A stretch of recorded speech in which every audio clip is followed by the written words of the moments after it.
Dead after a National Guard helicopter crashed near the southern border in Texas. Officials say the chopper went down Friday afternoon while on a support mission near Rio Grande City. A U.S. Border Patrol agent and 2 soldiers were killed, and at least one more person is in critical condition. The cause of the crash is under investigation.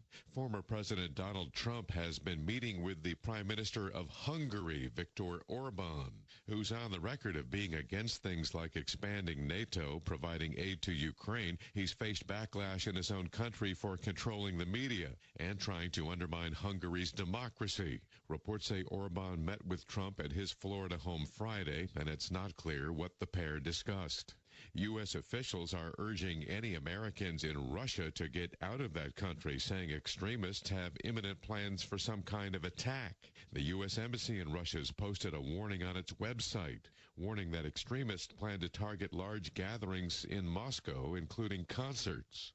Some gun rights advocates in Washington state have lost a round in a federal court. Brad Ford reports. A federal judge in Spokane has dismissed a lawsuit against a Washington state law requiring gun manufacturers and retailers to take responsible steps to prevent their products from getting into the wrong hands. Federal law protects gun makers and sellers from liability, but it also allows states to craft their own laws. The Washington legislature passed a bill that was signed by the governor that allows firearms manufacturers and retailers to face liability if they don't have reasonable controls over who buys a gun. It's not the news that many wanted to hear, but the answer to the question, did you win Friday night's massive Mega Millions grand prize jackpot, is no. There was no winner. The jackpot will now roll over to a $735 million jackpot in Tuesday's drawing. Scott Carr, NBC News Radio. Do you know what red flags to look for when considering an investment opportunity? Fraudulent sellers might make unsolicited contact, tell you everyone is buying it, and pressure you to invest right now. They make hefty promises over the phone, but never put them in writing. At the Department of Financial Institutions, we have a saying. If it sounds too good to be true, it probably is. We're on a mission to educate Team Kentucky and protect your hard-earned dollars. Visit us online at kfi.ky.gov for more information.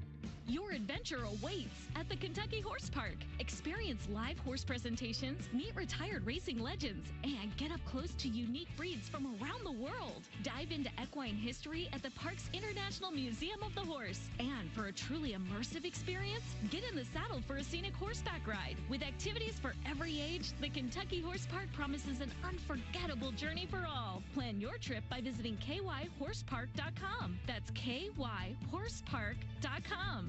The Republican National Committee has voted to make Michael Whatley its new chair and Lara Trump, the daughter-in-law to Donald Trump, its co-chair. The RNC declared earlier this week that Donald Trump was its presumptive nominee for the 2024 election. I'm going to ask you to join me as recognizing President Trump as our nominee and the next president of the United States. All those in favor signify by saying aye.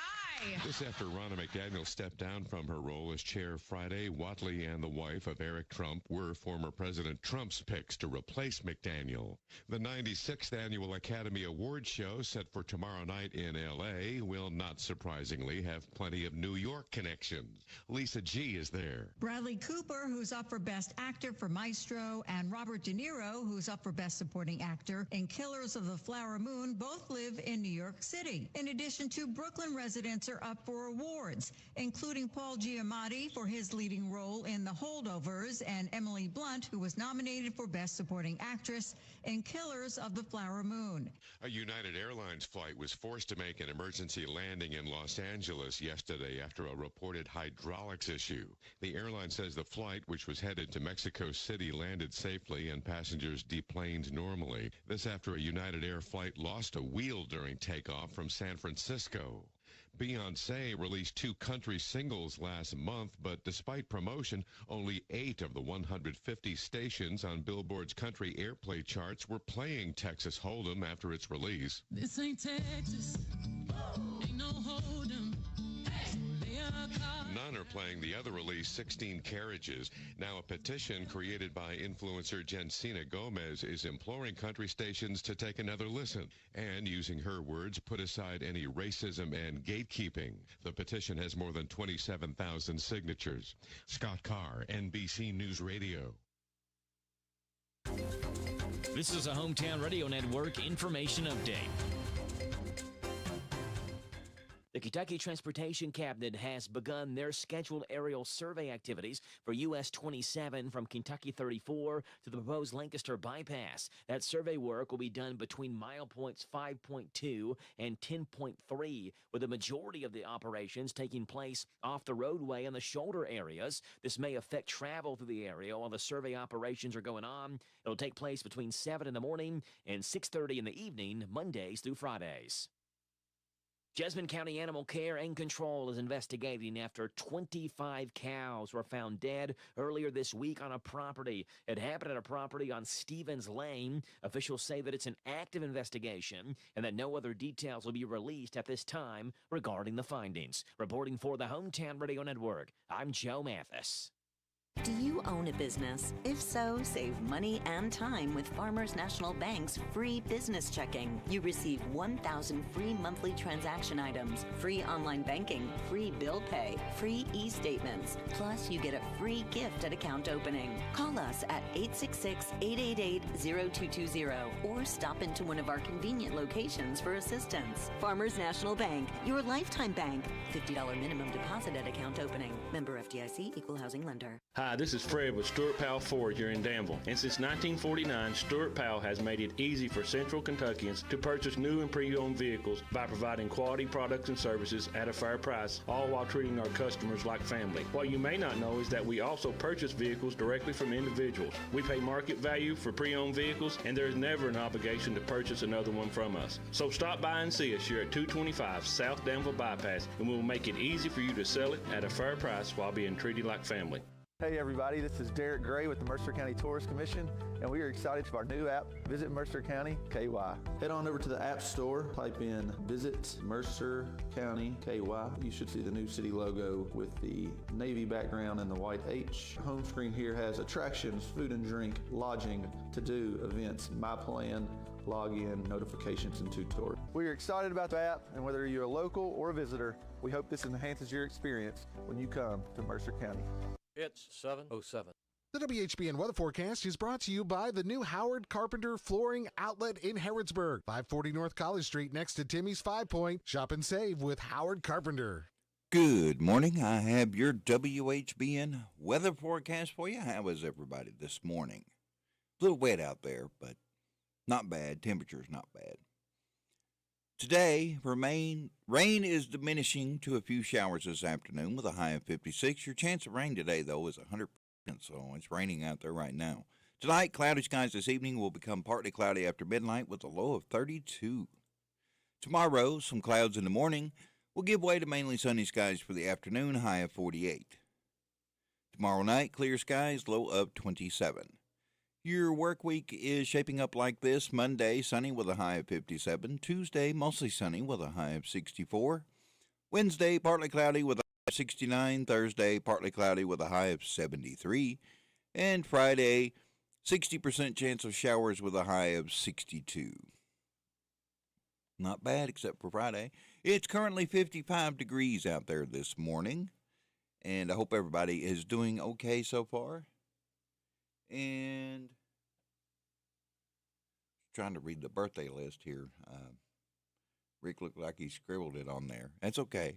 I'll get it figured out. If you have a birthday or anniversary and you'd like to get it on the air, please give me a call at the station, 859-734-4321. We can put you in the drawing for the DQ birthday cake. Radio Rick gives one away every Friday morning on his show. And then we call DQ, give them your name, and then you just have to go up there and pick it up. Be sure you give yourself a couple hours for that thing to thaw out, though. It's frozen and makes it a little difficult, but it is delicious. If you've not had one, you really need to try one.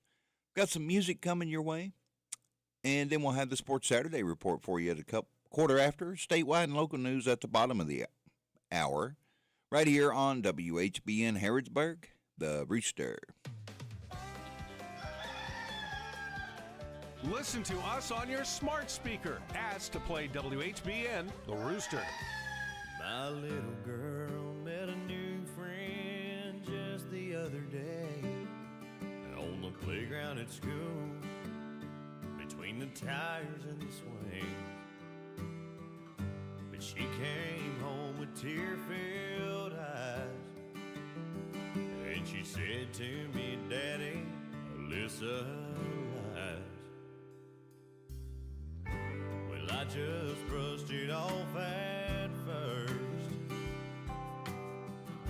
'cause I didn't know how much my little girl had been hurt,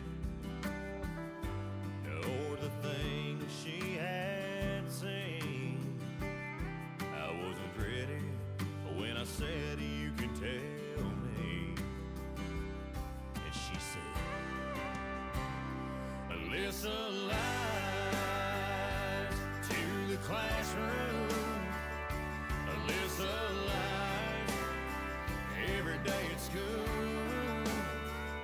Alyssa lies to the teachers as she tries to cover every bruise.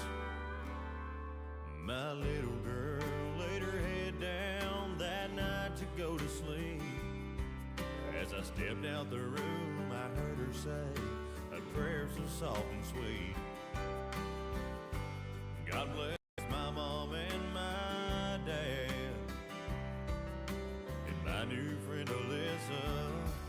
Oh, I know she needs you bad, because Alyssa lies to the classroom. Alyssa lies every day at school. Alyssa lies to the teachers as she tries to cover every bruise. I had the worst night of sleep in years, as I tried to think of ways to calm her fears. I knew exactly what I had to do, but when we got to school on Monday, I heard the news. My little girl asked me why everybody looked so sad. The lump in my throat grew bigger with every question that she asked, until I felt the tears run down my face. And I told her that Alyssa wouldn't be at school today, 'cause she doesn't like in the classroom. She doesn't like anymore at school. Alyssa lies with Jesus, because there's nothing that anyone would do. Tears fill my eyes when my little girl asked me why. Alyssa lies.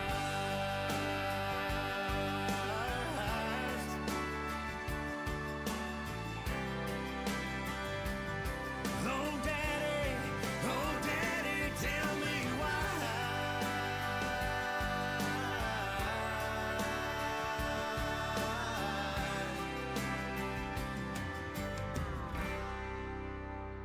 Alyssa lies.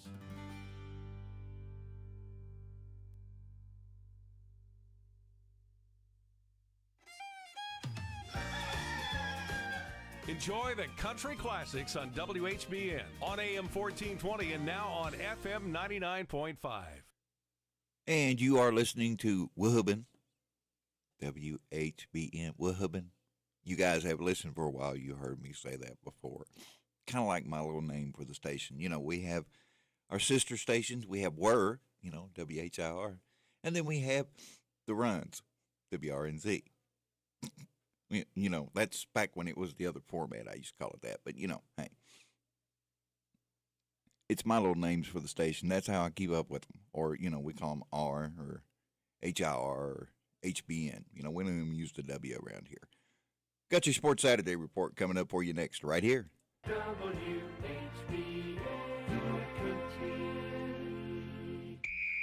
It is the weekend. I'm Scott Fitzgerald with a look at your sports around the Commonwealth right here on the Kentucky News Network.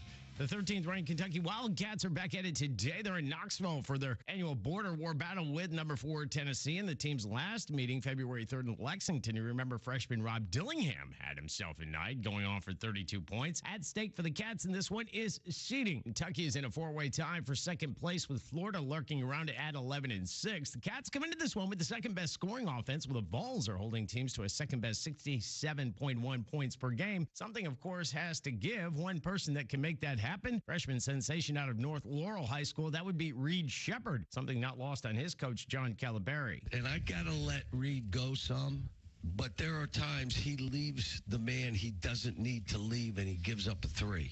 It's kind of like Robert on offense. You got to let him go a little bit because he could go on a run.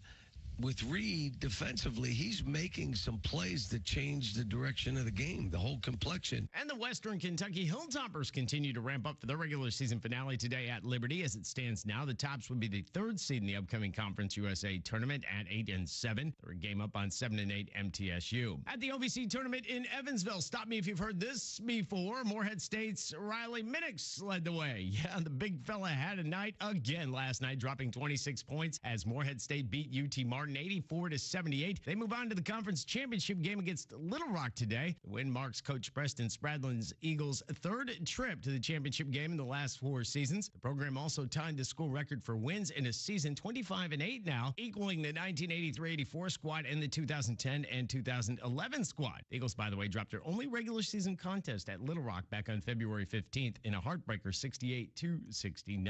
And that's a look at your sports around the Commonwealth. I'm Scott Fitzgerald. This is the Kentucky News Network. Do you know what red flags to look for when considering an investment opportunity? Fraudulent sellers might make unsolicited contact, tell you everyone is buying it, and pressure you to invest right now. They make hefty promises over the phone, but never put them in writing. At the Department of Financial Institutions, we have a saying. If it sounds too good to be true, it probably is. We're on a mission to educate Team Kentucky and protect your hard-earned dollars. Visit us online at kfi.ky.gov for more information. Your adventure awaits at the Kentucky Horse Park. Experience live horse presentations, meet retired racing legends, and get up close to unique breeds from around the world. Dive into equine history at the park's International Museum of the Horse. And for a truly immersive experience, get in the saddle for a scenic horseback ride. With activities for every age, the Kentucky Horse Park promises an unforgettable journey for all. Plan your trip by visiting kyhorsepark.com. That's kyhorsepark.com. The hometown place where all the locals eat is the old bus station in downtown Harrisburg. The fresh veggies and sides, the famous banana soft serve ice cream, all make it a great place to eat with family and friends. Stop in for breakfast or come by for lunch. Be sure to get a Titan burger or a Bulldog burger. And when the weather is nice, enjoy a meal on the outdoor patio. Specials every day. Call ahead for carryout. Located in Harrisburg on South Greenville Street, the old bus station restaurant, open Tuesday through Saturday 7 to 2. The old bus station in downtown Harrisburg. Hi, this is Caraway and Adeline at Mattresses and More next door to Ace Hardware in Danville. If you are looking for new furniture or bedding, come check out our tax refund sale. New merchandise arriving weekly and we sell off the floor. Get up to 35% off. We offer a layaway and 12 months same as cash with approved credit. Come see Aunt Nana. You'll be glad you did. Thanks, girls. You're right. It is tax rebate time. Where are you going to spend yours? How about Mattresses and More? More than a mattress store. Located in Danville, Southland Plaza. You have a loved one needing to find help, hope, and healing today. The first step to a happier, healthier life is to call the Isaiah House Real Hope for Addiction. Isaiah House provides care for men and women. Locations throughout Kentucky, resetting one's life through healing, opportunity, education, and employment support for lifelong success. When you feel once to the point of rock bottom and needs help, hope, and healing, call the Isaiah House anytime, 24 hours a day. It's 7:19. This WHBN weather brought to you by the new Cabin Connections of Harrisburg, providing the largest selection of playhouses, cabins, sheds, workshops, and more. Financing available, Cabin Connections of Harrisburg. Good morning. I have your WHBN weather forecast for you, or WHBN, as I said earlier. Today, rain diminishing to a few showers this afternoon, high of 56, but your chance of rain is going to be 100%. and it's raining out there right now. At least it is where I am. Tonight, clear skies this evening that will become partly cloudy after midnight, low of 32. Tomorrow, some clouds in the morning will give way to mainly sunny skies for the afternoon with a high of 48. Tomorrow night, clear skies, low of 27. Monday, sunny with a high of 57. Tuesday, mostly sunny with a high of 64. Wednesday, partly cloudy with a high of 69. Thursday, partly cloudy with a high of 73. And Friday, 60% chance of showers with a high of 62. Got rain out there right now, and 55 degrees is what I'm showing. Don't know what it's showing at your house, but it's raining. It could be worse. It could be snow out there, ice, things like that. So, rain, yeah, we'll take it with some decent temperatures. Just grab you an umbrella when you go out. That's all you got to do. We got coming up for you. We'll have statewide and local news for you at the bottom of the hour. But before that, we'll play a little music for you.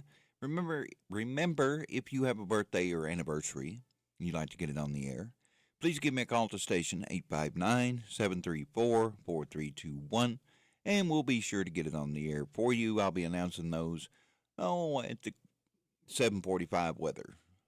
Also, be sure you stick around for Gardening with James. That is sponsored by Mulch to Go. And at 8:30, we'll have What's Happening Goldie. And then at the 9 o'clock hour, we'll have Breakfast with the Coaches. Mercer County's trucking right along with that. And in the tournaments, the girls did a great job. And the boys, I believe, are still in it. I'll have to check on that to make sure. I think they play next week. So, yeah, as a matter of fact, they play Monday night, if I remember right. We'll have all the times and everything for you, and we'll keep you updated. Right here on WHBN Harrodsburg, the Rooster. When you're away from your radio, listen to WHBN online at hometownlive.net.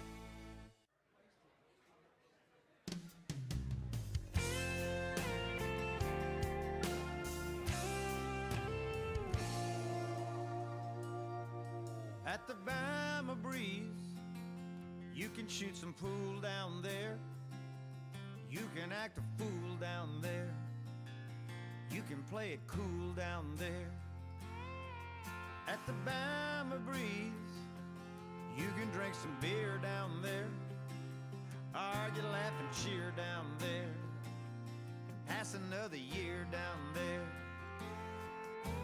Jimmy got caught smoking a joint out behind the bar. Sitting in his car and they took him to jail. The tip jar paid his bail. In 1984, Mick Jagger passed through town, bought the house around, signed his name on the wall in the ladies' bathroom stall. Yeah. At the Bama Breeze, I turned 21 down there. Had too much fun down there. Stumbled out with the sun down there.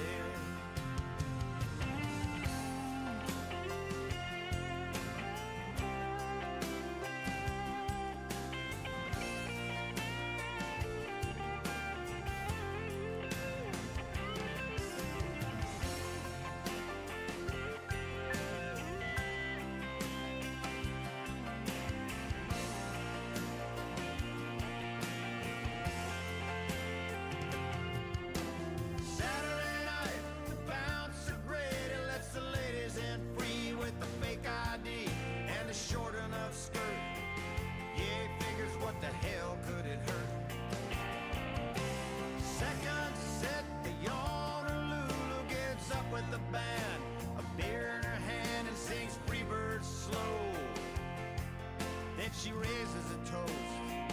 Here's to Ronnie and the boys. Now everybody makes some noise.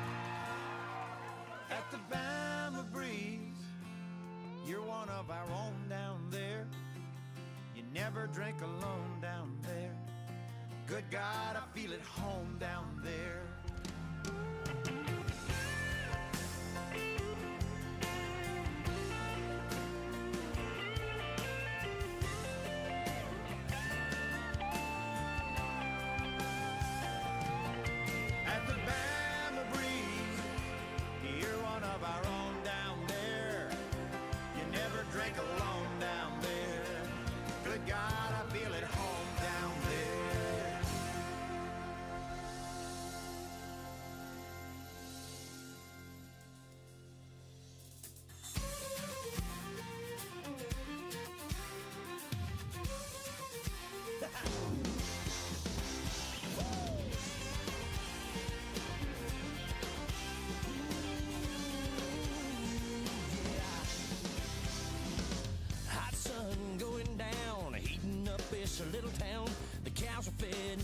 one's all been done. Moonlight, fireflies, beer on the bank by the riverside. We're gonna have ourselves a little fun. Dancing on the tailgates and raising a little cane. Rocking in the pastures and rolling in the hay. It's a life I love, and I'm gonna live it till they bury me. I can't get enough of dirt roads and dusty fields and the simple things. And I take pride in everything I've got, 'cause I'm American born and country by the grace of God, yeah.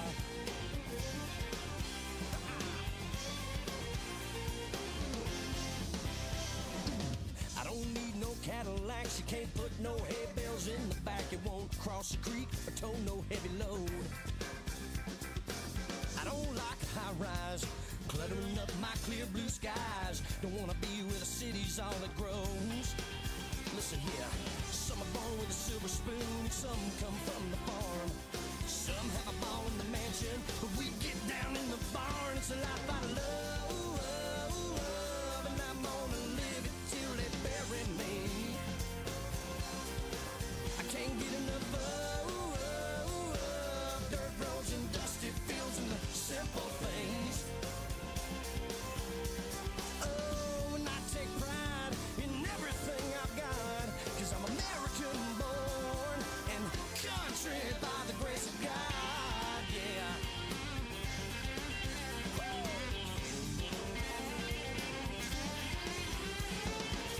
We build a world of dreams on a big old piece of land. We're free to do anything we like. We're country so we can. It's a All the great country classics are on WHBN AM 1420 and now FM 99.5. Are you considering a new home purchase or maybe a remodel? Are you looking for a stable partner you can trust to help you understand your options? This is Jason Tyler. I'm a loan officer at Whitaker Bank in Harrodsburg. As part of your community, I'm here to help you understand the best options for you today and in the future. Give me a call at 859-734-3316 and let me show you what Uniquely Kentucky means. Whitaker Bank is Uniquely Kentucky, member FDIC, and equal housing lender. This is how we do it at Withers Chrysler of Lawrenceburg. In 2024, they are making deals real. With their educated personal staff, they make shopping fun and buying easy. Do you want a newer vehicle? Want a truck for under $25,000? Need your vehicle service? Needing a place that's going to treat you right? Well, Withers is the way. Check them out, Chrysler of Lawrenceburg. This is one place I will not pass on deals with wheels for the 2024. You have a loved one needing to find help, hope, and healing today. The first step to a happier, healthier life is to call the Isaiah House Real Hope for Addiction.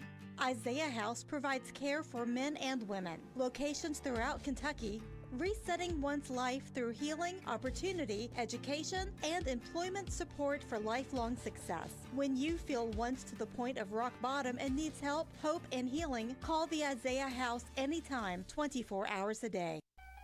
This is Goldie Goldsmith McNary, inviting you to join me each week for What's Happening Goldie, a talk show that features interesting people about interesting things. We'll learn how to stay healthy and keep fit, and we'll explore the world of entertainment. So join me for What's Happening Goldie.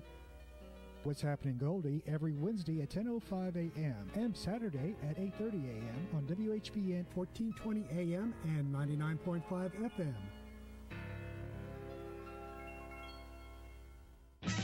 This is the Kentucky News Network. Police have captured a shooting suspect who caused several eastern Kentucky schools to go on lockdown on Friday. The Wolfe County Sheriff says Pedro Teresa was arrested last night. State police say Teresa shot a person in Wolfe County on Friday morning, then fled the scene. Nearby schools were locked down as authorities search for the suspect. Daylight saving time begins this weekend. Losing an hour of sleep this Sunday morning can leave you more than just tired. This has been linked to a higher risk of obesity, mood disorders such as depression, and cardiovascular disease with changes in blood pressure, heart rate, high risk of heart attack and stroke. Dr. Harkrit Mann is a sleep expert at U of L Health. On Saturday night, set your clock ahead and go to sleep at your normal bedtime. That's Haley Hansen reporting. A bill involving older people and jury duty has advanced in the Kentucky General Assembly. So all this bill does, it says, if you are 70 years or older, you can add now and say, I want to be permanently excused. Senator Johnny Turner sponsors the bill. Current law allows anyone 70 or older to opt out of jury service each time they receive a summons. There are opponents to the bill, including Senator Robin Webb. And I've got great confidence in this demographic, in this generation. And I think most of them will want to serve because they realize the importance of the jury process. The Senate approved the measure and sent it to the House. The 15th ranked Kentucky Wildcats traveled to Knoxville today to take on number 14 Tennessee in the regular season finale.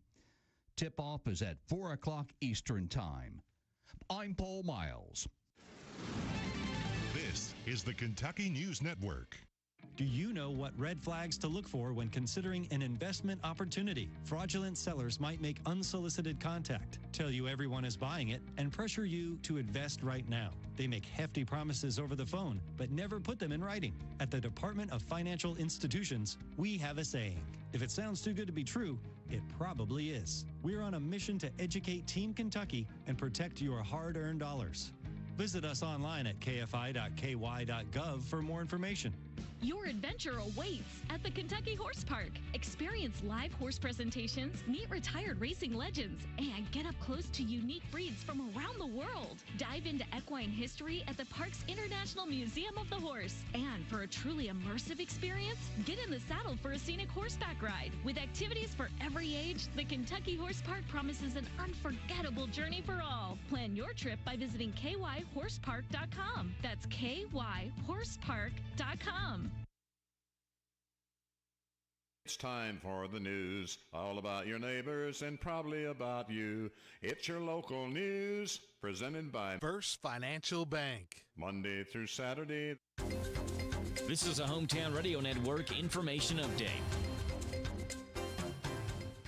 The Kentucky Transportation Cabinet has begun their scheduled aerial survey activities for US 27 from Kentucky 34 to the proposed Lancaster bypass. That survey work will be done between mile points 5.2 and 10.3, with the majority of the operations taking place off the roadway in the shoulder areas. This may affect travel through the area while the survey operations are going on. It'll take place between 7 in the morning and 6:30 in the evening, Mondays through Fridays.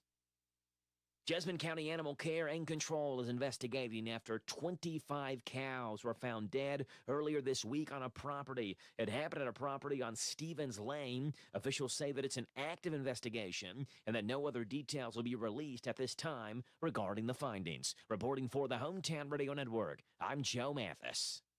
What does it mean to believe in something, to truly support and get behind it, to be committed and invested in making sure it succeeds and grows?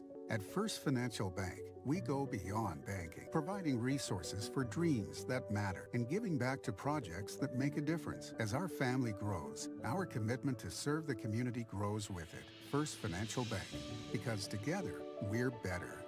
First Financial Bank, member FDIC. Located in Harrodsburg at the corner of College and Childs. Here are the obituaries. Denzel Carrollton Claunch, age 61 of Harrodsburg, died Monday.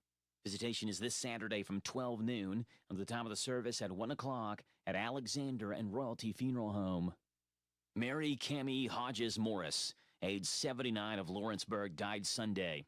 She was the widow of Jesse Morris, whom she was married to for 63 years. A graveside service is Saturday at 2 o'clock at Lawrenceburg Cemetery. Saffel House Funeral Home is in charge of the arrangements. And those today's obituaries on AM 1420 and 99.5 FM WHBN. What does it mean to believe in something, to truly support and get behind it, to be committed and invested in making sure it succeeds and grows? At First Financial Bank, we go beyond banking, providing resources for dreams that matter and giving back to projects that make a difference. As our family grows, our commitment to serve the community grows with it. First Financial Bank, because together, we're better. First Financial Bank, member FDIC. Located in Harrodsburg at the corner of College and Childs. That's the news for today, presented by First Financial Bank. Charles and College in Harrodsburg. WHBN, Harrodsburg.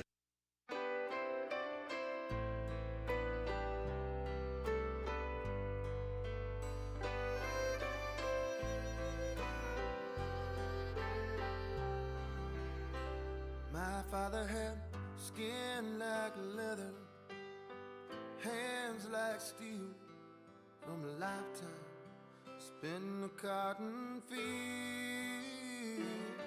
I know he'd come home tired and dirty almost every night.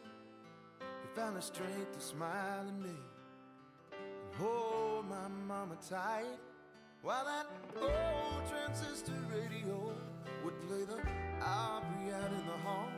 I'd sit and watch their shadows glide across the wall, and they'd dance to a Dixie lullaby, a picture of love beneath the southern sky.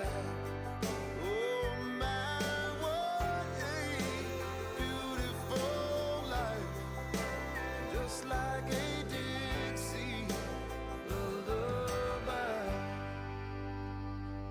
I left home at 18 in a hand-me-down Chevrolet, back of my mama's coat, my old man stubborn ways. It was college, work, and love, and then the babies came. The youngest one got his granddaddy's name, and in the early morning hours, when my children could not sleep, rock them in my arms to a gentle beat, and sing them a Dixie lullaby. Hush, baby, don't you start to cry. Oh my, what a beautiful life, just like a Dixie lullaby.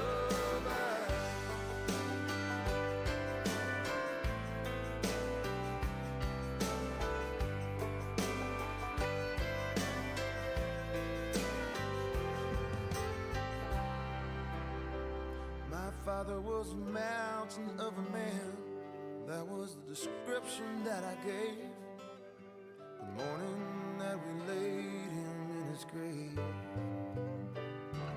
There with my mama by his side, I said my last goodbye to a man I thought would never die. And as I stood there in that field of amazing grace, oh how the tears ran down my face, and I sang him a Dixie lullaby. We'll meet again by and by. Oh my, what a beautiful life, just like a Dixie lullaby. Oh my, what a beautiful life, just like a Dixie lullaby.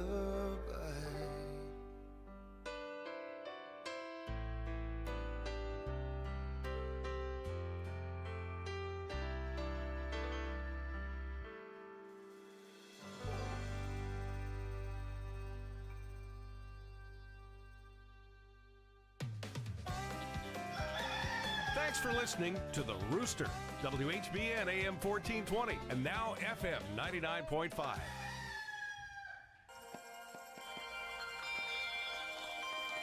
Wake up to a treat that's more than cereal. Beautiful morning.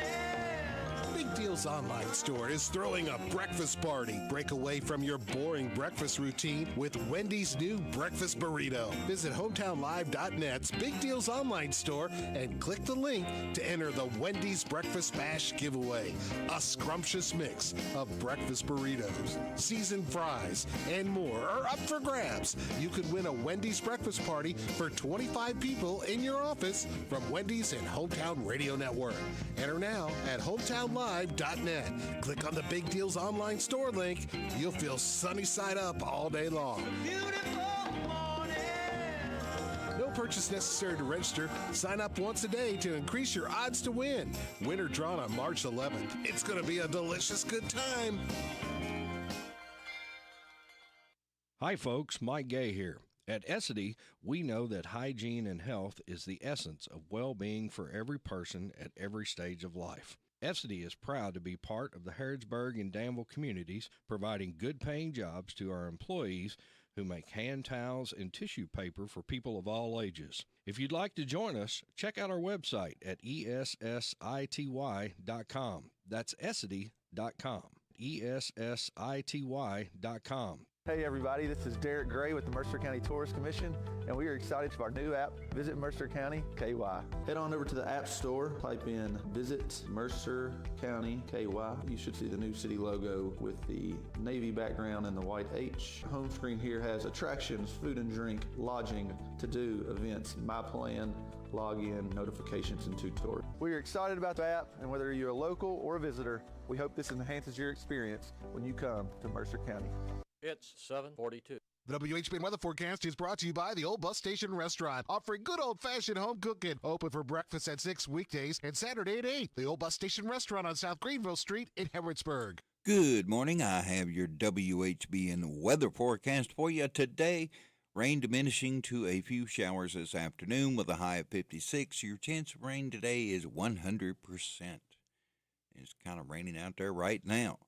Tonight, cloudy skies this evening that will become partly cloudy after midnight with a low of 32. Tomorrow, some clouds in the morning will give way to mainly sunny skies for the afternoon, high of 48. Tomorrow night, clear skies, low of 27. Next week is going to be Monday, sunny with a high of 57. Tuesday, mostly sunny with a high of 64. Wednesday, partly cloudy with a high of 69. What's the difference between mostly sunny and partly cloudy? I wonder. Wednesday, partly cloudy with a high of 69. Thursday, partly cloudy with a high of 73. And Friday, 65% chance of showers with a high of 62. Shows you how the forecast can change from hour to hour. High of 62, and right now we're showing 55 degrees and rain in most places. Around here anyway. And it's probably going to be until this afternoon, then it will be kind of on and off, this afternoon. So keep that in mind. Not many outdoor activities will you be able to do today because it's just going to be too wet. But that's okay. Just take an umbrella with you. Or you can stay home and listen to WHBN, of course. We'll have coming up for you today, 8 o'clock hour, we've got Breakfast with the Coaches. That's 9 o'clock. Listen to me. 8 o'clock is Gardening with James, brought to you by Mulch to Go. 8:30, we have What's Happening Goldie. 9 o'clock hour, we'll have Breakfast with the Coaches. Now, that program runs as long as the basketball season runs, of course. We do it for football and basketball. We don't do it for baseball. I don't know why. But that will last probably another week or two, depending on how well the teams do. The girls, unfortunately, are out of it. But the boys still have a chance. They play Monday. I think they play the first game, if I'm not mistaken. I'll check on that and let you know just for sure. I'm sure we'll be running some spots telling you when the games will be. So stick with us right here on WHBN, The Rooster.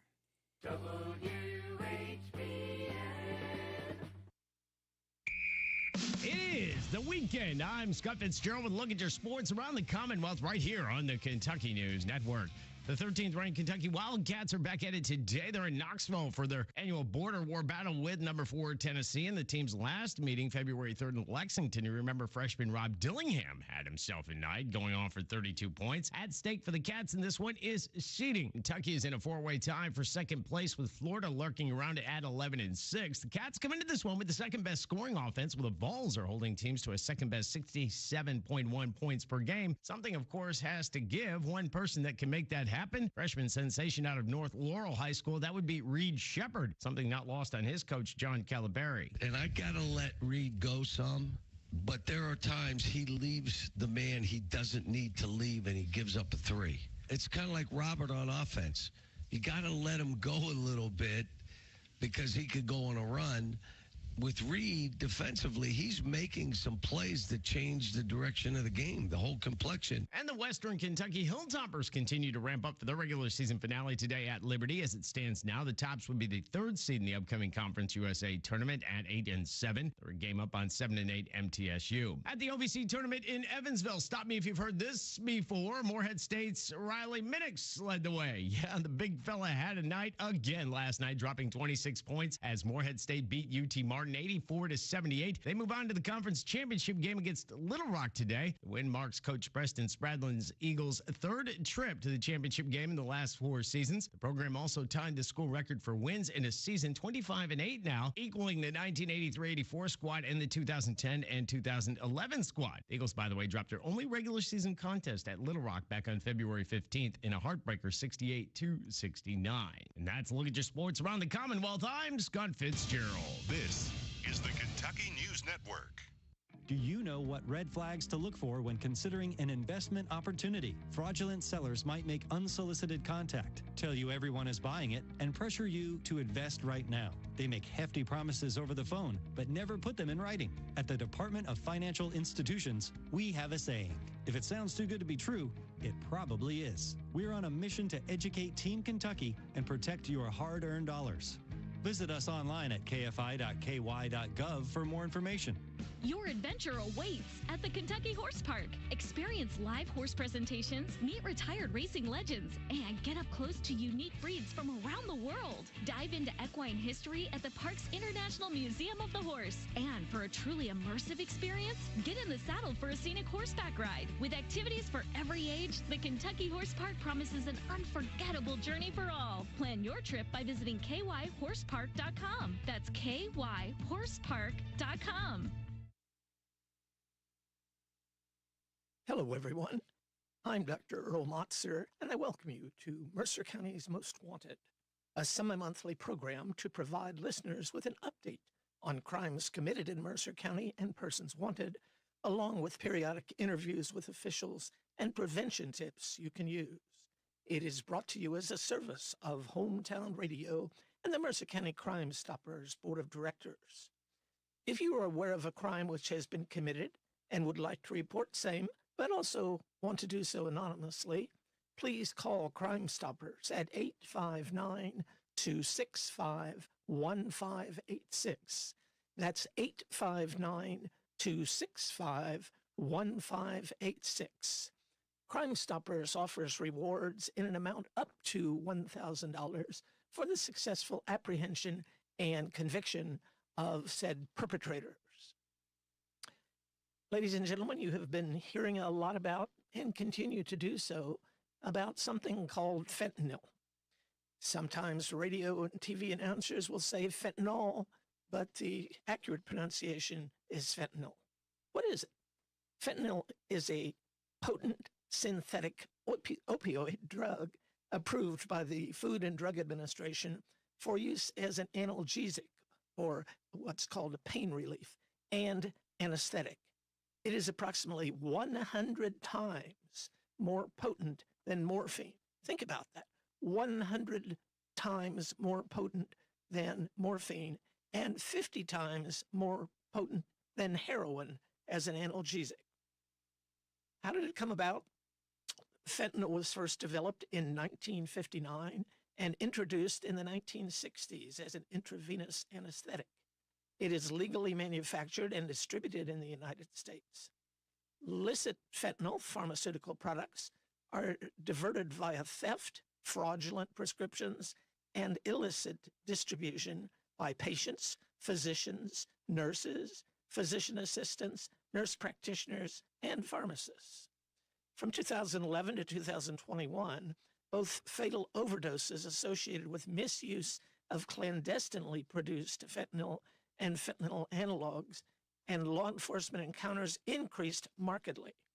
According to the Centers for Disease Control and Prevention, overdose deaths involving synthetic opioids, excluding methadone, were involved in roughly 2,600 drug overdoses deaths each year in 2011 and 12, but from 2013 to 2021, the number of drug overdose deaths involving synthetic opioids, excluding methadone, increased dramatically each year to more than 68,000 in 2021. The total number of overdose deaths for this category was greater than 258,000 for 2013 through the period 2021. These overdose deaths involving synthetic opioids is primarily driven by illicitly manufactured fentanyl, including fentanyl analogs. Consistent with overdose death data, the trafficking, distribution, and misuse of illicitly produced fentanyl and fentanyl analogs positively correlates with the associated dramatic increases in overdose fatalities. What are some of the common street names? Apache, China Girl, Chinatown, Dance Fever, Friend, Goodfellas, Great Bear, He-Man, Jackpot, King Ivory, Murder 8, and Tango and Cash. What does it look like? Clandestinely produced fentanyl is encountered either as a powder or in fake tablets and is sold alone or in combination with other drugs such as heroin or cocaine. Fentanyl pharmaceutical products are currently available in various dosage forms. They may be oral, transmucosal lozenges, commonly referred to as fentanyl lollipops, effervescent buccal tablets, sublingual sprays, nasal sprays, transdermal patches, and injectable formulations. How is it used? Fentanyl can be injected, snorted, sniffed, smoked, taken orally by pill or tablet, and spiked onto blotter paper. Illicitly produced fentanyl is sold alone or in combination with heroin or other substances. And it has been identified in fake pills mimicking pharmaceutical drugs such as oxycodone.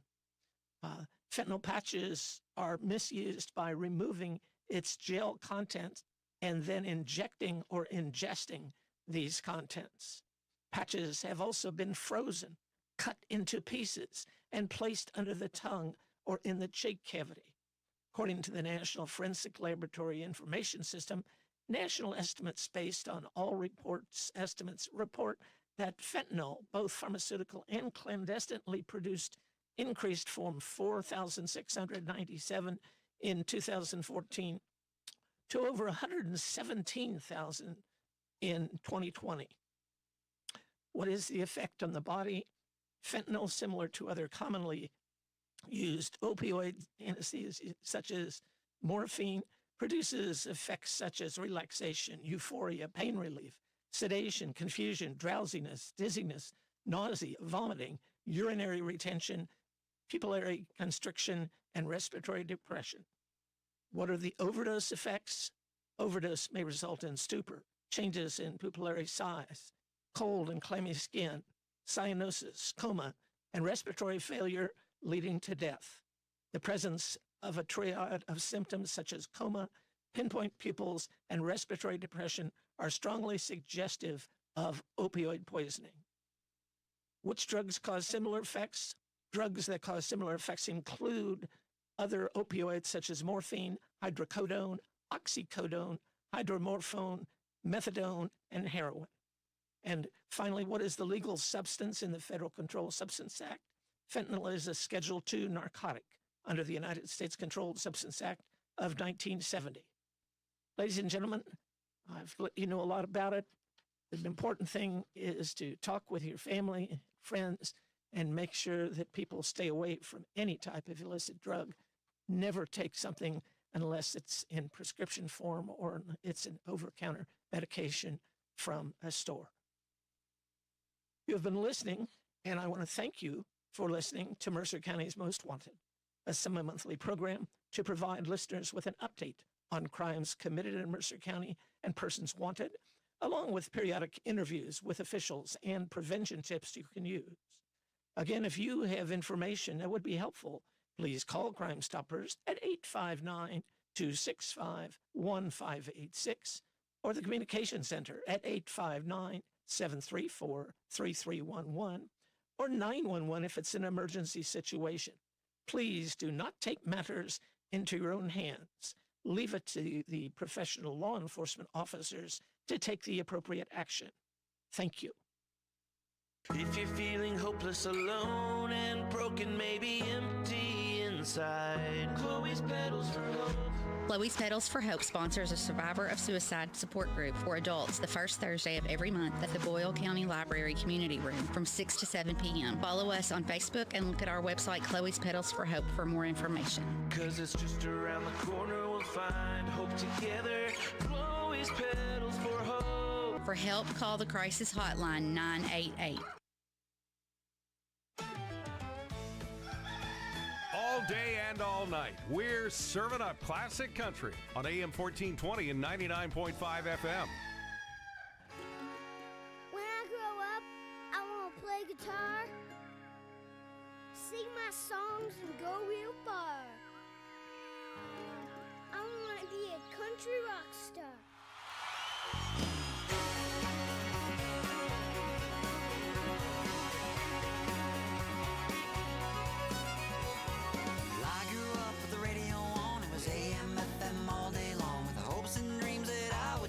Singing my songs on MTV. I like Guns N' Roses, Johnny Cash, John Cougar Mellencamp, the next. Singing, oh my, Sharona, hurts so good in a ring of fire. American Pie, I will survive. The Bee Gees sing, I will stay alive. I was singing this song on the radio, rock on, and my blue suede shoes on, developing a little lockjaw. Yeehaw, doing the Michael J. moonwalk just for fun. Brooks and Dunn. I was singing in the shower, I was singing in the rain, I was singing on the way to work in my car. I wanna be a country rock star.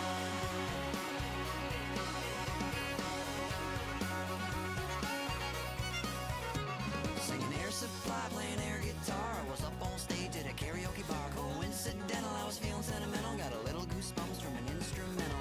Springsteen sang the glory days.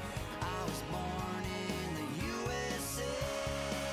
I was singing this song on the radio, rock on, and my blue suede shoes on, developing a little lockjaw. Yeehaw, doing the Michael J. moonwalk just for fun. What's good and boogie with Brooks and Dunn. I was singing in the shower, I was singing in the rain, I was singing on the way to work in my car. I wanna be a country rock star. Country rock star. You gotta put your mind to it, gotta be the best. Don't settle for less. Don't sell yourself short, don't be afraid. You'll never know, it's a chance to take.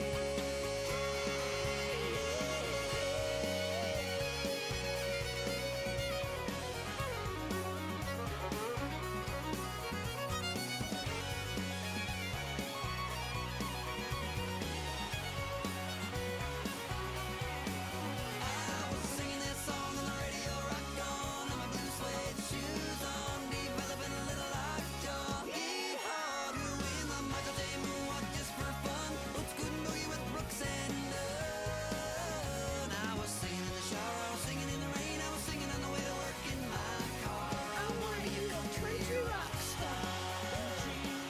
I wanna be a country rock star.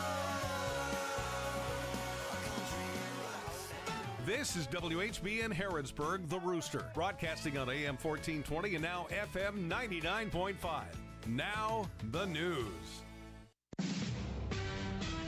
NBC NBC News Radio, I'm Scott Carr. At least 3 people are dead after a National Guard helicopter crashed near the southern border in Texas. Officials say the crash happened Friday afternoon while the chopper was on a support mission near Rio Grande City. A U.S. Border Patrol agent and 2 soldiers were killed, and at least 1 more person has been left in critical condition. The cause of the crash is under investigation.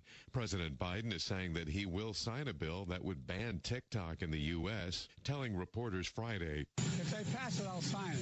This week, the bill passed unanimously out of a House committee. The bill would make TikTok's parent company, ByteDance, divest itself from the app or face a ban in the U.S. Former President Donald Trump has been meeting with the Prime Minister of Hungary, Viktor Orban, who's on the record opposing any aid to Ukraine in its war against Russia and against any expansion of NATO. Orban has faced backlash for controlling the media in his own country and trying to undermine Hungary's democracy. Reports say Orban's been meeting with Trump at his home in Florida, and it's unclear what they discussed. Officials in Texas now say the recent wildfires across that state were caused by a downed power line. On Friday, Texas A&M Forest Service released a report which says a decayed power pole broke and wires fell onto the ground below, igniting the Smokehouse Creek fire.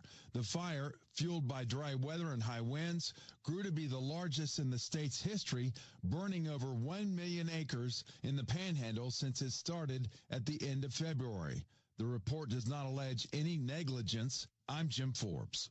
Job growth in the U.S. rose more than expected in February. The Labor Department reported 275,000 jobs were added to the U.S. economy last month, and the unemployment rate rose 0.2% to nearly 4%. Scott Carr, NBC News Radio.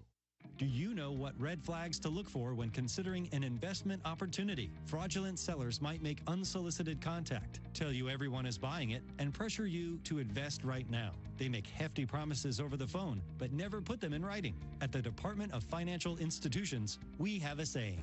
If it sounds too good to be true, it probably is. We're on a mission to educate Team Kentucky and protect your hard-earned dollars. Visit us online at kfi.ky.gov for more information.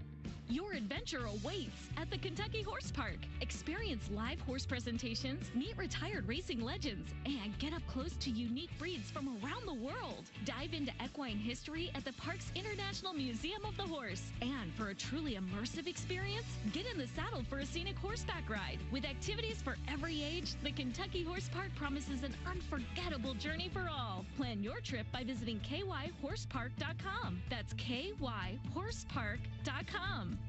U.S. officials are now urging all Americans in Russia to get out of the country, saying extremists have some imminent plans for an attack. Brian Shook has details. The U.S. Embassy in Russia posted the warning on its website. It warned that extremists plan to target large gatherings in Moscow, including concerts. U.S. allies, including the U.K., Canada, and South Korea, have echoed the warnings from the U.S. and have told their citizens to avoid travel to Russia. The warning from the U.S. came hours after Russia's Federal Security Service said it stopped a planned shooting at a synagogue. It's not clear if the two are connected. I'm Brian Shook. A new 63-page report from the Pentagon on unidentified anomalous phenomena says there's no evidence the U.S. has covered up the existence of UFOs. Claims of hidden programs are largely the result of circular reporting by a small group. That's Defense Department spokesman Major General Patrick Ryder. Reporter Gaddy Schwartz says the report from the Pentagon says investigative efforts have found most sightings were the result of misidentification of ordinary objects and phenomena. The official word from the Pentagon: no dead alien bodies, no crashed alien craft, and no government cover-up. The report concedes, though, that many Americans are not likely to change their belief in UFOs. The nation's Republican National Committee has now voted to make Michael Whatley its new chair, and a daughter-in-law to presidential candidate Donald Trump, Lara Trump, its co-chair. The RNC declared earlier this week Donald Trump was its presumptive nominee for the 2024 election. I am going to ask you to join me as recognizing President Trump as our nominee and the next president of the United States. All those in favor signify by saying aye. This after Ronna McDaniel stepped down from her longtime role as chair Friday. Whatley and the wife of Donald Trump's son Eric were former President Trump's picks to replace McDaniel. Scott Carr, NBC News Radio.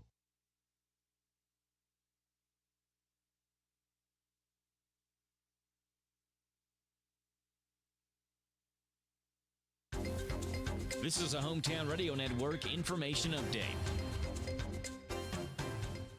The Lancaster Police Department has been recognized with an award from Kentucky League of Cities for achieving a 100% score on the recent KLC Safety and Liability Review. The accomplishment shows the department's unwavering dedication to safety, training, and proactively addressing risk and liability reduction. Reviews like this are also done to help cities become a safer and more transparent place to live and work, and allow cities to save money on their insurance premiums each year depending on their score.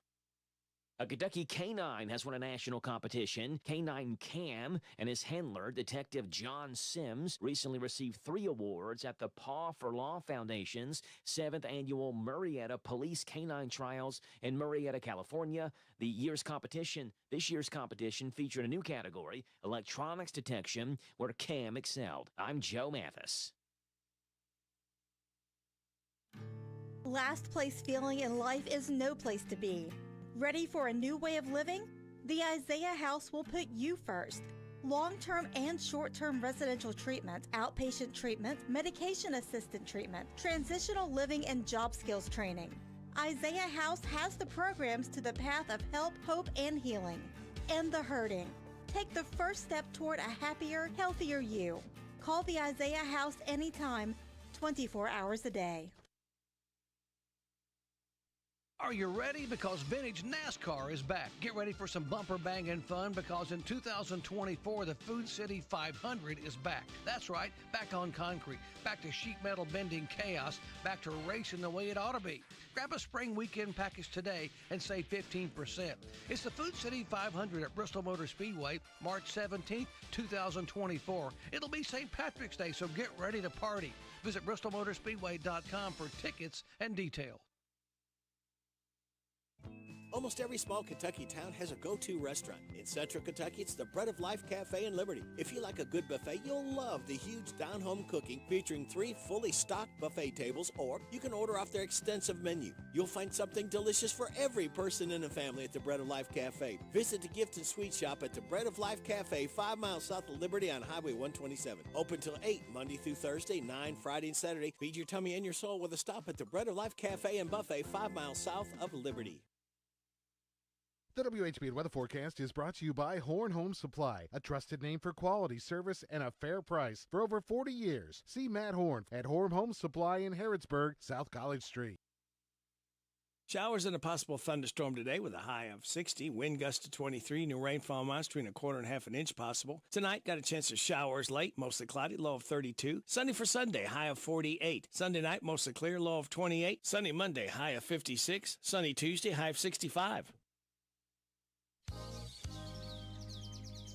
Welcome to Gardening with James. Learn how to start your own garden, grow your own food, and live a healthier lifestyle. Food can be a medicine for the body, or it can cause high blood pressure or other health issues by not eating right. This show is packed full of tips and information, as well as special guest interviews from around the country, and it's designed to make gardening simple, fun, and frugal for the whole family. Call James with your questions and problems now at 734-4321. Now, let's go in the garden with your host, James Ross.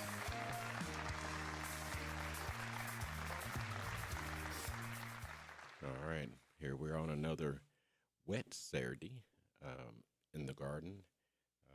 I haven't been really in the garden. I've been starting some seeds inside my office and doing some other things and getting some bulbs down, and I started some herbs, and I've started some flowers because one of the plants that I've been kind of fascinated with is the yucca plant, and I was able to order me some yucca plants and order the seeds, and I got those in, and I took a napkin and put the seeds in it, and I kept them wet, moist, and so they finally started to sprout. So I think I have 6 of them. I've got the red, and I've got the white ones with the big white flowers that come out on top, and so I felt pretty good about that. That's okay. I'm getting somewhere, and I've got some wildflower seeds that I mixed with sand, and I sprayed them and got those started. So those came up pretty well, and I put those in the little containers with maybe I think they have maybe 15 little packs, little thingamajigs with the soil in it. So I was able to put those in there and got that going. I mean, so I felt some success in that. And I was like, okay, all right. And then, at work, of course, I got to start the spring cleaning. And I started off last week, Monday, Wednesday, and Friday.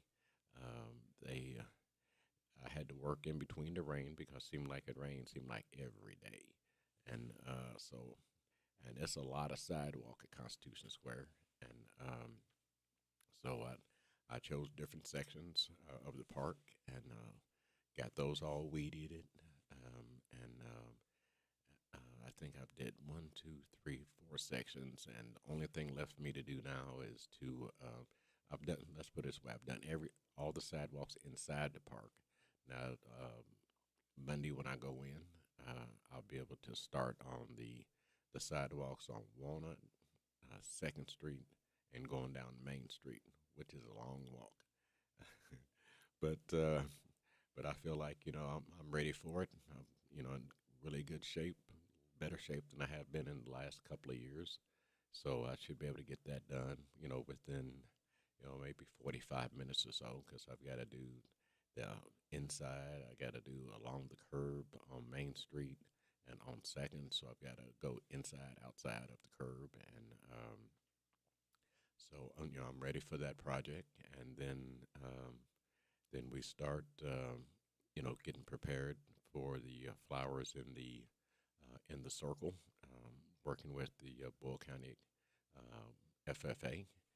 So I've talked to the teacher several times. I've been out there a couple of times and worked with them, seeing what's going on, and their plants is, growing really well. They're probably about 2 or 3 inches tall at this point, and looking good. So I think it'll be like about 900 to 1,000 plants that they're growing for us, and they're also growing some other plants that I'll probably incorporate there in the park, and so a lot of things going on, and like I said, I'm pretty excited about what's happening. I've got 3 nice projects coming up. Going to try to get 2 of them done this. Try to get 2 of them done this week. Well, actually, I got 3. I've got one Tuesday. I've got one Thursday, and then I've got one on Saturday. That's the bigger one. So I've got my son and my neighbor. We're all going to jump on that one and take care of it. It's a nice project, and so that'll kind of help us out. So if I can get all 3 of those done this week, it'll be a true success. And then I can take pictures of it, and because the lady, she's really excited to get it done. One lady, she's she's taking care of her mother's house, but she don't live in no more. She lives somewhere else, but she had renters in it, and needless to say, they've trashed the house pretty much. So she's got a dumpster over there that she's got some guys helping her with that, and then she's got her house that she's thinking about selling, so this way she can move where her mother is at.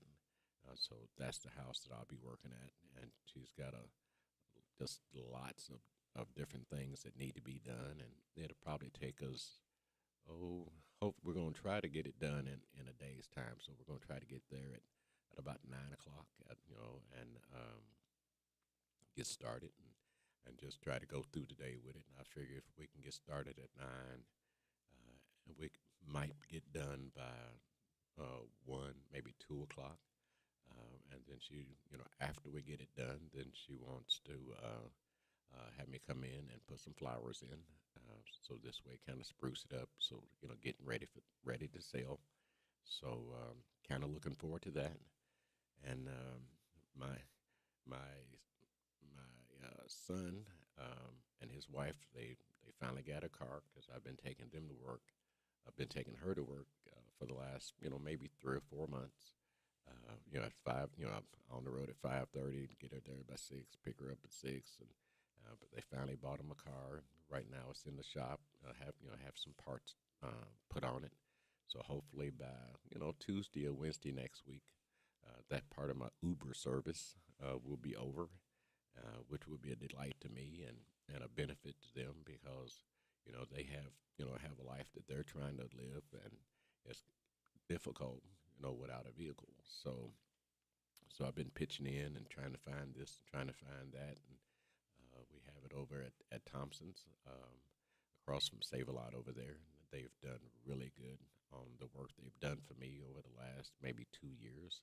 So I recommended my son to go over there and have this work done, and then I can kind of get back to normal, waking up at maybe 7 o'clock in the morning and starting my day. And so I'm kind of looking forward to it because it's been a busy 2 or 3 months, so I can get back to the projects that I have to do and start this season, get my vegetables going, because I don't have a garden space per se, but I do have a front porch where I've got I think about 7 pots. I grow my peppers, I grow my tomatoes, I grow herbs. I've got some flowers. I've got different things, and this year I'm gonna get back to growing sunflowers because I really love to grow sunflowers. I've got because where I lived before that, I probably had maybe 6 or 8 of the giant sunflowers. Anywhere from 8 foot to 13 foot tall. They was as high as my gutter, and they was beautiful. Had like 3 or 4 different colors. So I'm gonna put that effort into it again this year, so I can really spruce up my front yard. Somebody gave me a metal table and 3 chairs, and the table to go with it. So I sprayed. I had to spray or paint the bench. Because it was, the black was wearing off of it, so I had to repaint that. I did that over the winter. That's on the front porch now, and I'm thinking about painting the chairs a different color, maybe a little bit brighter, so that's the way it'll kind of blend in with the flowers and different things like that. So, if you don't have a whole lot of space, to do simple gardening, like say your peppers, your tomatoes, or something like that. Find you a nice sized pot. Put some really great soil in it, and you can make it happen. You don't always have to have land in order to spruce up your little garden and to get the things that that you eat.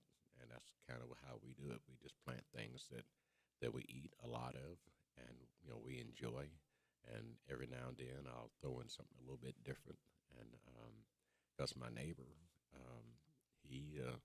he's pretty much an herb specialist, and he's got lots of herbs over there where he lives at, which is right next door. And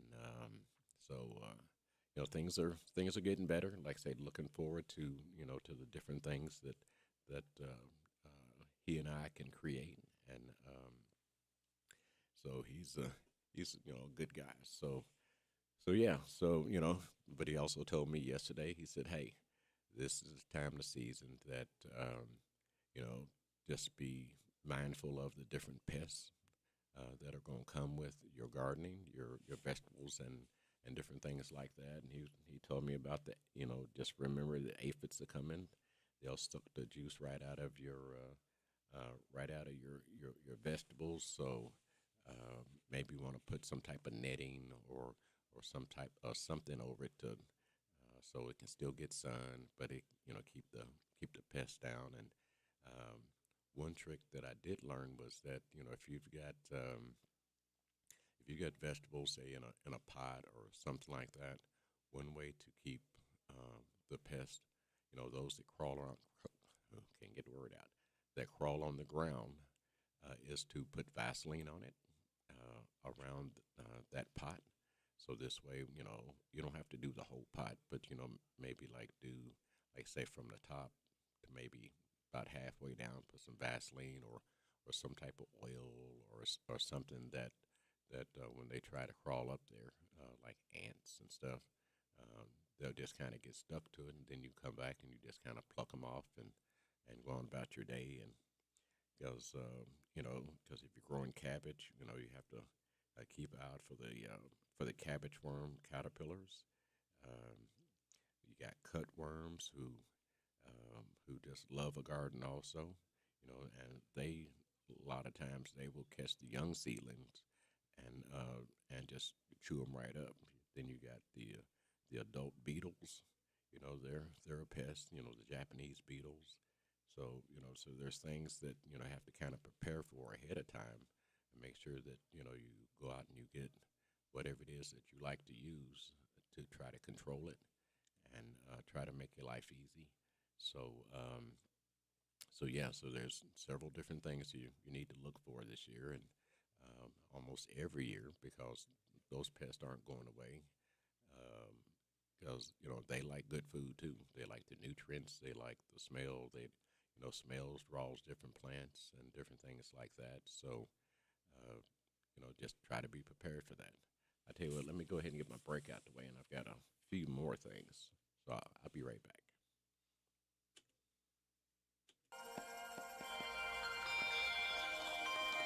Wake up to a treat that's more than cereal. Big Deals Online Store is throwing a breakfast party. Break away from your boring breakfast routine with Wendy's new breakfast burrito. Visit hometownlive.net's Big Deals Online Store and click the link to enter the Wendy's Breakfast Bash giveaway. A scrumptious mix of breakfast burritos, seasoned fries, and more are up for grabs. You could win a Wendy's breakfast party for 25 people in your office from Wendy's and Hometown Radio Network. Enter now at hometownlive.net. Click on the Big Deals Online Store link. You'll feel sunny side up all day long. No purchase necessary to register. Sign up once a day to increase your odds to win. Winner drawn on March 11th. It's going to be a delicious good time.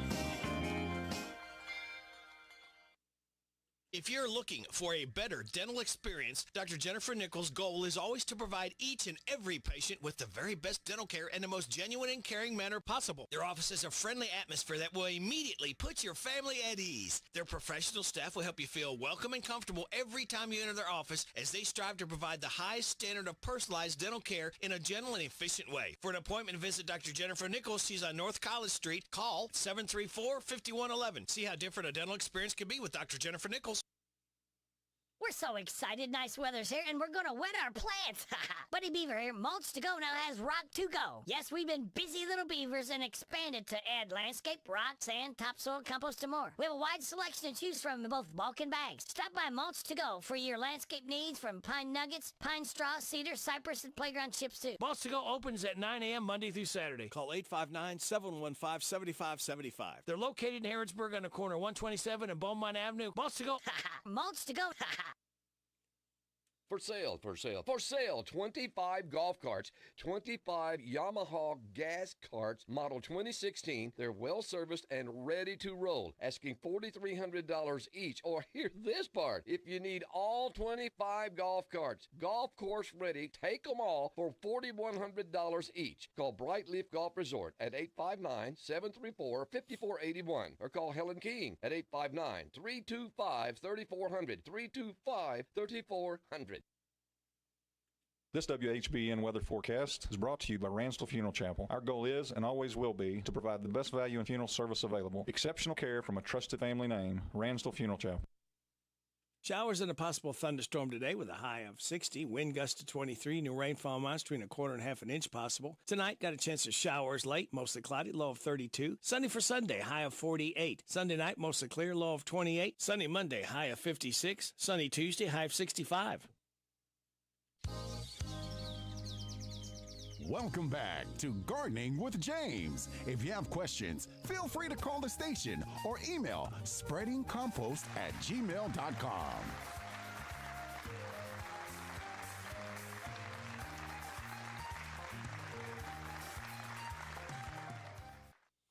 All right, we're back in in the garden. Like I said, it's a wet day, but next week it's going to get better. You will have some nice temperatures where you can actually get outside and do a little bit more than we have been this week. Because spring showers bring May flowers, so we could always use the rain. But I think we're like probably 3 or 4 inches, maybe 5 at this point, 5 inches above what we normally would have this time of the year. So we shouldn't have any problem with the moisture in the ground. And like I said, next week a lot of that should just dry out. So it looks like a lot of fun. And let's see, we got a phone call coming in. All right. Gardening with James. Hello, Gardening with James. It's Jill Cutler. How are you this morning? I'm fine, Jill. How are you? I am good. I have a question for you. Yes, ma'am. So I'm looking to do some more raised beds on my home property, and I've done wood raised beds, and we've had one that we've kind of makeshifted with some rocks and stuff, and I have a metal container. I don't know. What do you think is the best raised bed in a residential home? So, like downtown Harrodsburg, is there a better product to use? Well, like you, most of the times that I've done raised beds, I've always used wood. But like I said, there are options out there that you can use. But I think they all work the same. It's just a matter of getting your soil mixed together and getting the right plants that you want. But I think just about any of your choices, because last week I put together a cedar box, and like I said, no screws, no nails, no nothing. It just had notches in it, and it had grooves that you just sit down in the grooves and you slide it down, and then it just stacks right up. So so the lady told me that she got it somewhere for like $100. It's probably like 3 foot long by maybe 3 foot wide, and it has wooden legs. The only thing I had to put screws in was the cap that goes on top of it, and it worked out really well. I added some great soil in there, and here in the next couple of weeks, she should be able to put her plants in because, as she told me, I don't have a green thumb. So I'm just going to, this year I'm just going to practice with a raised bed, and I think she'll do really well. So yeah, just about any of them, any type of material, as long as it's not a treated or something like that, I think will work out real well. All right, so avoid the treated wood. Well, the ones I just did was cedar. So I mean, it wasn't treated with anything. She said, well, maybe she'd like to put some stain on the outside of it and down the legs to help it last a little bit longer. And I think, that may be okay as long as, you don't do the inside that affects the plants. Right, understand. And then do you recommend a plastic liner or no? I usually use a felt liner. Okay. Like kind that that you can just, like you would do in a regular yard because it has great drainage and everything. So yeah, just about either one of those fabrics should work out real well. Well, thank you very much. That is a big help. Well, appreciate your call.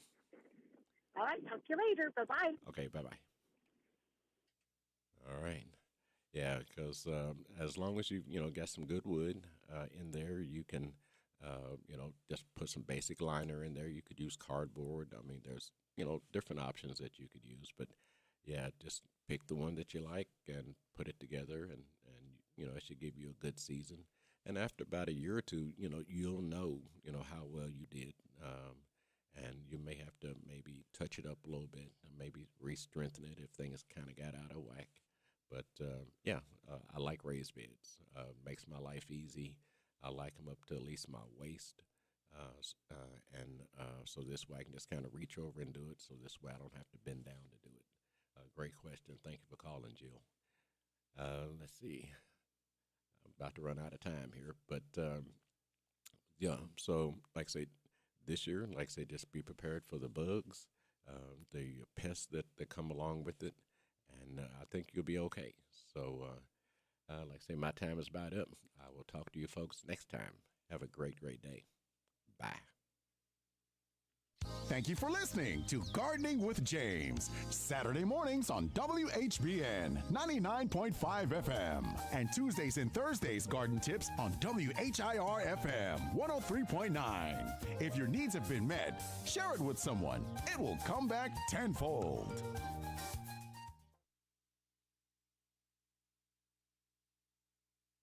Shooting suspect who caused several eastern Kentucky schools to go on lockdown Friday. The Wolfe County Sheriff says Pedro Teresa was arrested last night. State police say Teresa shot a person in Wolfe County on Friday morning, then fled the scene. Nearby schools were locked down as authorities searched for the suspect. Losing an hour of sleep this Sunday morning can leave you more than just tired. Daylight saving time begins at 2 a.m., and studies have found an uptick in heart attacks, strokes, and other health problems after the time change. There's also higher risk of traffic accidents during the first week after the time change, and some people may experience insomnia symptoms due to more sunlight in the evenings. Dr. Harkrit Mann is a sleep expert. He says fatigue is linked to daylight saving time because we become more active and get more sunlight in the evening. As a result, there is less melatonin production to help you sleep. The college basketball regular season comes to an end today for the Kentucky Wildcats. They travel to Knoxville to play the 4th-ranked Tennessee Volunteers. A win for the 15th-ranked Cats would lead to a double bye in next week's SEC tournament. Tip-off today is at 4 o'clock Eastern Time. I'm Paul Miles. This is the Kentucky News Network. Your adventure awaits at the Kentucky Horse Park. Experience live horse presentations, meet retired racing legends, and get up close to unique breeds from around the world. Dive into equine history at the park's International Museum of the Horse. And for a truly immersive experience, get in the saddle for a scenic horseback ride. With activities for every age, the Kentucky Horse Park promises an unforgettable journey for all. Plan your trip by visiting kyhorsepark.com. That's kyhorsepark.com. Do you know what red flags to look for when considering an investment opportunity? Fraudulent sellers might make unsolicited contact, tell you everyone is buying it, and pressure you to invest right now. They make hefty promises over the phone, but never put them in writing. At the Department of Financial Institutions, we have a saying. If it sounds too good to be true, it probably is. We're on a mission to educate Team Kentucky and protect your hard-earned dollars. Visit us online at kfi.ky.gov for more information. You need a stopper at the new Papa's Quick Stop for some knickknacks, gas and snacks, breakfast, lunch, and fried chicken with a bone. Papa's Quick Stop has a loyalty program, fast way to earn on every purchase you make. A swipe of your card is all it takes. Come see what they've done to the new place at Papa's Quick Stop. Come try their great breakfast, lunch specials, and save on all your gas, snacks, beer, and much, much more. Hey, Papa, can you stop at the Quick Stop in Danville, across from the fairgrounds? Now offering the full Candleberry collection. Candleberry at Papa. Hi, this is Caraway and Adeline at Mattresses and More next door to Ace Hardware in Danville. If you are looking for new furniture or bedding, come check out our tax refund sale. New merchandise arriving weekly and we sell off the floor. Get up to 35% off. We offer a layaway and 12 months same as cash with approved credit. Come see Aunt Nana. You'll be glad you did. Thanks, girls. You're right. It is tax rebate time. Where are you going to spend yours? How about Mattresses and More? More than a mattress store. Located in Danville, Southland Plaza. WHBN, Harrodsburg. This is a Hometown Radio Network information update. The Kentucky Transportation Cabinet has begun their scheduled aerial survey activities for US 27 from Kentucky 34 to the proposed Lancaster bypass. That survey work will be done between mile points 5.2 and 10.3, with the majority of the operations taking place off the roadway in the shoulder areas. This may affect travel through the area while the survey operations are going on. It'll take place between 7 in the morning and 6:30 in the evening, Mondays through Fridays. Jessamine County Animal Care and Control is investigating after 25 cows were found dead earlier this week on a property. It happened at a property on Stevens Lane. Officials say that it's an active investigation and that no other details will be released at this time regarding the findings. Reporting for the Hometown Radio Network, I'm Joe Mathis. Here are the obituaries. Denzel Carrollton Claunch, age 61 of Harrodsburg, died Monday. Visitation is this Saturday from 12 noon and the time of the service at 1 o'clock at Alexander and Royalty Funeral Home. Mary Cammie Hodges Morris, age 79 of Lawrenceburg, died Sunday. She was the widow of Jesse Morris, whom she was married to for 63 years. A graveside service is Saturday at 2 o'clock at Lawrenceburg Cemetery. Saffel House Funeral Home is in charge of the arrangements. And those today's obituaries on AM 1420 and 99.5 FM WHBN.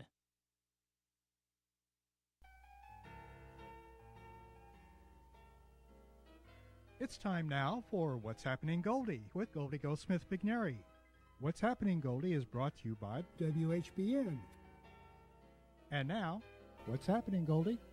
I am in Nashville, and I am with Mickey James, and I'm sure some of you all recognize that name from her wrestling days. Mickey, just tell us how you got started. Oh, wow. You know, it's kind of funny. I was fresh out of high school and really with little to no direction, and I was an avid wrestling fan. Every Monday, every Thursday, I was locked into the TV. So a friend of mine suggested I go to his friend's wrestling school, and I was just blown away at the fact that there was even such a thing as a wrestling school. I went up and I checked it out, and I fell in love. The moment I stepped in the ring, I was like, yeah, this is for me. I can do this, and I know I can do this, and I did it. Well, you certainly did, and you certainly have made a name for yourself, and I tell you who's going to be so impressed with the fact that I'm talking to you is my 92-year-old father-in-law.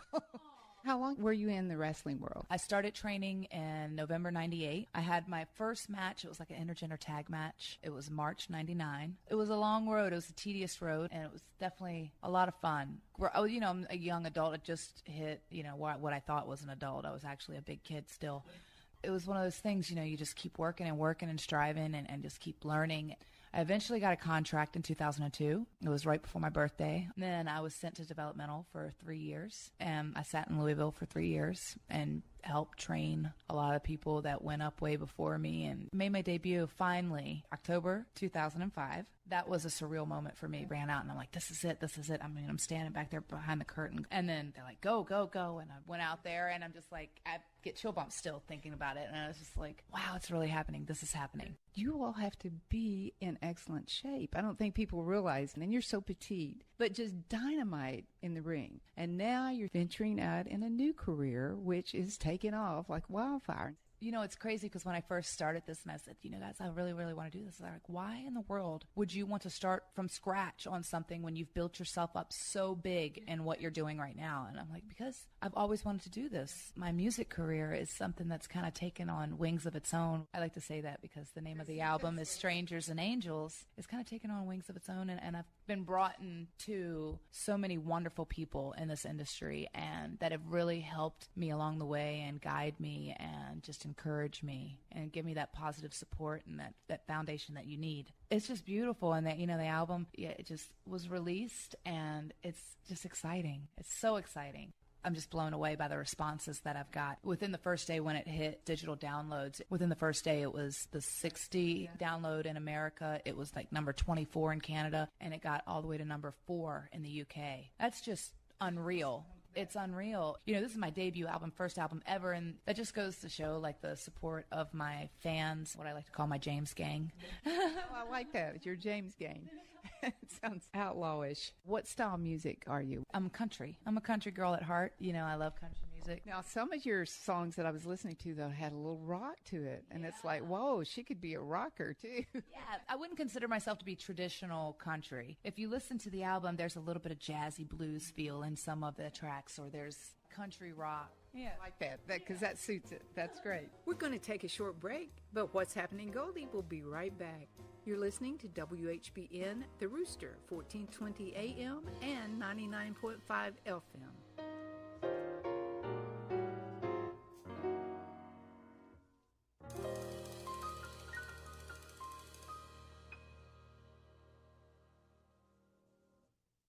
Pack your bags. We're going to take you on a musical journey like no other with Take 3. They'll be at the Boyle County Performing Arts Center Thursday, March 14th at 7 p.m. That's where rock meets Bach. This unique trio of violin, cello, and piano brings together the power and energy of rock music with the sophistication and beauty of classical Bach. Experience a fusion of styles that'll leave you breathless and wanting more. With their virtuosic performances and electrifying stage presence, Take 3 is a must-see show that'll thrill audiences of all ages. Don't you dare miss it. It will be Thursday, March 14th at 7 p.m., Boyle County Performing Arts Center, Take 3.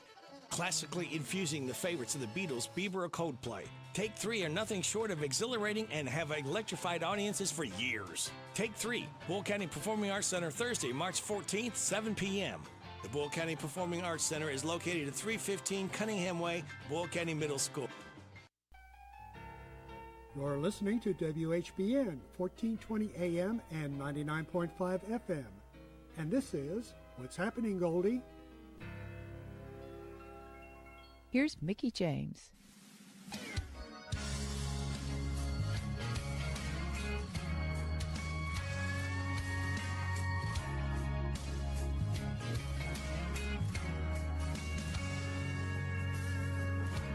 Baby, tell me how this love got so tough. Can't you believe that my all was enough?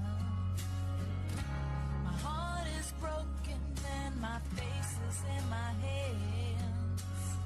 So many unspoken words I'll never understand. Baby, baby, don't apologize. Sometimes we have to swallow our pride. It says it all in your eyes, but I just can't let you see me cry, 'cause I really don't want to say goodbye, and it hurts me, so baby, please, please, please, don't apologize.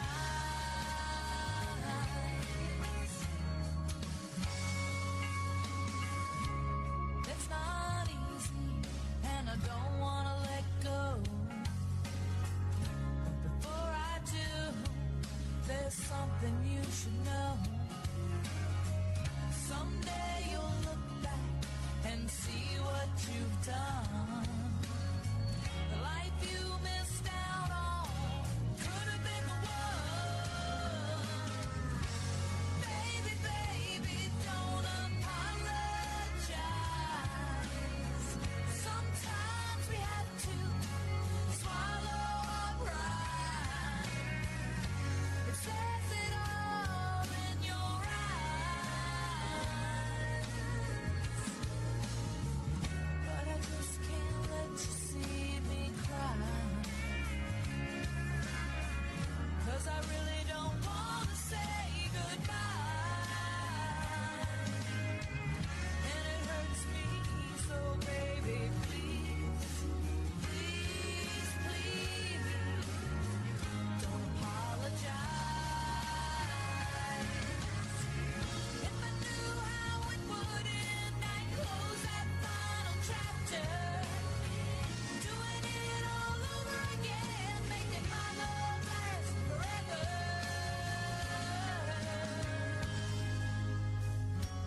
Baby, baby, please don't apologize.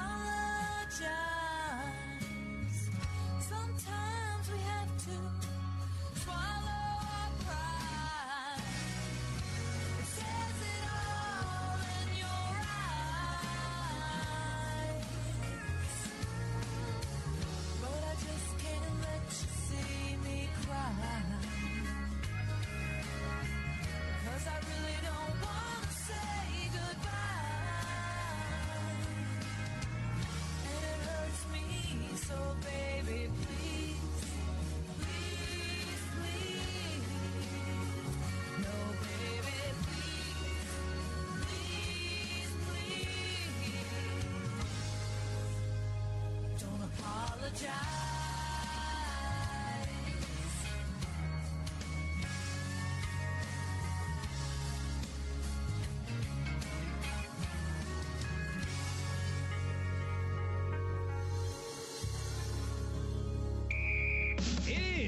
weekend. I'm Scott Fitzgerald with a look at your sports around the Commonwealth right here on the Kentucky News Network. The 13th-ranked Kentucky Wildcats are back at it today. They're in Knoxville for their annual border war battle with number 4 Tennessee in the team's last meeting February 3rd in Lexington. You remember freshman Rob Dillingham had himself a night going on for 32 points. At stake for the Cats in this one is seeding. Kentucky is in a 4-way tie for second place with Now Florida available lurking at around Farmers at National 11 Bank. and 6. Free Cats checking coming into and this a one with the free second best gift. scoring Simply offense, open with a new Bulls are Farmers holding teams National to a Bank second best personal or business checking 67.1 account and points per receive game. a free Something, gift. of course, has Minimum to required give. One deposit is person only that can make that $50. happen. We make the process fast and easy. Call 866-888-0220 or stop into one of our 12 convenient locations. Farmers National Bank, with locations in Danville, Bergen, Harrodsburg, Junction City, Lancaster, Perryville, Stanford, Liberty, and Middleburg. Member FDIC, Equal Housing Lender. Lockridge Park is now open with their unique lodging and event facilities. Matt, what do you think about the place? A catering place that you could have weddings and events. It is extremely nice. This is already here for you. You could just walk in, it looks nice, and then you can leave. That's my kind of camping. I was blown away. It's like a 5-star hotel room. They have a hot tub. I mean, it's awesome. They've got Conestoga wagons you can stay in. The view we see right behind us, you can actually see the right lake. next to Lake Harrington in Garrett County overlooking Danville. I might come here tomorrow. The WHBN weather forecast is brought to you by your Ace Hardware of Harrodsburg and Outdoor Power and Rental. Visit Ace Hardware of Harrodsburg for their weekly and monthly specials. North College Street. Showers and a possible thunderstorm today with a high of 60. Wind gust to 23. New rainfall amounts between 1/4 and 1/2 inch possible. Tonight, got a chance of showers late, mostly cloudy, low of 32. Sunday for Sunday, high of 48. Sunday night, mostly clear, low of 28. Sunday, Monday, high of 56. Sunny Tuesday, high of 65. You're listening to WHBN, 1420 AM and 99.5 FM. And this is What's Happening, Goldie? I'm in Nashville talking with Mickey James. Mickey has just released her first country CD. Mickey, what's the name of your single that's out? My single is called Are You With Me? Yeah, I was really blessed to get that song. And originally it wasn't going to be on the album. And I remember hearing that song and I was like, God, I love the song. It's such a rocking song. But a guy's singing on the demo. And when I heard him singing, I'm going, that's just so country for me. Like, I don't know if I could pull that off. And I don't want it to come off not me. And my producer, Kent Wells, we're sitting in there. We had already picked out all the songs for the album. And he goes, because originally it was going to be 10 tracks on the album. And he goes, you know, I want you to really just take a second and really listen to the song one more time. He played the song and I was like, that's a great song. I love it. I was like, I just don't think I can pull it off, Kent. And he's like, are you kidding me? He's like, we will rock this song out. And it's a awesomely written song. It was written by the Peach Pickers, Ben Hayslip, Dallas Davidson, and Rhett Atkins. And it is just amazing. I mean, it's just amazing. It's totally one of those feel-good party rockin' summer songs that you just want to dance to and have a good time and kick back and relax with your friends. So it's awesome. I love it. Yeah, I listened to some of your CD, and that one was really fun. But now you've written some songs on this CD that I just fell in love with. Thank you so much. I'm honored. My producer was like, I know you want your songs on the album, but if they don't stand toe-to-toe with the rest of the music on the album, he's like, you know, you have to make a conscious decision of what's going to be best for you to put your best foot forward. And then kind of battled with that a little bit, and then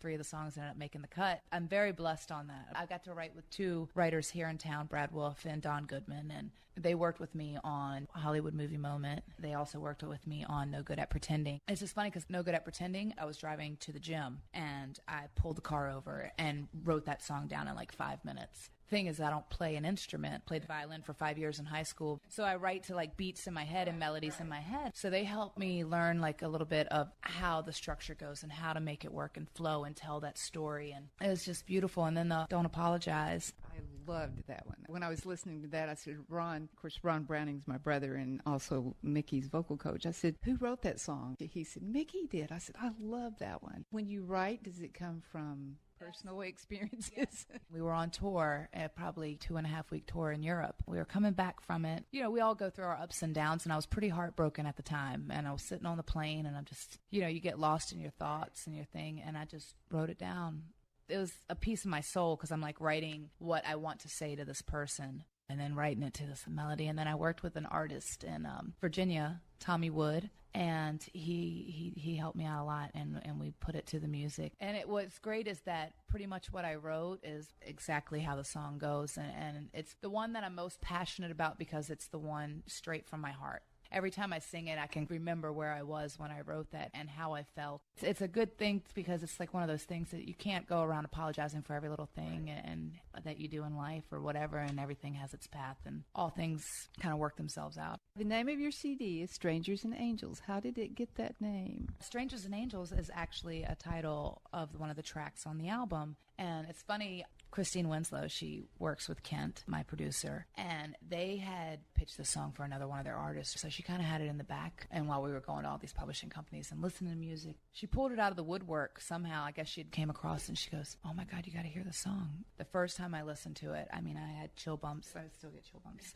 I had chill bumps from head to toe, and I'm just like, the song so represents my world. You know, you become so accustomed to people wanting to get close to you, and you never know what people's intentions are or what they want. You get to a point where you feel like somebody always wants something from you. It kind of brings you back to the fact that you should be humble and you should be grateful because you're blessed to have this moment. Just be cognizant of that and be aware of the fact that all these people around you, you know, what if one of them are an angel? Treat everyone the way you would want to be treated yourself. Definitely, I'm very blessed to get that song. It's sort of got a little biblical message there.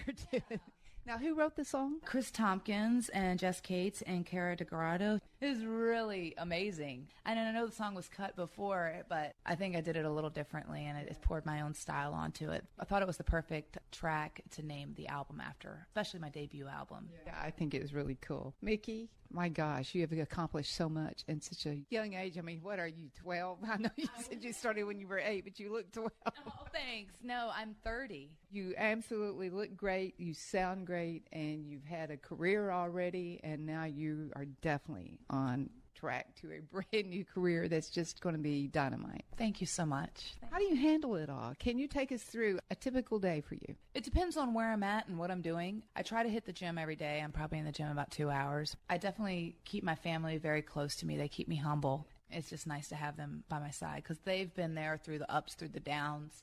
They've always been behind me no matter what. I think family is very, very important. They keep me stable and they keep me grounded. I mean, I have my horses and my animals and you keep my friends, and I'm a pretty simple girl. I mean, I'm a country girl and I just like to hang out and relax and chill, and I love to go to the gym and I love to be outside and do stuff, whether it's go fishing or go to the beach. And do you have time for all that now? You're a busy girl. I am busy, but I think it's imperative that you make time for certain things, because you have to have that time out. Like, I make time whenever I'm home. I make sure I go to church with my dad on Sunday, and I make sure that I spend that quality time with my sisters and my brothers and really try to make that time as important and as valuable as possible, even if it's only, you know, an hour or whatever the time may be. But yeah, it's important you have to make time. Where are you originally from? I'm from a little town in Virginia called Montpelier, Virginia, and most people don't know where that is. So I hail from Richmond, Virginia, and I love it there. My family's there, my horses are there. Where's your CD being released to? Where can they get it? Most downloads, you know, any iTunes, CD Baby. The hard cases right now are all through countryshowcase.com. Thank you so much for taking time out of your busy, busy schedule just to talk to me. Oh, no problem. Thank you for having me. I'm honored. We're going to take a short break, but What's Happening Goldie will be right back. You're listening to WHBN, The Rooster, 1420 AM and 99.5 FM. Thompson Car Care Service Center in Harrodsburg, towing and repair specialist, has been family owned and operated since 1967. 3 generations and going strong. Thompson Service Center, located at 200 North Childs, specializes in all makes and models. They offer towing service 24/7. A member of AAA Services, you could trust their staff. Visit Thompson Service Center at 200 North Childs Street in Harrodsburg or call 734-9732. Get your car or truck ready for the road ahead at Thompson Service Center in Harrodsburg, 200 North Childs Street. My name is Chase Harrington, and I'm from Nicholsville, Kentucky. I've been singing for about 7 years. When I got into performance, I came to Studio G. I've been learning how to look good on stage, how to bring out my voice more in the songs that I sing, how to get confidence. I hear an immense difference in my voice compared to when I started coming here. Studio G is the performing arts place. To learn more, call 859-734-4394. Studio G. The G stands for growth. You're listening to WHBN, 1420 AM and 99.5 FM. And this is What's Happening, Goldie? Her singing career is taken off. She's appeared with stars like Gretchen Wilson and Eddie Montgomery. Here's Mickey James singing the title song from her latest CD, Strangers and Angels. Why is that man taking up my time, bringing me down, 'cause he's begging for a dime? Why don't he get a job? Why is that girl holding up the line? Don't she know I got somewhere to be? I got a busy line. Why don't she hurry up? Sometimes it feels like they're all against me, standing in my way. What if these strangers are telling me something?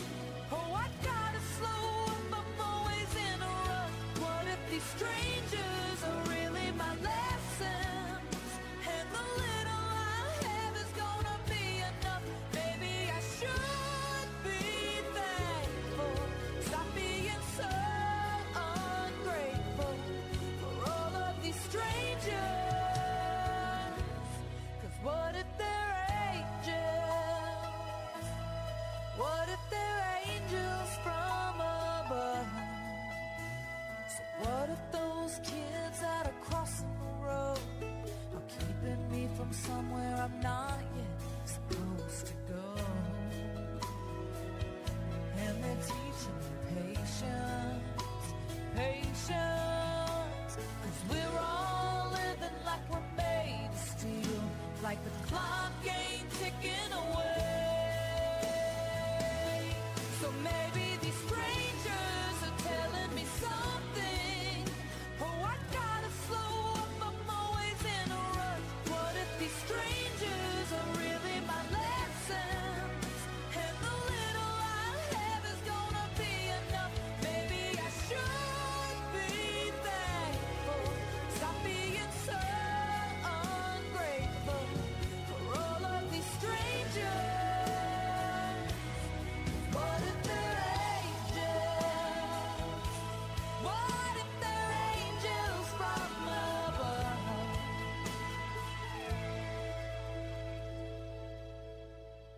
What if that man who was taking up my time was about to say something that was gonna change my life? I think I figured it out. All of these strangers are telling me something. Oh, I gotta slow up, I'm always in a rush. What if these strangers are really my lessons? And the little I have is gonna be enough. I think I should be thankful and stop being so ungrateful for all of these strangers. 'Cause what if they're angels? What if they're angels from above?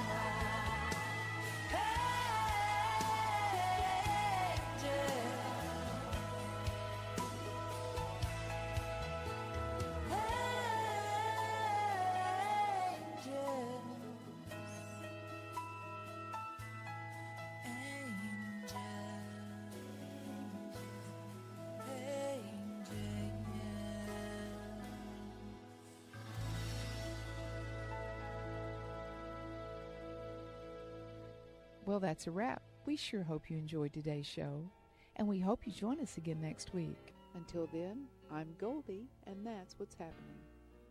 You've been listening to What's Happening, Goldie, with Goldie Goldsmith Vigneri.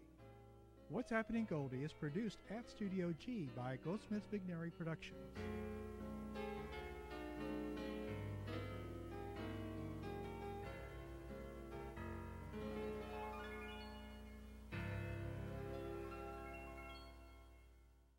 WHBN Harrodsburg.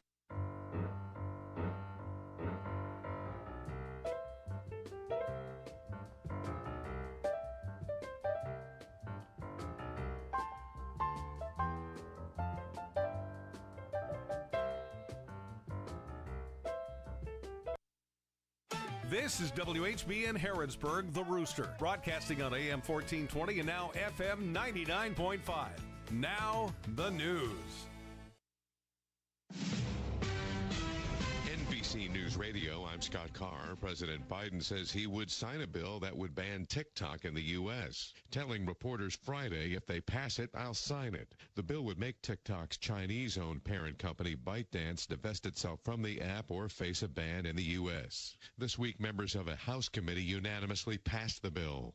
At least 3 people are dead after a National Guard helicopters crashed near the southern border in Texas. Officials say the crash happened Friday while the chopper was on a support mission near Rio Grande City. A U.S. Border Patrol agent and 2 soldiers were killed, and at least 1 person's left in critical condition.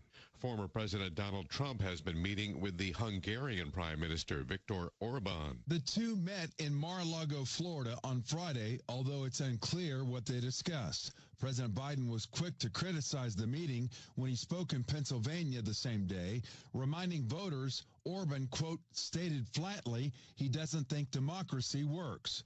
Orban, who is against things like expanding NATO, providing aid to Ukraine, and gay rights, has faced backlash for controlling media and trying to undermine Hungary's democracy.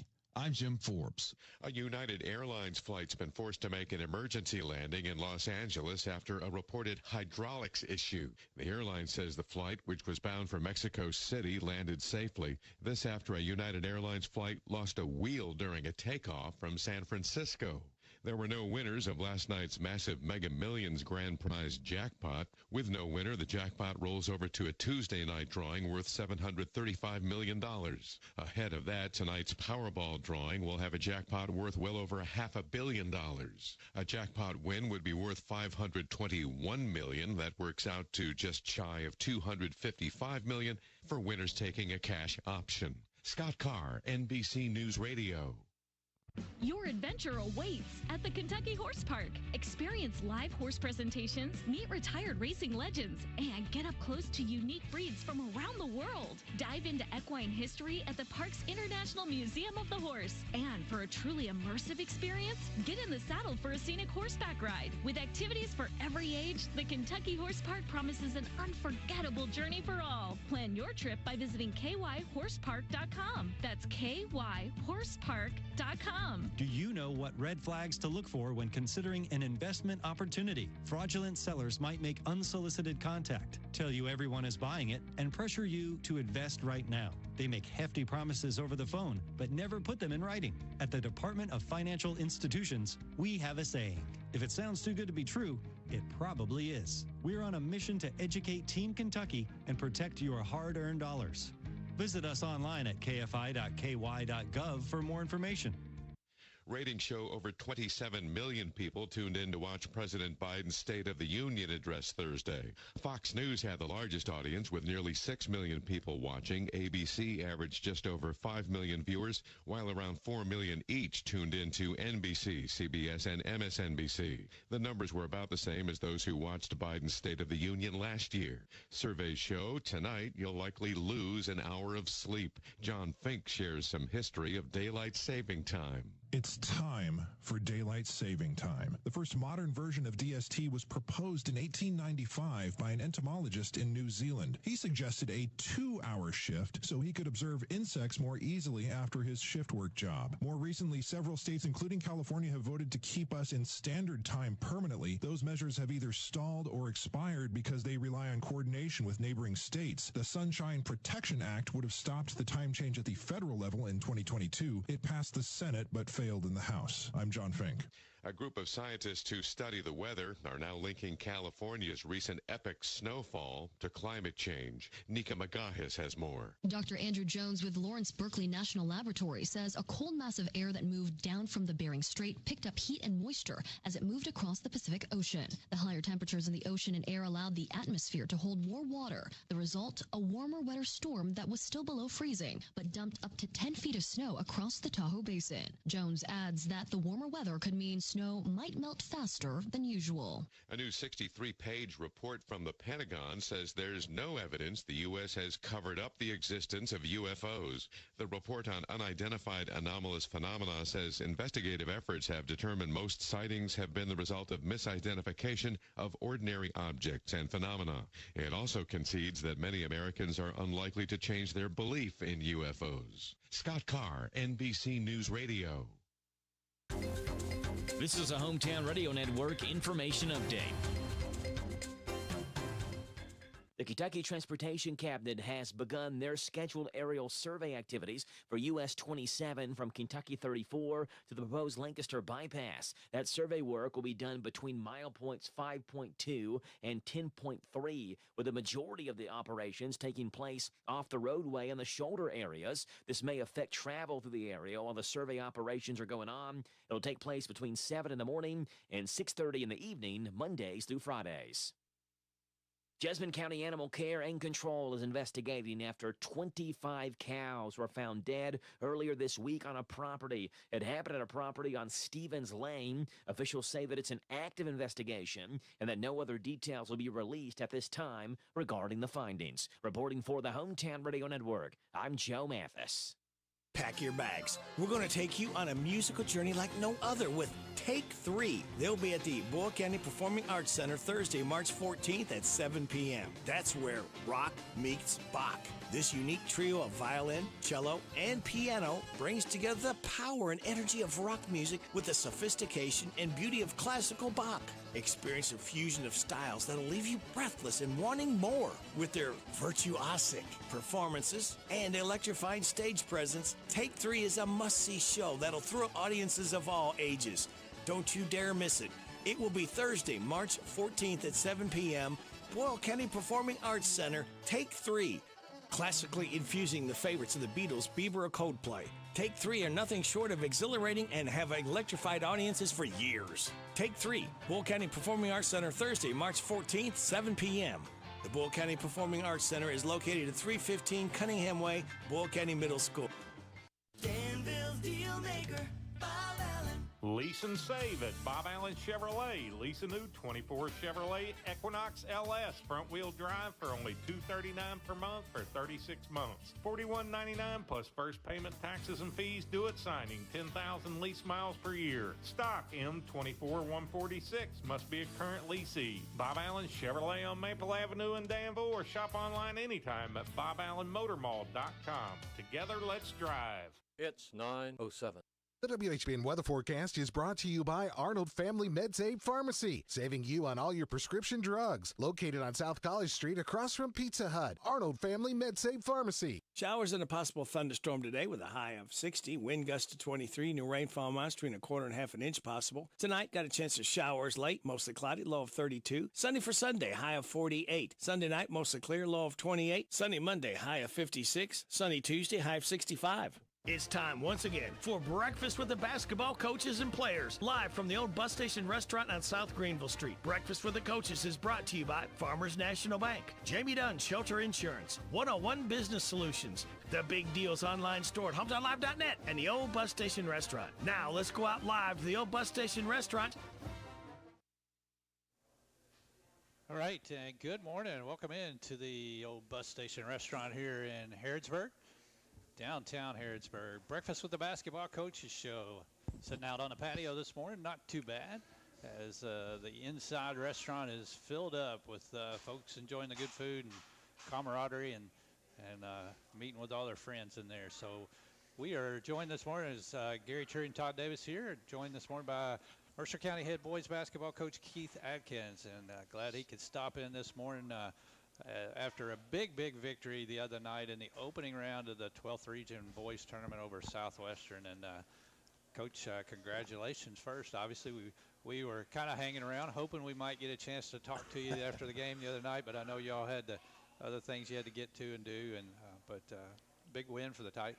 Yeah, it was a good win. You know, anytime you're still playing basketball in March, it's a good thing. And, you know, I think our guys were ready to go. You know, we had just lost to Southwestern, 8 or 9 days before that. And so we had a little bit of motivation on our side, and just give our guys all the credit. Coach, just looking at stats and so forth, and we talk about Ellis, just a very consistent, strong player, and they were very, very physical underneath with him and did a phenomenal job. But two people really stood out to me outside of that.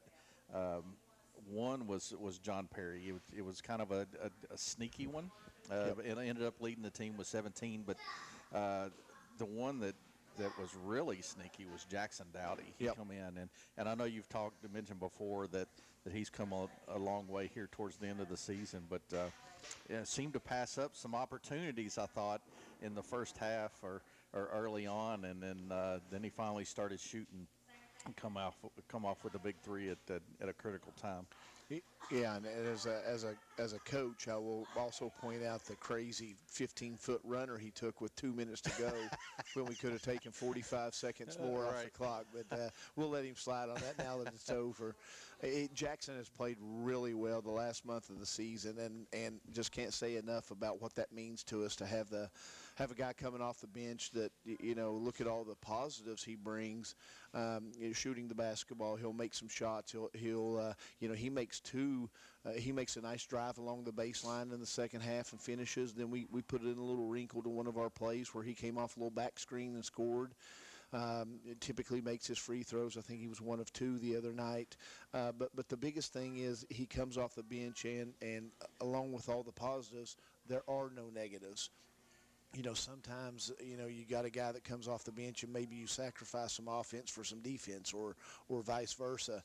But he's really defending well. He's not hurting us on the defensive end. He's not turning the ball over, protecting it. And just right now, if you looked at a plus-minus system, his plus would be way off the charts. And just all the things that he's doing for us right now. You go back to John Lincoln Perry, and I thought he was tremendous. This second half of the season and here at the end, probably the last third of the season, he's given us another scoring option. He's really scoring the ball well. He made 8 out of his 10 free throws. That's huge. And the biggest thing too is he's helping us with some ball handling duties. We're still not where we need to be from a ball handling situation, from a distribution standpoint. And the good thing about John Lincoln is he's typically our second biggest player on the floor. Other than Trevor, sometimes the third if you bring JP in a bigger lineup. But he's usually got a 4 or a 5-man guarding him, and his handles are good enough. Maybe we're getting some pressure on our 1s and our 2s, and he comes in there and handles the ball for us, and we don't really lose anything. So that's big for us. And then going all the way back to what you mentioned about Trevor, I just a tremendous effort. 16 points, 20 rebounds, a couple of blocks again, and I go back to what the announcer said after the game when Trevor got the player of the game. He said Ellis finishes with 16 points and unofficially a whole bunch of rebounds, right. and it ends up being 20, and just a tremendous effort. That's really what we have to have every night. Well, and another stat from him and the team that stood out. It was third quarter before we missed a free throw. Yeah. We were 6 of 6 in both the first and second quarter. Yep.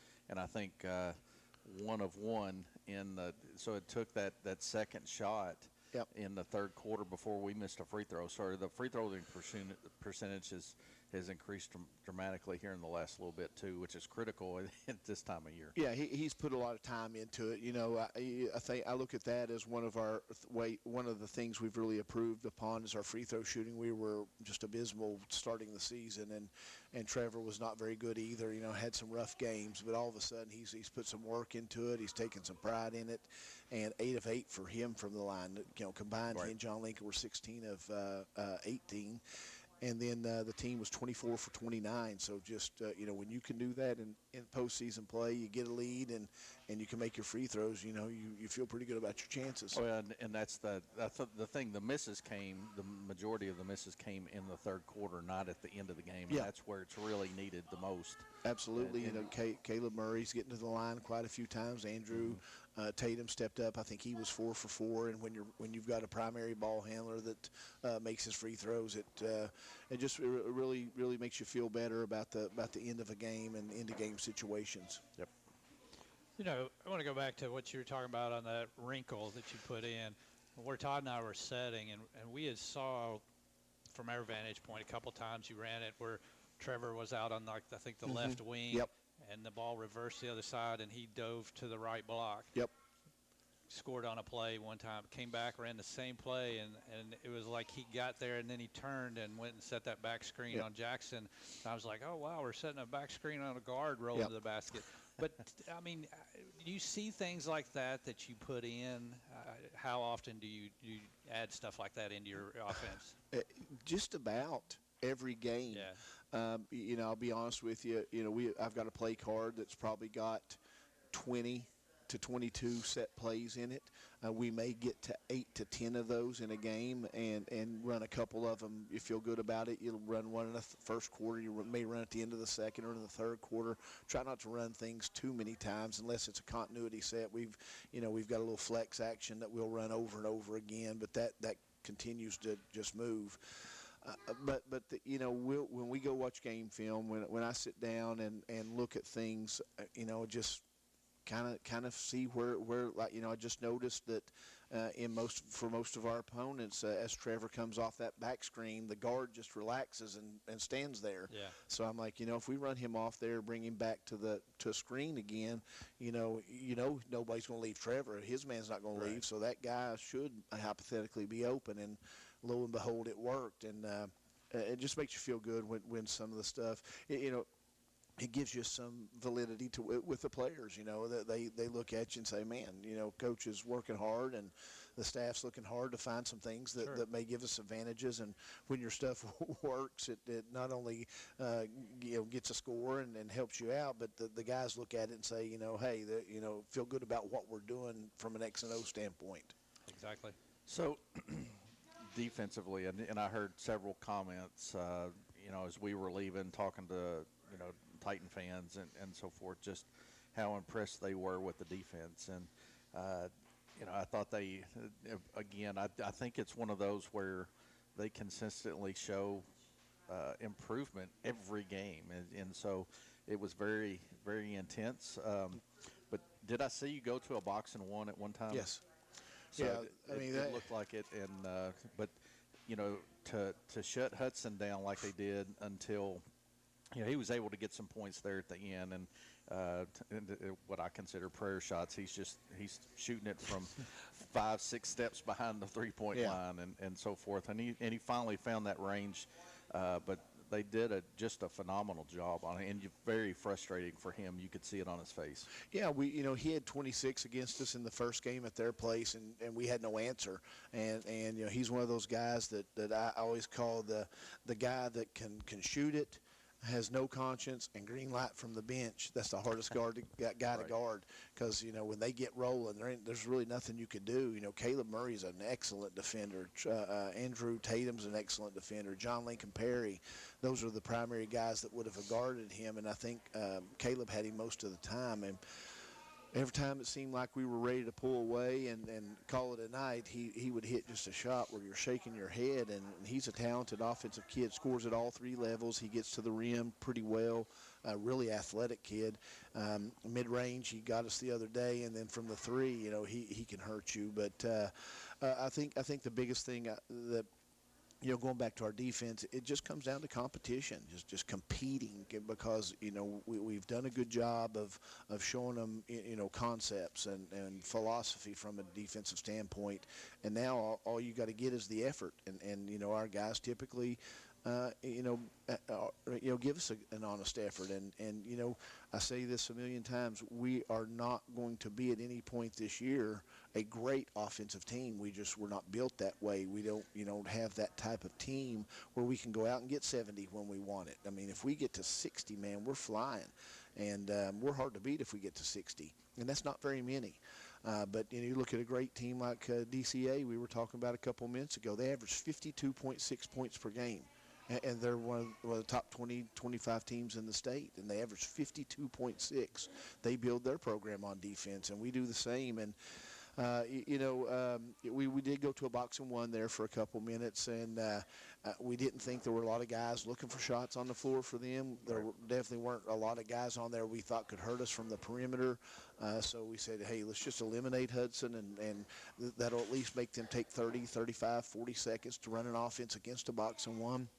And it kind of worked for us. And it's just not a defense you can sit there and go to for a quarter or a game, definitely, because eventually you're going to make some adjustments or get the right personnel in where they'll make some shots. But, going back, our guys just have to compete on the defensive end. And when we do that, we're going to give ourselves a chance to win.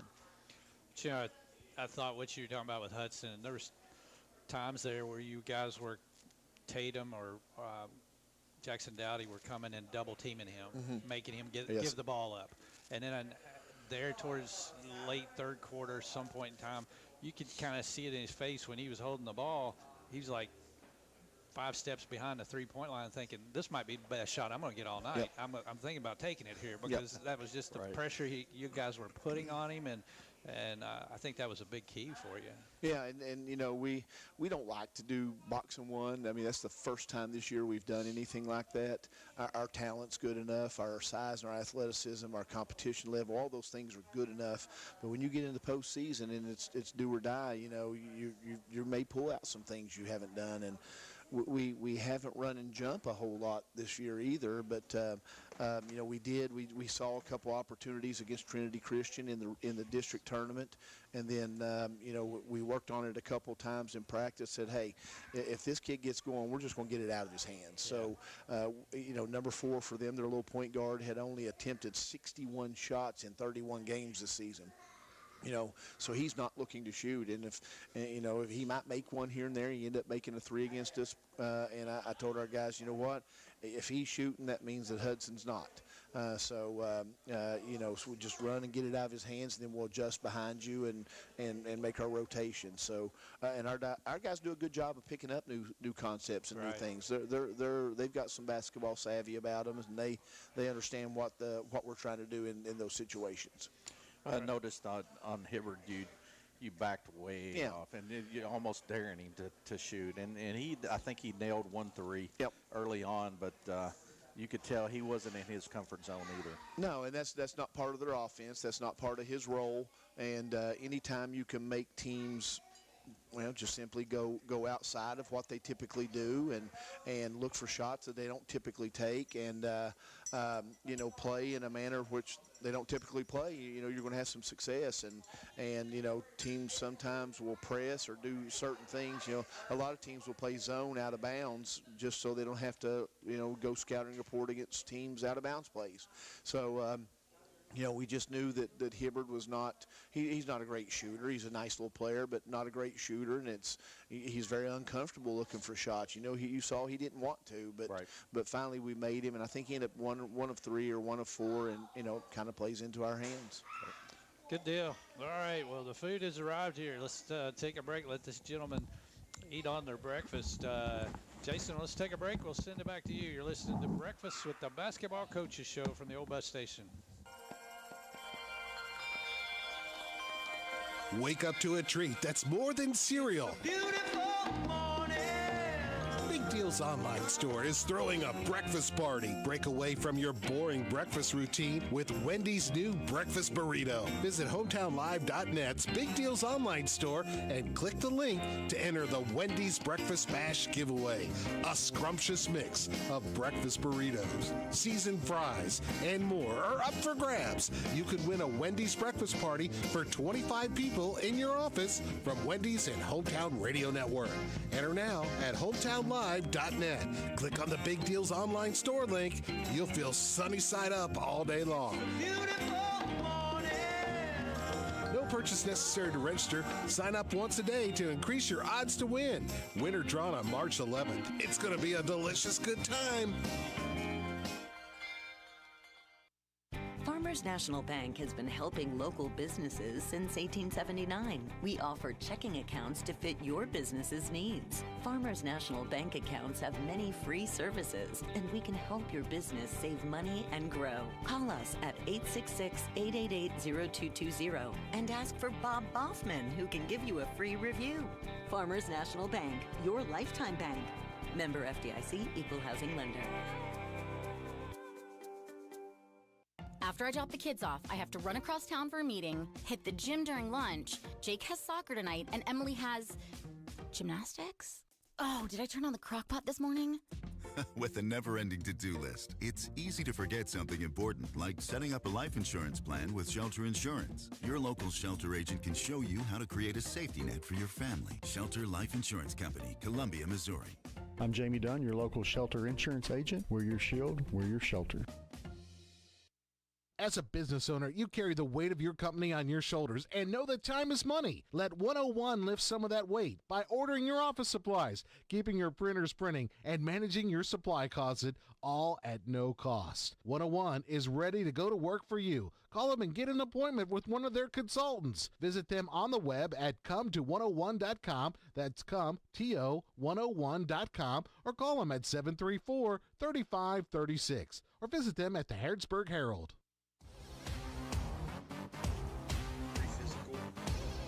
All right, welcome back in to Breakfast with the Basketball Coaches Show here in downtown Harrodsburg at Place Hoppin' this morning with folks in here enjoying some good breakfast and meeting up and planning out their Saturdays. A little rain in the area, but it's a good day to be down at the old bus station.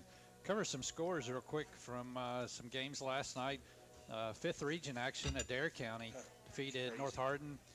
Bethlehem defeated LaRue County. So those two teams will meet for the 5th region championship. And then also the other night at the 12th region tournament, which we're most focused on, Mercer County defeated Southwestern in the first game on Monday night, and Pulaski County defeated Boyle County in the second game on Monday night. On Tuesday night, Somerset defeated Trinity Christian, and in the nightcap, Danville Christian in overtime defeated Wayne County. Two of the top teams in the 12th region throughout the year meeting there in the first round. So boys region continues on Monday night at Pulaski County High School. Hometown Radio Network will be there to bring you our first game, which will be Mercer County and Pulaski County. Tip-off at 6:30 on 99.5 FM and 1420 AM, streaming live on hometownlive.net. So join us there. I want to talk to Coach about that here coming up, but if you can't make it out to the game, and I'm telling you what, Mercer County had some fans there last Monday night. Todd and I have commented on it several times. Big Tyke Nation got out and supported the boys as the nightcap on Monday night. The second game will be Somerset and Danville Christian, and then the two winners will meet up on Tuesday night for the 12th Region Championship. Opportunity to go to Rupp Arena in the state tournament. Championship game will tip off at 7 o'clock at Pulaski County High School. So it's 4 teams left: Mercer and Pulaski, Somerset, and Danville Christian Academy. Steve Bertram will be there to bring you the second game on Monday night for DCA and Somerset. So Hometown Radio Network represented down there again in the semifinals, and guys devoured that pretty quick. I was impressed. Good stuff. Good stuff. All right, so let's continue on with Breakfast with the Basketball Coaches Show. And Coach, I know you got Pulaski coming up Monday night. You played them earlier in the year. I believe it was down there. Is that correct? Yes, it was at Pulaski. Yep. So tell us a little bit about that game and what's the outlook. What do you got to do to pull out a victory? Well, you know, the first game down there, I think I should say this: both teams coming in will be a little bit different than the first time we played. You know, their best player has been hurt most of the year. Carson Fraley, nice, big, strong point guard. Can really play all over the place. Our guys were we're saying he looks like a shorter version of Luka Doncic out there. Just handles the ball, will post up, can score it, can distribute. Just a really good player. And he's had some knee issues that have limited his number of games this year, but he's back playing and changes them tremendously. And going back was our first time.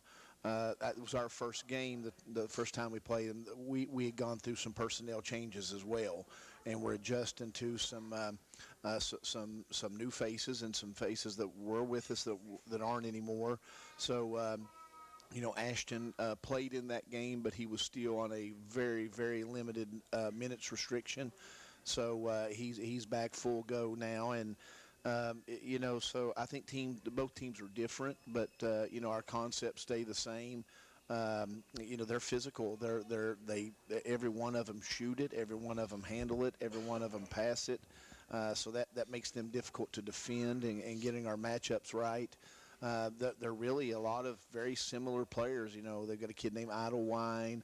They've got a kid, Wooldridge, that really shoots it, and then a little guard, Blankenship, that can really score at about 15 or 16 a game. He was an all-region kid.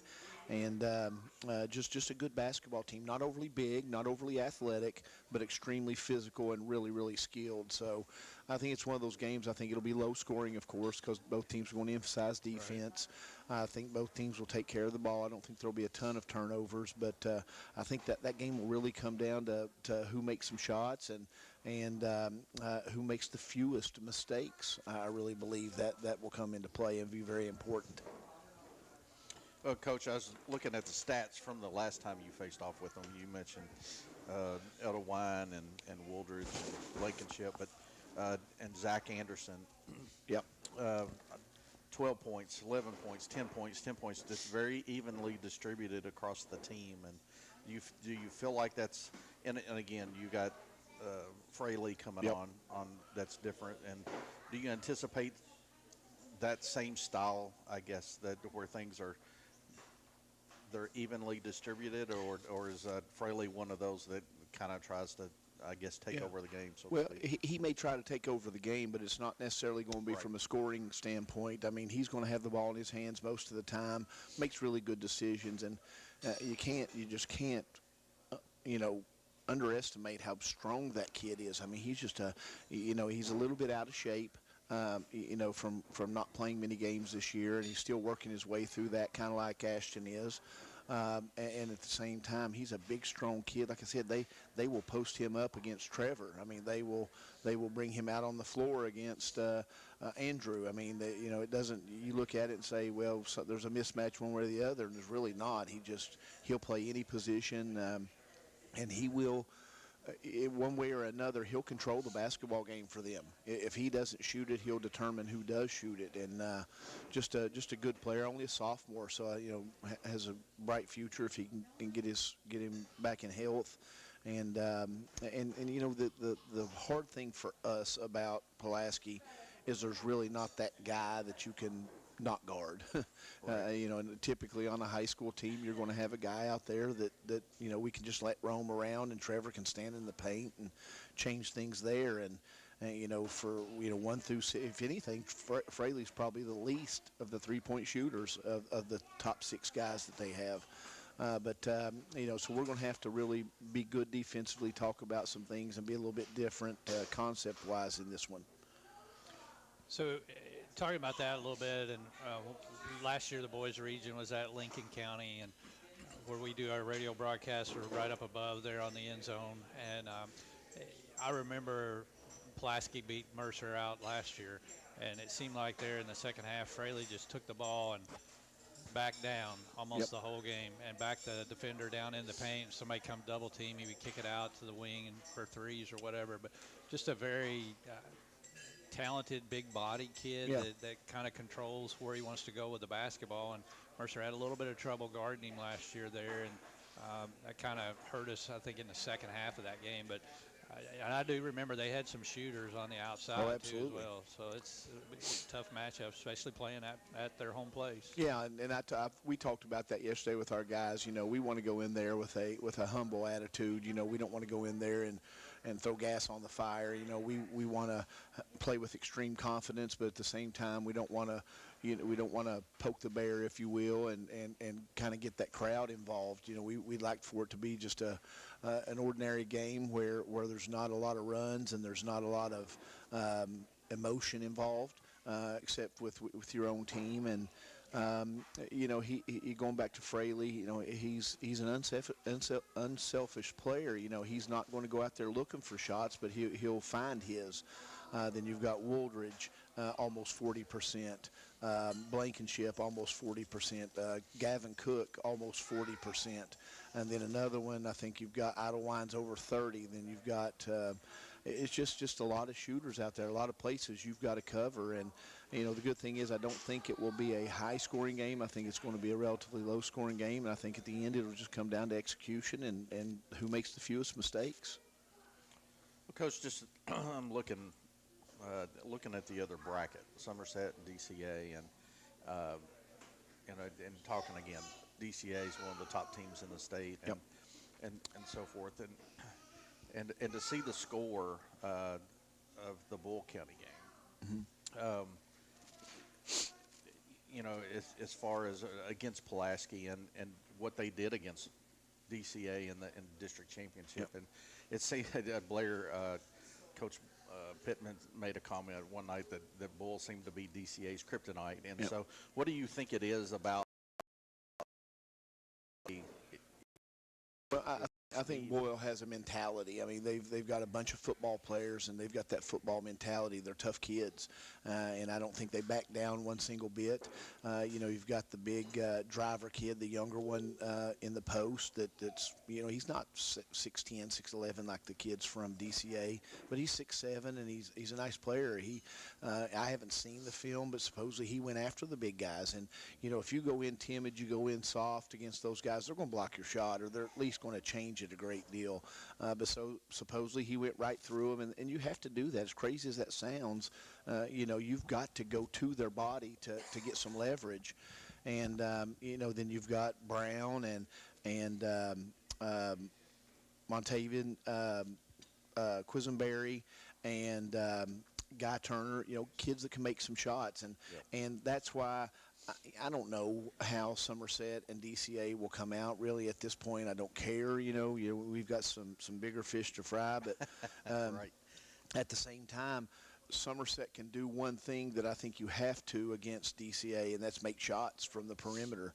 I mean, the other night against Trinity Christian, injured Whitaker made 6 threes in a row in the second half. I mean, just one after another, just bang threes, and I think it's 8 or 9 for the game. Godby's going to attack the rim. He doesn't care how big somebody is in there in the post. He's just a fearless athlete. You've got the Absher kid that can make shots from the perimeter, and then they've got a Lewis kid that's playing a lot more minutes now. He made 2 or 3 threes. So Somerset can. Now the question is, can they guard the size from DCA? I don't know if Somerset can or not. We'll see that soon enough. But they can do the one thing offensively, and that's make shots. As crazy as this sounds, we were talking a little bit about this yesterday. I don't think when you prepare for DCA, I don't think figuring out how to defend them is the issue. They only average, like I said, 52.5 points. They're not going to score it, but they won't run away from you. They'll play a style of play that's a little bit more methodical. They're going to walk it up. They're going to try to find the right shot. They won't take bad ones, and they just don't score a lot of points. The problem is how you going to score against them, because everything we do is geared towards going towards the rim. And all of a sudden, we're going towards the rim against 2 7-footers. Figure that out, So we're going to have to, if we are fortunate enough to meet them down the road, then we would have to figure some things out. But once again, I do know this: if you can make perimeter threes, then you've got a chance, and Somerset can do that. But the problem is figuring out how to score against DCA, not how to keep them from scoring. They'll keep for themselves from scoring 60 points. So let's go back to, you made a comment earlier about being humble as you go into Pulaski County. And so, thinking back, it's 2018 since our last district championship. So it's been a while since, and I don't know that any of these players have been in this scenario, right? Coming in and advanced to second and final rounds of the region. And with you as a new coach, right? So there's a lot there. So how do you work with the guys on that mentality? And I think that's a huge piece of it, because the way we're playing, they've bought in. You could see they've bought in here towards the end of the year, especially, and things are starting to come together. But it's more, I think, more of the mental aspect than it is the physical. You know, I think late season that was one of our problems. You know, when we struggled against, we should have beaten Collins at home. We struggled against Bergen at Bergen. We struggled at home against Trinity Christian. I think sometimes we got ahead of ourselves. You know, I think sometimes I said, guys, we're at the time probably 18-10. We're not 28-0. You know, all of a sudden I think we got a little bit bigger than we actually are, and we're still in the early process of building this thing, hopefully, and you know, let's prove that we can do this on a consistent basis before we go out there and approach teams. Like we can't overlook anybody. We can't walk into a game against somebody good and not be at our best. And I think these guys are still figuring that out, and I think that's a reason over the past couple of years there has been a lack of success. There's not only a figuring out how to win, it's figuring out how to handle winning. Right. And that's the mental side of it. I think is we always talk about wins and losses both. You let them go. Don't hold on to them too long. You know, you hold on to wins too long, you're going to lose the next one. You hold on to a loss too long, it can become 3 or 4 in a row. So just understand that we're not there yet. We haven't arrived yet. Let's prove that we can do it this year, and then prove that you can do it again and again and again.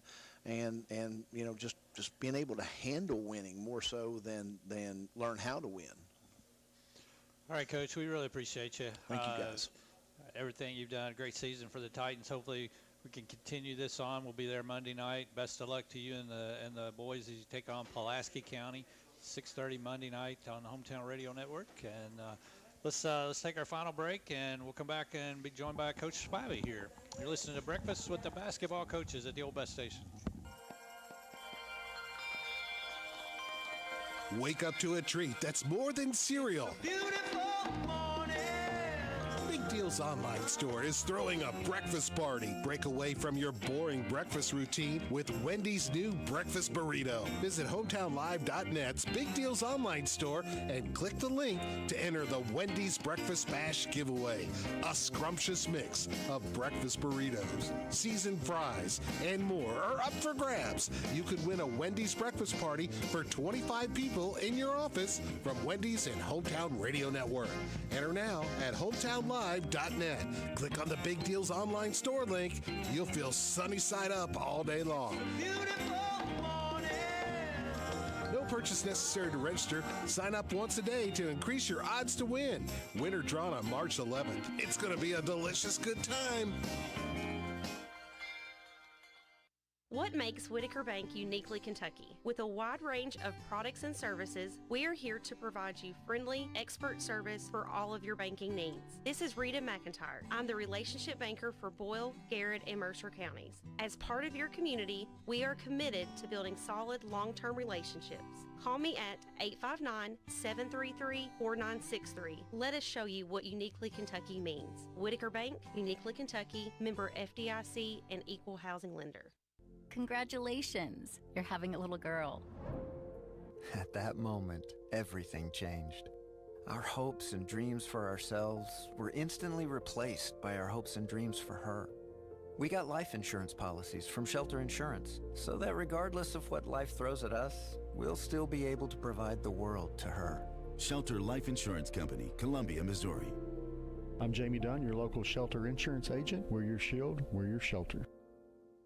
As a business owner, you carry the weight of your company on your shoulders and know that time is money. Let 101 lift some of that weight by ordering your office supplies, keeping your printers printing, and managing your supply closet, all at no cost. 101 is ready to go to work for you. Call them and get an appointment with one of their consultants. Visit them on the web at come2101.com. That's come, to101.com, or call them at 734-3536, or visit them at the Harrodsburg Herald. You mark 5 and you mark 5, and I'll take from that pool one of yours, and one that you agree on. Well, they're not hardly going to a region official. All right, and welcome back in to Breakfast with the Basketball Coaches, the old bus station in downtown Harrodsburg. Good food, good friends, good time here. The place is packed this morning on Saturday morning. We're out on the patio and enjoying some good food and some good conversation with the coaches. Now we're joined by Haley Spivey, Mercer County head girls coach. Thanks for stopping in with us this morning. Thank you for having me. Good deal. It's been a couple of weeks. It's been a couple of weeks. You celebrating last weekend, weren't here because you were down for the draw. Yes. So for the region, and so congratulations on beating West in district championship, and especially I know that had to be a very sweet victory because when you look at it, most people didn't expect. I would say most, because there were some of us that knew this could happen, right? Right. But to go in losing both times to West during the regular season, and then coming in the championship and play the way you did, it's just you could tell the girls were hungry for it. They were, and I've been telling people for 2 years that West is going to be good. You could tell last year when we played them, they stuck in the game with us until about halfway through the fourth quarter. We didn't ever pull away from them last year until about 4 or 5 minutes left in the game. And, I knew this year they would be even better, just getting a year older, getting some experience. And so I knew they were going to be good, and I've been saying that for a couple of years, that they had the potential to be pretty good. And, of course, they're going to be playing in the region championship tonight. So, but I'm proud of the girls. We got down, I think, 22 the first time we played them. They hit like 8 threes in the first quarter, and we came back and we lost 75-70.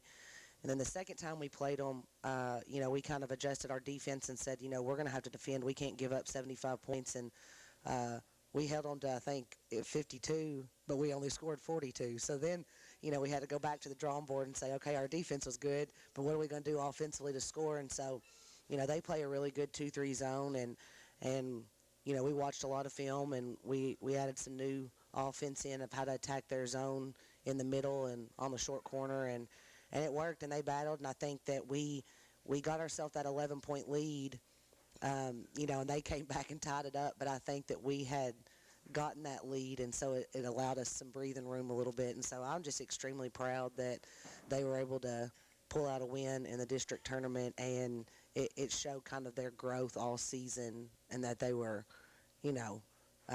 ready to play. Well, and the game plan that you as a coaching staff came in with, and the girls, I felt like executed extremely well. And so, West had a tendency, their guards would like to penetrate and then throw up just about any shot possible. In the first half, they hit them, but in the second half, you could see that it was starting to wear on them. And just a good job overall defensively, and creating a lot of frustration for Marshall. Yes, and I think, I made the switch in the fourth quarter, and I put Anna Kate on Claire Marshall, which is not a typical matchup that I would do, because Claire plays more of a 4 position. Of course, Anna Kate's point guard, and so size-wise, that's not the best defensive position that I could put her in. But we kind of looked at that she was spending a lot of time driving to the basket, and we wanted to keep her out of the paint. And so I thought our best option would be Anna Kate, and I thought Anna Kate did a great job. I think that she held her to 4 points in the fourth quarter, and she did a great job of keeping her out of the paint in that last second drive she had, and forced her to shoot a really bad shot. And so we had to make some adjustments. We had to do some things that we wouldn't typically do, but that's kind of what you got to do when it comes down to tournament time. And I think they executed well. Everybody played their role. Everybody did what they needed to do in order to win that game. So congratulations on another 46th District Girls Championship, of course. Then go into 12th Region play against Rockcastle County. Tough opponent, but very, very competitive game. I believe it was tied at the end of the first half, close throughout the game. Talk a little bit about the game with Rockcastle. Well, I think they're going to ban me from drawing anymore, because I think that this is my 6th year drawing in the region, and I don't think I've got a good draw yet. So, Well, I'm going to stop you for just a second because we were giving you a hard time last week about it, but I did learn afterwards that you were the last team. So it wasn't really a draw. I didn't technically get to draw because I was the last spot on the bracket, so I just got placed there. But I left there and I said, Lord have mercy. I said, somebody else going to have to do this because I can't do it anymore. But, no, we drew Rockcastle, and, that, in my opinion, other than West Jessamine, obviously, who we can't draw, that was probably the strongest district loser. And we had already played them once this season, and we ended up competing with them. We got down in the first time we played Rockcastle by about 19 in the first half, and we battled our way back, and I think that we cut it to 4 at one point, and then we just really couldn't get over that hump. And so, I felt pretty confident going into the game with Rockcastle, and honestly, I'm a sore loser. I'll be the first to say it. I am a sore loser, but they executed the game plan exactly like we were supposed to. It really came down to hitting shots, and if we had hit 1 or 2 shots at any point in the game, 1 or 2 more shots at any point in the game, I think that could have been a different turnout. And we missed some open shots, and you can't do that in a region tournament. And they had some girls with some experience that kind of knew what they needed to do. And so, but I'm proud of how the team battled. If you had told me back on December 1st that we would be playing in the first round tournament or region tournament against Rockcastle, and it would have been a 4-point game, I probably would have laughed at you, honestly. And so that just shows the growth and maturity throughout the season that our girls have had, and that's really a credit to them. They bought in, and I go back and I've watched some of our games from the beginning of the season, and I'm like, man, we were a completely different team in February and March, and they just kind of came on. They figured out what they need to do. They figured out what their role was, and we've struggled scoring all season, and we had some people step up that weren't scoring at the beginning of the season, and so they did what they needed to do. I think it just comes down to we had to hit 1 or 2 more shots, and we didn't do it on Monday, and that's just part of it. But I'm extremely proud of the way they battled, and I told them after the game, there's nothing you can really hang your head about. They competed, and they made it a fun first round game. So. Well, and that's the thing. You could see that they battled from start to finish. They at no point did you ever see any let up, so to speak. And so that's about all you can ask for, as a coach and working with your players. Absolutely, and that's kind of what I told them is, I know they're going to play hard. I know they're going to compete, and and I thought we did, which just comes down to you got to make shots, and we didn't make shots, and so that's part of it, and it sucks, and I'll be depressed about it for about another month, and then I'll finally kind of start getting back to my normal ways. But I told the girls the sun will rise again tomorrow, so they'll be fine, and kids are resilient, so they'll bounce back. And I'm excited. Some of them have already talked about when are we getting back in the gym, and I said, Lord have mercy, you're gonna have to give me a little bit of a break. And so I'm excited about that they have that type of mentality. And so sometimes the past 3 years we've been playing in a region championship game, and this year was a little bit different, but I'm still extremely proud of them. And like I said, if you had told me in December that that's how we would have played Rockcastle in the first round of the region, I wouldn't have believed you. So I'm extremely proud of the way they battled and the way they competed. So, Coach, you're going to say goodbye to 2 seniors that's been with you for 4, 5, 6 years, I'm not sure. But talk a little bit about the importance of what they brought to your program and how you're going to, miss them going forward, obviously. Absolutely. Anna and Sarah have just been really great this year. They've both taken on a leadership role, not just on the court, but also off the court. And we've got a really young team, and, we don't have that many upperclassmen. And so, it was really on them to kind of lead some of these middle schoolers, freshmen, for what we needed to do in practice, what we needed to do in games. And I thought they did a great job of that. And that's probably the thing that I'm most proud of. Take away their accomplishments on the court and what they've been able to do, but just to be able to kind of deal with some adversity and our team kind of having some changing dynamics and trying to figure out what we're going to do and having to depend on some of those young girls and them being able to kind of manage that. And so that's probably the thing that I'm most proud of with them. And they're both great kids. Like, they make my job easy. I love coaching them. I know they're going to compete. I know they're going to play hard. I never had any problems out of either one of them. And so they've been fun to coach since they were 6th and 7th graders.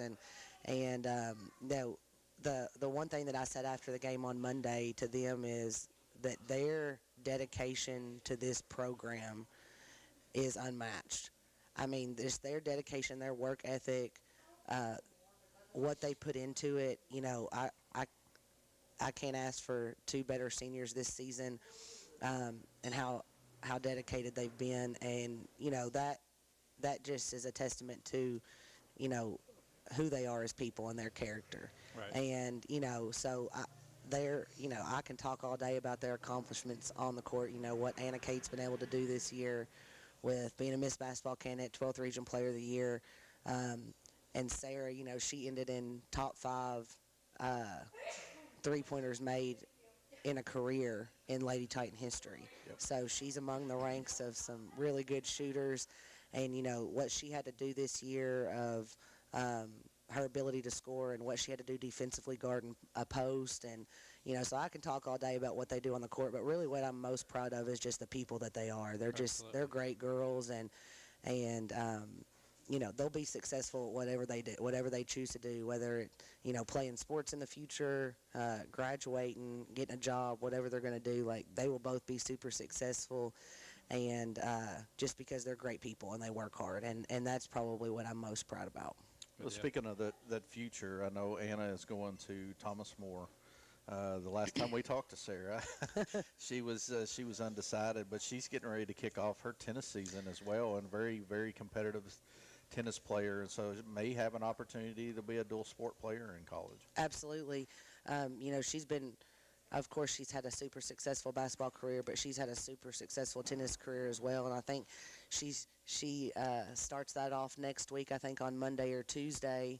And, she's got a good chance of winning the region in tennis this year. And she's been to the state tournament. I don't know how many years she's made it to the state tournament. I went and watched her last year, and she won her first match. So she has a chance to be super competitive in the state this year. And so I'm super excited for her. I never thought that I would love watching tennis, but it's actually, now that I've gone and watched her and a couple of my other players play, it's actually been fun. And, so I'm excited to see what she's able to do this year. And, I know she has a chance to go play college basketball or play college tennis or possibly do both. And so I know that she's probably thinking on that as she heads into this tennis season. Yep. Good deal. So what's the summer look like coming up with your young team? What will y'all get involved in? We'll do a lot of just individual training and getting them in the gym and skill work and doing some stuff like that. Then we'll play some games in June. I usually try to schedule about 15 games in June if I can, between 10 and 15.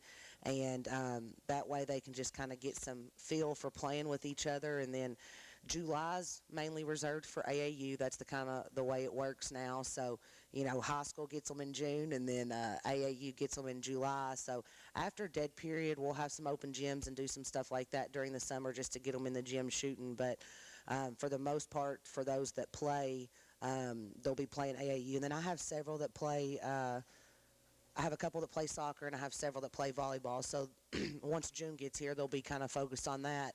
So we'll have a chance to kind of work with a small group of girls and kind of get them ready and spend some time, honing in on their skill.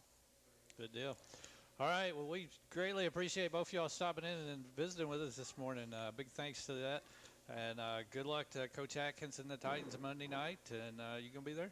I'm riding the pet bus, baby. I got kids signed up, and I'm riding the pet bus, so I'm going to be there. 6:30 in Pulaski County Gymnasium down in Somerset. So Titan Nation show up again. Yes, absolutely. We need as many people to come as possible. 12th Region has a special tradition of tournament time. So I need to be there and support. Absolutely.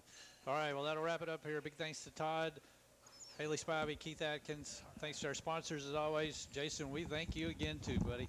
You've been listening to Breakfast with the Basketball Coaches Show at the Old Bus Station. Have a great Saturday.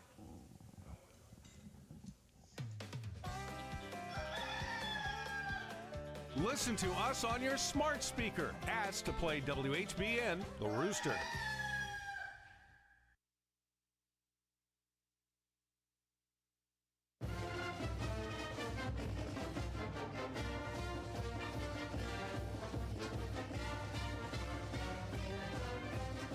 You've been listening to Breakfast with the Basketball Coaches and Players live at the Old Bus Station Restaurant. It's brought to you by The Big Deals online store at hometownlive.net, the Old Bus Station Restaurant, 101 Business Solutions, Jamie Dunn Shelter Insurance, and Farmers National Bank. Join us again that same time next week for Breakfast with the Basketball Coaches every Saturday morning from 9 till 10 live at the Old Bus Station Restaurant on South Greenville Street on AM 1420, 99.5 FM WHBN, and streamed on the World Wide Web at hometownlive.net. WHBN Harrodsburg The Rooster has been your community voice since 1955.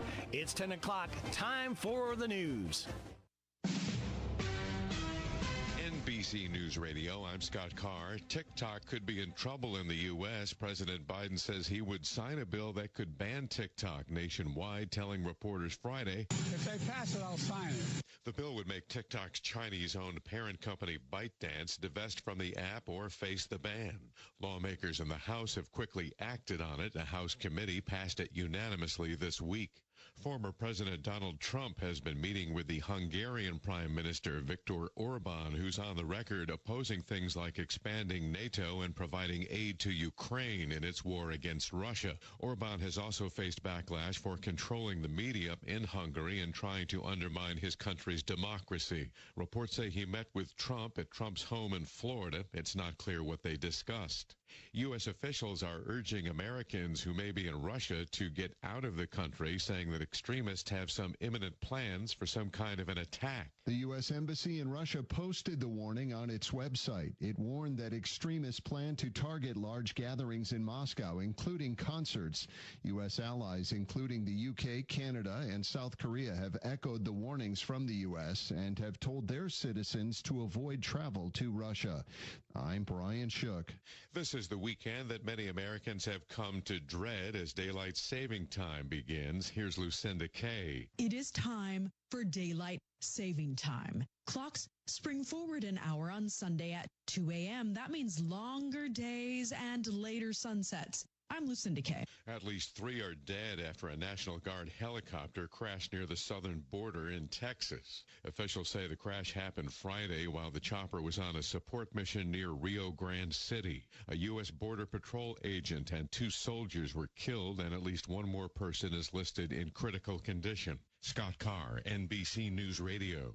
Do you know what red flags to look for when considering an investment opportunity? Fraudulent sellers might make unsolicited contact, tell you everyone is buying it, and pressure you to invest right now. They make hefty promises over the phone, but never put them in writing. At the Department of Financial Institutions, we have a saying.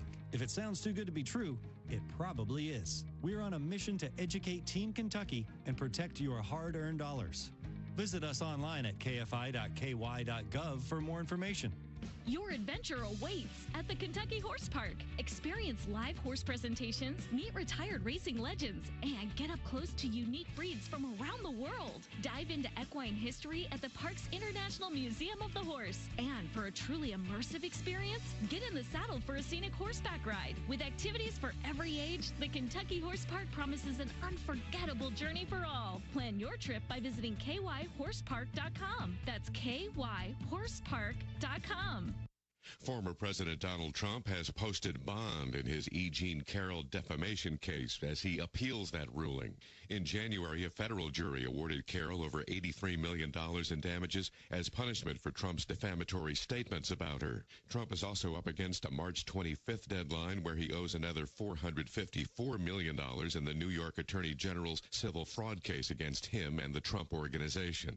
The former president of Honduras, Juan Orlando Hernandez, has been found guilty on U.S. drug trafficking charges. Hernandez had faced charges allegedly connecting him to cocaine imported into the U.S. over the last 20 years. The House in the state of Iowa has now passed a bill that would raise penalties for the death of an unborn person. Democratic Representative for Story County, Beth Whistle-Crushel, says the bill could put medical procedures like in vitro fertilization at risk, much like in the Alabama Supreme Court ruling last month. This bill will create the same chaos in Iowa, limiting the ability for Iowans to build their families and their futures. While Republican Representative from Sioux County, Skylar Wheeler, insists the bill is not about IVF treatments. This bill is very simple. It increases penalties for killing a mother and or her unborn baby. You should face some pretty stiff penalties for that. 2 Republicans joined every Democrat in the Iowa House in voting against the bill. It now heads to the Iowa Senate.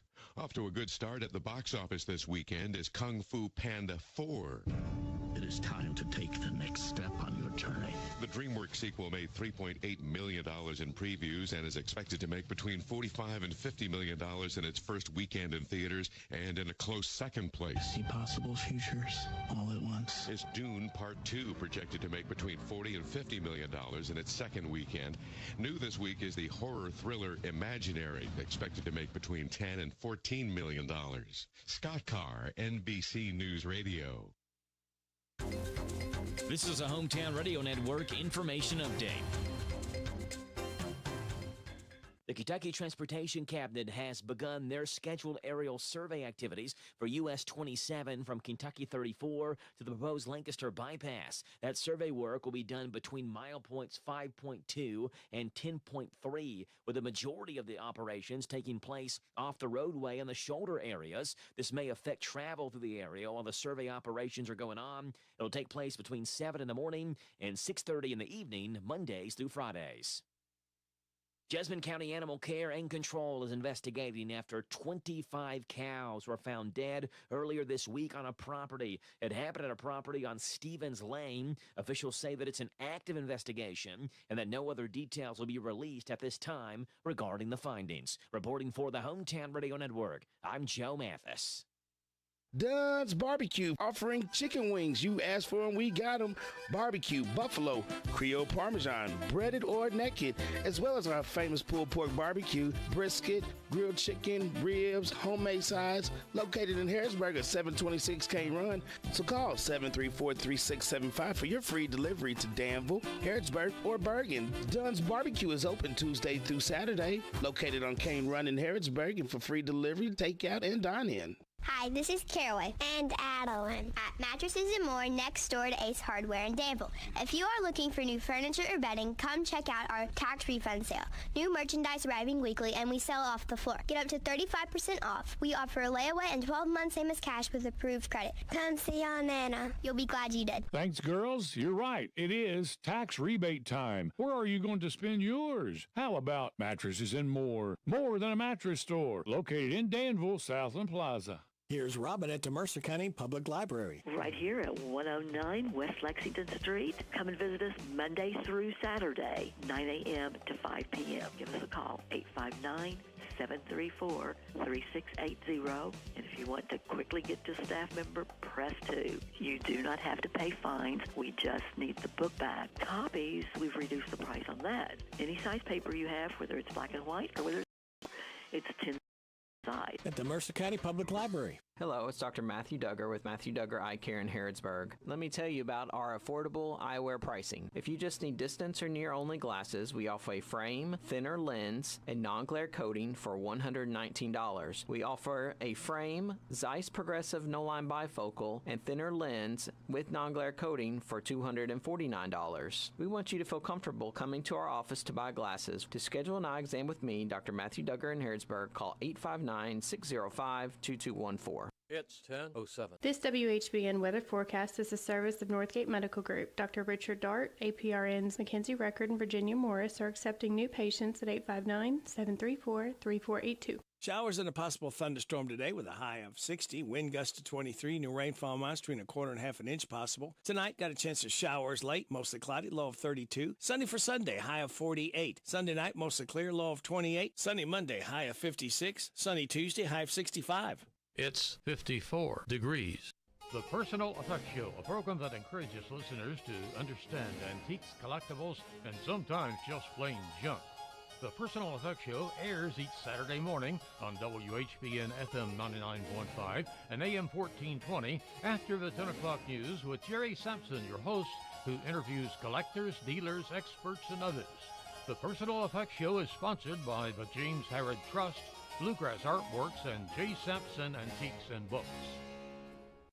Hey everyone, and welcome to Personal Effects, the Antique Show. I'm Jerry Sampson, the guy that's leading you through the world of antiques, collectibles, decorative arts, and sometimes, yes, even just plain old junk. And got one of my favorite co-hosts in here, and it is Jan Gentleman. Welcome, Jan. Good morning, Jerry. Glad to have you come back in here, and you've got a topic that you had mentioned to me that would be really interesting. Yeah. And something that I know that everyone out there, especially every red-blooded American boy and some little girls that would absolutely love, and that is none other than comic books. Comic books. And, you know, everyone always thinks automatically, right off the bat, they think Superman, Batman, the Green Lantern. The Green Lantern. I mean, there is a whole culture and subcultures and subcultures in regards to comics. But, you know, it all goes all the way back to one little thing that I guarantee maybe some of my listeners out there are going to know who this is, but I bet a lot of them don't. I sure wouldn't have if I wasn't involved in this business, but all of this goes all the way back to a little character by the name of the Little Yellow Kid. The Yellow Kid. The Yellow Kid. Neither Jerry nor I are old enough to remember the Yellow Kid. And no. Truly, I doubt there's anybody alive anymore that would remember the Yellow Kid. Now you had some really fastidious notes over there. Yeah. So why don't you tell us about the Yellow Kid? The Yellow Kid was a character who first appeared in 1894 in a New York magazine run by Joseph Pulitzer. And he was just a little side character to start out with. And within a year or so, he morphed into having his own little column. Now, at this point, cartoons, as we know them, or comics, weren't multiple panels. They were one thing, just like they'd been one picture. You had to do it in one shot. Yeah, like they'd been for 200 or more years. So, well, I don't know, we were talking the other day, all the way back to Pompeii, there were political satire illustrations posted on walls and in newspapers where usually it was political commentary was made of some sort, and that's the way the Yellow Kid started out. And like I told you, you know, these were not meant solely in the beginning for children. Oh, they definitely were not meant for children. They were definitely meant for the adults. Yeah, there was mild sexual innuendo in some of them, but primarily it was for a more sophisticated reader who understood what was going on politically in the world. And race relations. Oh, yes. Oh, yes. And that's one of the things. We'll get into that with some other characters, yeah, too. Yeah. But Jerry's got to say this guy's name. I cannot pronounce the illustrator's name. His name is Alcott. Altcott. Alcott. R.F. Altcott. He actually... if I didn't do that right, someone please correct me. Yeah, really, because neither of us know. This little Yellow Kid, he was... They called him that because he was a baby, actually, essentially just a baby figure. Bald-headed, ears like cab doors, no teeth, and he was always dressed in a long yellow baby gown. Yeah. And what he didn't actually talk. But wasn't he Oriental? No, not at all. Oh, okay. Not at all. Okay. No. In fact, the gown started out. He was Irish. Okay. He was Irish.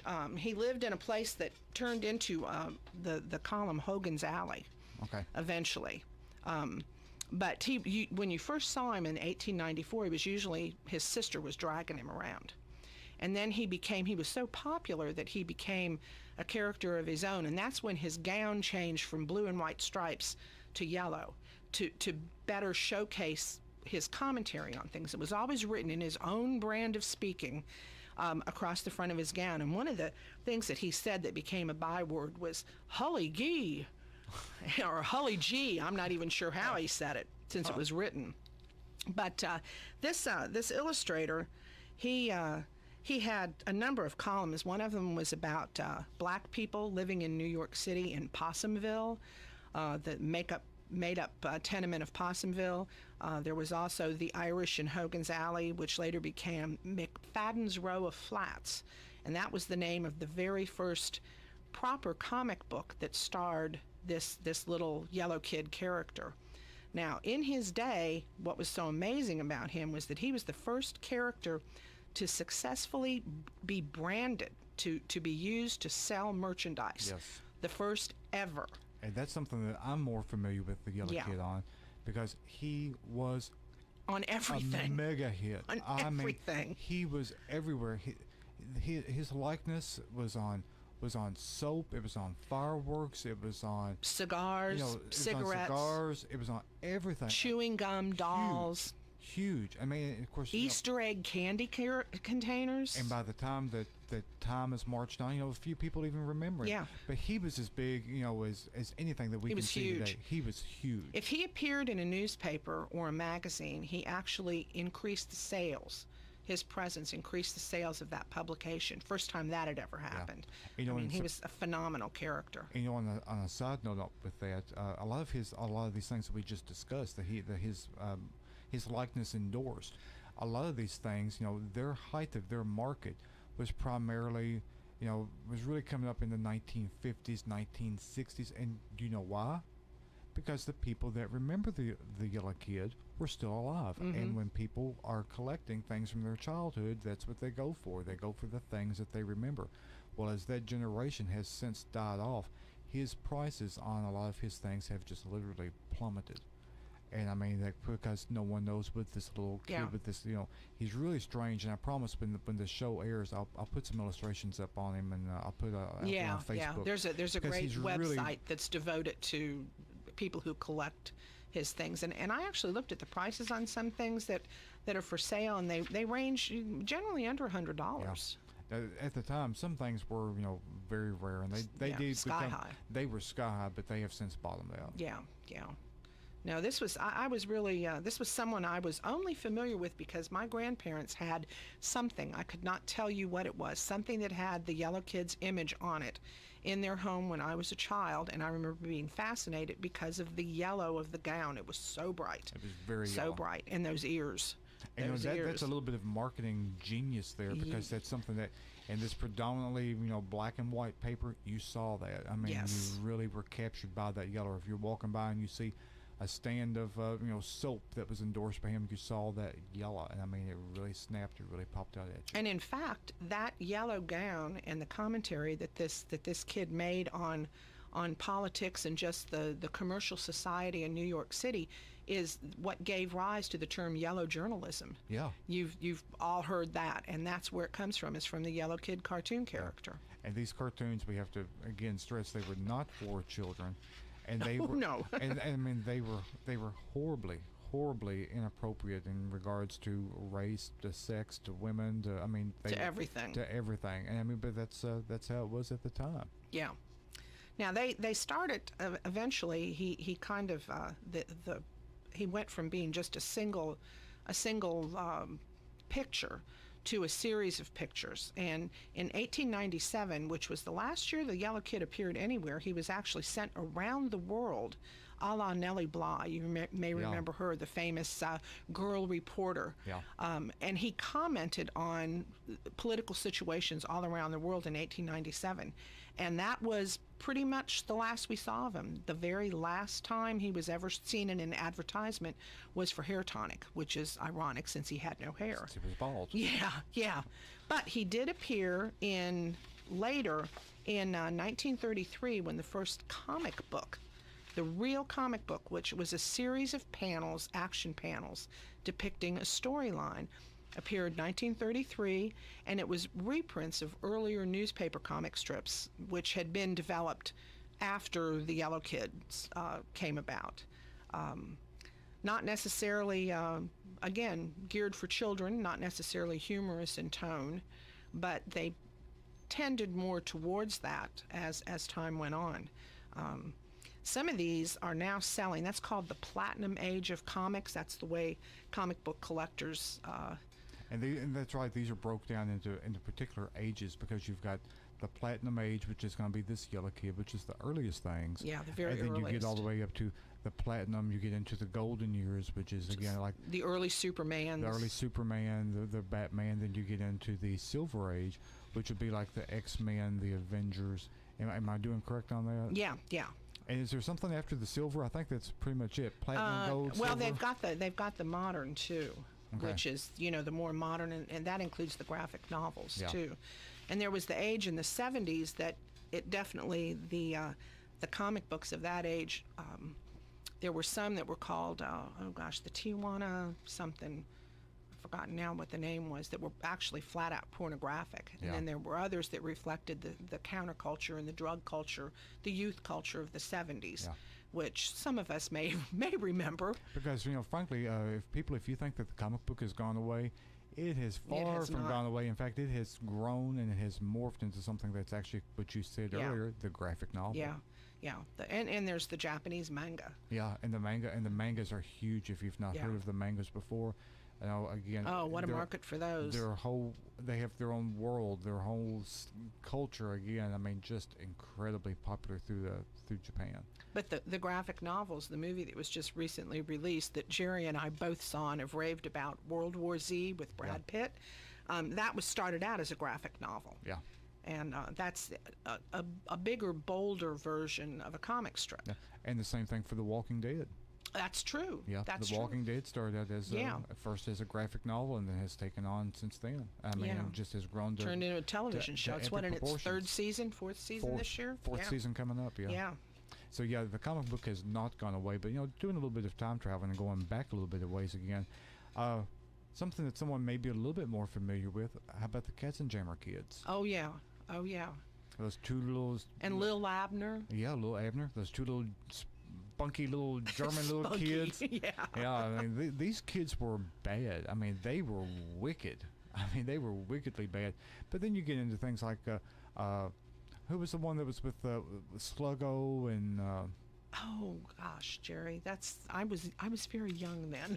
I can't remember that. I don't remember. But Little Abner. I mean, that was a definite. And Daisy May. Yeah, I mean, that was a definite jump towards the plight of the Appalachians, towards the plight of the mountain man, the coal miner. I mean, that was a really. There has tended to very to tongue-in-cheek. be a political theme, even though we don't want to necessarily recognize it. Yeah. Even in some of the mildest mannered cartoons, Bugs Bunny and all of them, there's often, if you look at it from the right angle, there's definitely some commentary going on Yeah, there. there definitely is. But these things are very collectible. I mean, people, they're passionate. I mean, oh boy, when you get people that that are golden age of the prime Superman, and they do not think kindly of something that's in the Silver Age. Oh no. And here I finally found on my notes, Superman 1938 was the first superhero and is considered to be the dawn of the golden age, and he's the archetypal superhero with superpowers. The Silver Age, revival of the superhero. There was kind of a break there where they fell out of fashion. And that's when Flash and Marvel Comics, the Fantastic Four, Spider-Man, all of those characters were introduced. That's when they all had powers. Yes. That's when, because prior to that, when you look at this Platinum Age, when you look at the Katzenjammer Kids or the Yellow Kid, they were just people. They were just people. Well, wacky people. They were just wacky or crazy people or very mischievous, but they were just folk. But when you get into that golden age, that's when they become the superhero or the supervillain. You can't forget the villains.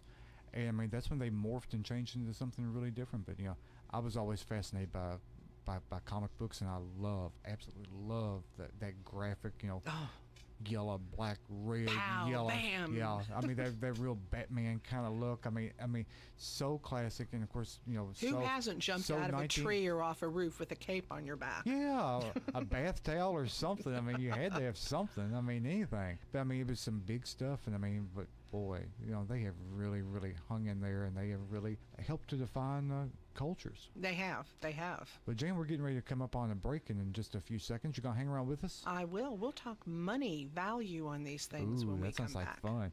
Y'all hang in there. We're gonna be getting you some information from our sponsors. We gotta give our love out to our sponsors. Be sure to listen to them. And we're talking all about comic books today. So I'm in here in the studio with Jan Gentleman. So hang in there and be back in just a few minutes. Wake up to a treat that's more than cereal. Beautiful morning. Big Deals Online Store is throwing a breakfast party. Break away from your boring breakfast routine with Wendy's new breakfast burrito. Visit hometownlive.net's Big Deals Online Store and click the link to enter the Wendy's Breakfast Bash giveaway.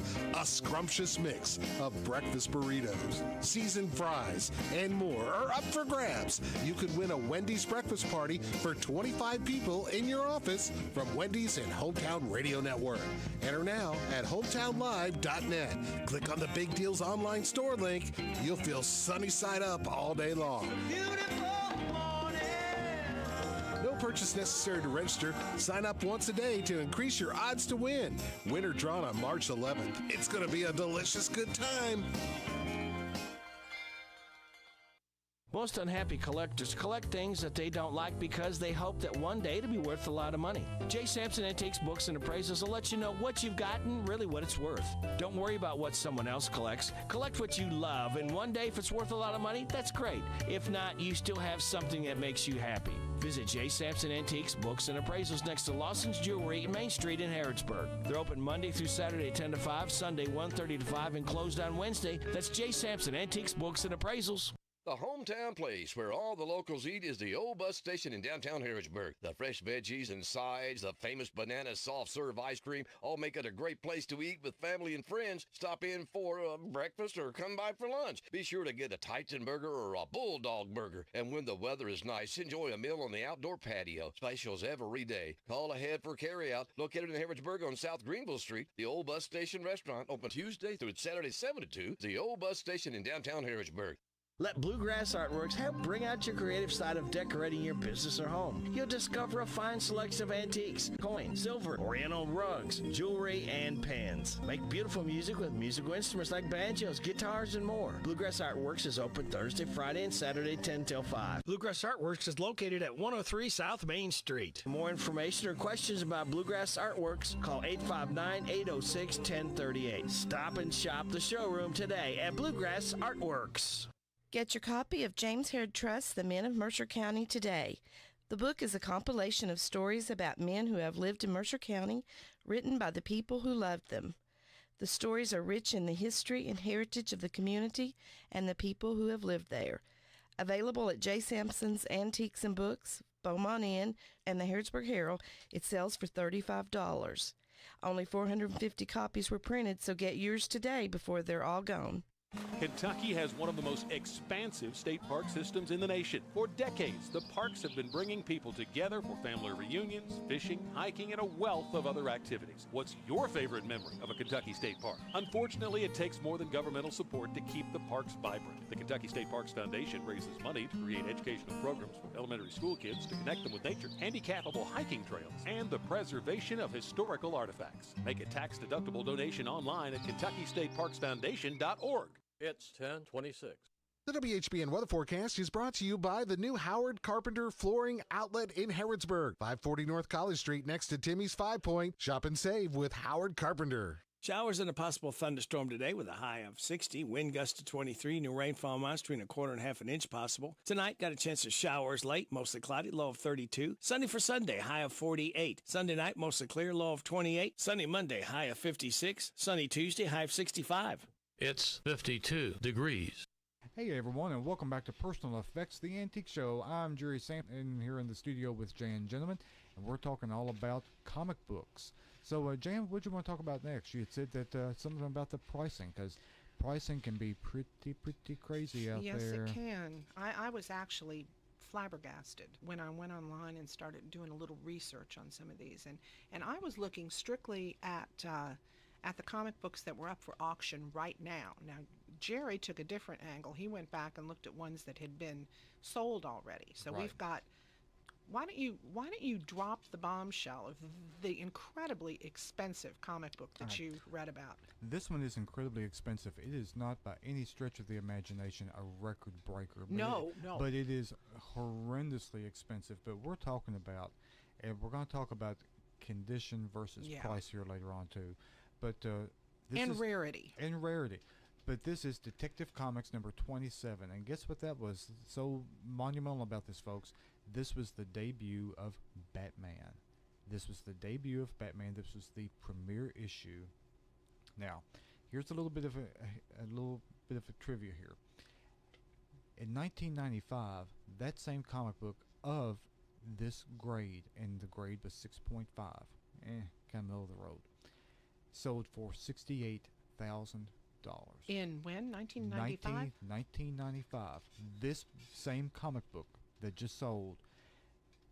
Fast forward to February 2013, this year, that same comic book graded at 6.5 that had previously sold for $68,000 now was estimated at $500,000. $500,000, folks. That comic book, when that hammer fell, sold for $567,000. Wow. That's what that comic book sold for. Almost a $500,000 increase from the last time it sold in 1995. That's one thing that we in this business love so much, is to be able that you can track down and trace the genealogy of these things. And folks, I'm telling you what, when you get into comic books like this, you are in the rare stratosphere of, frankly, a world in which most of us will not live. No. You're in a world that's right up there with Stradivarius violins, that you can track down such and such market, and this was sold, and this one disappeared, and this one reappeared. That's how these comic books come and go. But yeah, some big values there. Well, I will say that on the current auction site that I looked at, that same comic book, well, not the same one, the same issue. The same issue. Batman number 1, 1940, near mint condition. As of yesterday, is the Kentucky News Network. Price on it, the auction court price appearance was for a Fort Campbell, Kentucky soldier accused of selling military secrets to China. Corbin Schultz faces a list of charges, including conspiracy to unlawfully communicate defense information and unlawful export of defense articles to China. Schultz pled not guilty to all 6 counts against him. That's Haley Hansen reporting. Well, after an 18-hour manhunt, police have captured a shooting suspect who caused several eastern Kentucky schools to go on lockdown Friday. The Wolfe County Sheriff says Pedro Teresa was arrested last night. State police say Teresa shot a person in Wolfe County on Friday morning, then fled the scene. Nearby schools were locked down as authorities searched for the suspect. They're very, very Losing popular. an hour of sleep this Sunday morning later can date, leave Jerry you and I have talked more about than just tired. Daylight saving time begins at 2 a.m. and studies have found an uptick in heart attacks, strokes, and other health problems after the time change. There's also high risk of traffic accidents during the first week after the time change, and some people may experience insomnia symptoms due to more sunlight in the evening. Dr. Harkrit Mann is a sleep expert. He says fatigue is linked to daylight saving time because we become more active and get more sunlight in the evening. As a result, there is less melatonin production to help you sleep. The college basketball regular season comes to an end today. Kentucky Wildcats, they traveled to Knoxville to play the 4th-ranked Tennessee Volunteers. A win for the 15th-ranked Cats would lead to a double bye in next week's SEC tournament. Tip-off today is at 4 o'clock Eastern Time. I'm Paul Miles. This is the Kentucky News Network. Do you know what red flags to look for when considering an investment opportunity? Fraudulent sellers might make unsolicited contact, tell you everyone is buying it, and pressure you to invest right now. They make hefty promises over the phone, but never put them in writing. At the Department of Financial Institutions, we have a saying. If it sounds too good to be true, it probably is. We're on a mission to educate Team Kentucky and protect your hard-earned dollars. Visit us online at kfi.ky.gov for more information. Do I want to buy Rolls-Royce, or do I want to buy the Superman comic book? I can't decide. What am I going to spend my $500,000 on? They're not going to be in that kind of realm ever. I don't care if they're signed by Archie himself. He's not even a real character, but I don't for a truly immersive experience, get in the saddle for a scenic horseback ride. With activities for every age, the Kentucky Horse Park promises an unforgettable journey for all. Plan your trip by visiting kyhorsepark.com. That's kyhorsepark.com. A numeric scale. Yes. On the website that I looked at, they graded on a near mint, very good, tattered and worn scale. You have to watch some of these organizations that do the grading, because they might actually degrade your item by removing it from the packaging, the original packaging, to assess it. Controversial. Once it's opened, it's never going back in that package again, and it's lost value. Yeah. And that means the ones that are left out there that are in the original packaging are much more valuable, which could be held by the organization that has just degraded yours. Yeah. So, be very, very, very careful who you turn your collectible item over to for assessment. Jane, can you believe that our time is almost up on this? We can I talk. promise we're going to come back and we're going to do this comic book thing again, because this is some really great information. And you're going to see a there. lot of this kind of thing out on the 127 yard sale. Or any yard sale. Yeah, so, any yard sale. So, I mean, you're going to be able to find these things at auctions, and I guarantee someone's probably got an attic or a basement of them. Oh, yeah. And we need to talk about condition and caring for these things. We do. I promise I'm going to get you to come back again soon, and we'll try to get that tackled soon. So thanks, Jerry. I'm glad to have you come in, Jan. But everyone out there, if you need me, you know where to find me. I'm at 107 South Main Street, right there on historic Main Street in Harrodsburg. Give me a call at the store, and that's 859-734-7829. Find me on Facebook. Facebook is really fascinating. It's got some really cool stuff in it. You'll find me under Sampson Antiques Books and Appraisals. Or, send me an email. My email is jsampsonantiques@bellsouth.net. You may have appraisal work you need to have done. You may need to have a consultation. You maybe even have an estate that you need to settle. Give me a call. That's my job. That's my career. So I want to talk to you about that. Be glad to talk to you about rates and fees and all that stuff. But definitely want to be able to help you out there. But give me a call if you need me. But until then, get out there, and I guarantee you there's an antique shop or an auction that's going on that would appreciate you going out there and spending some money and maybe picking up a piece to add to your own collection. So y'all stay safe, and until next time, we'll see y'all next week. The Personal Effects Show, a program that encourages listeners to understand antiques, collectibles, and sometimes just plain junk. The Personal Effects Show airs each Saturday morning on WHBN FM 99.5 and AM 1420 after the 10 o'clock news with Jerry Sampson, your host, who interviews collectors, dealers, experts, and others. The Personal Effects Show is sponsored by the James Herod Trust, Bluegrass Artworks, and J. Sampson Antiques and Books.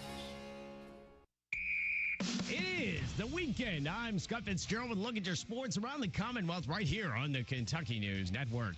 The 13th ranked Kentucky Wildcats are back at it today. They're in Knoxville for their annual border war battle with number 4 Tennessee. In the team's last meeting, February 3rd in Lexington, you remember freshman Rob Dillingham had himself a night, going on for 32 points. At stake for the Cats in this one is seeding. Kentucky is in a 4-way tie for second place with Florida lurking around at 11-6. The Cats come into this one with the second best scoring offense, while the Vols are holding teams to a second best 67.1 points per game. Something, of course, has to give. One person that can make that happen, freshman sensation out of North Laurel High School, that would be Reed Shepard. Something not lost on his coach, John Calaberry. And I got to let Reed go some, but there are times he leaves the man he doesn't need to leave and he gives up a 3. It's kind of like Robert on offense. You got to let him go a little bit because he could go on a run. With Reed, defensively, he's making some plays that change the direction of the game, the whole complexion. And the Western Kentucky Hilltoppers continue to ramp up for the regular season finale today at Liberty. As it stands now, the Tops would be the 3rd seed in the upcoming Conference USA tournament at 8-7. They're a game up on 7-8 MTSU. At the OVC tournament in Evansville, stop me if you've heard this before, Morehead State's Riley Minix led the way. Yeah, the big fella had a night again last night, dropping 26 points as Morehead State beat UT Marshall Martin 84-78. They move on to the conference championship game against Little Rock today. The win marks Coach Preston Spradlin's Eagles' third trip to the championship game in the last 4 seasons. The program also tied the school record for wins in a season, 25-8 now, equaling the 1983-84 squad and the 2010 and 2011 squad. The Eagles, by the way, dropped their only regular season contest at Little Rock back on February 15th in a heartbreaker 68-69. And that's a look at your sports around the Commonwealth. I'm Scott Fitzgerald. This is the Kentucky. What's holding WHBN Harrodsburg? Your great Central Kentucky, rich in history and tradition. Mercer County was one of the 9 original counties established by Virginia and was founded in 1786. Formed from roughly 250 square miles of Lincoln County, it was named after General Hugh Mercer, a soldier killed in the American Revolution. Settlement of historic Mercer County began 12 years earlier in 1774 by James Herod, a Pennsylvania native. Although settlement was successful, work in the county didn't last long. American Indians living in the area were frightened by the sight of new people in their territory. Work in the newly founded county had to be suspended due to hostility between American Indians and the settlers. Religion also played a big role within Mercer County. A small village called Pleasant Hill became home to the Shakers. 200 years later, historic Mercer County boasts the first permanent settlement in Kentucky, Harrodsburg, named after the aforementioned James Herod. The Hometown Radio Network is proud to serve our listeners in Central Kentucky. Thanks for listening. Hey everybody, this is Derek Gray with the Mercer County Tourist Commission, and we are excited for our new app, Visit Mercer County KY. Head on over to the App Store, type in Visit Mercer County KY. You should see the new city logo with the navy background and the white H. Home screen here has attractions, food and drink, lodging, to-do, events, my plan, login, notifications, and tutorials. We are excited about the app, and whether you're a local or a visitor, we hope this enhances your experience when you come to Mercer County.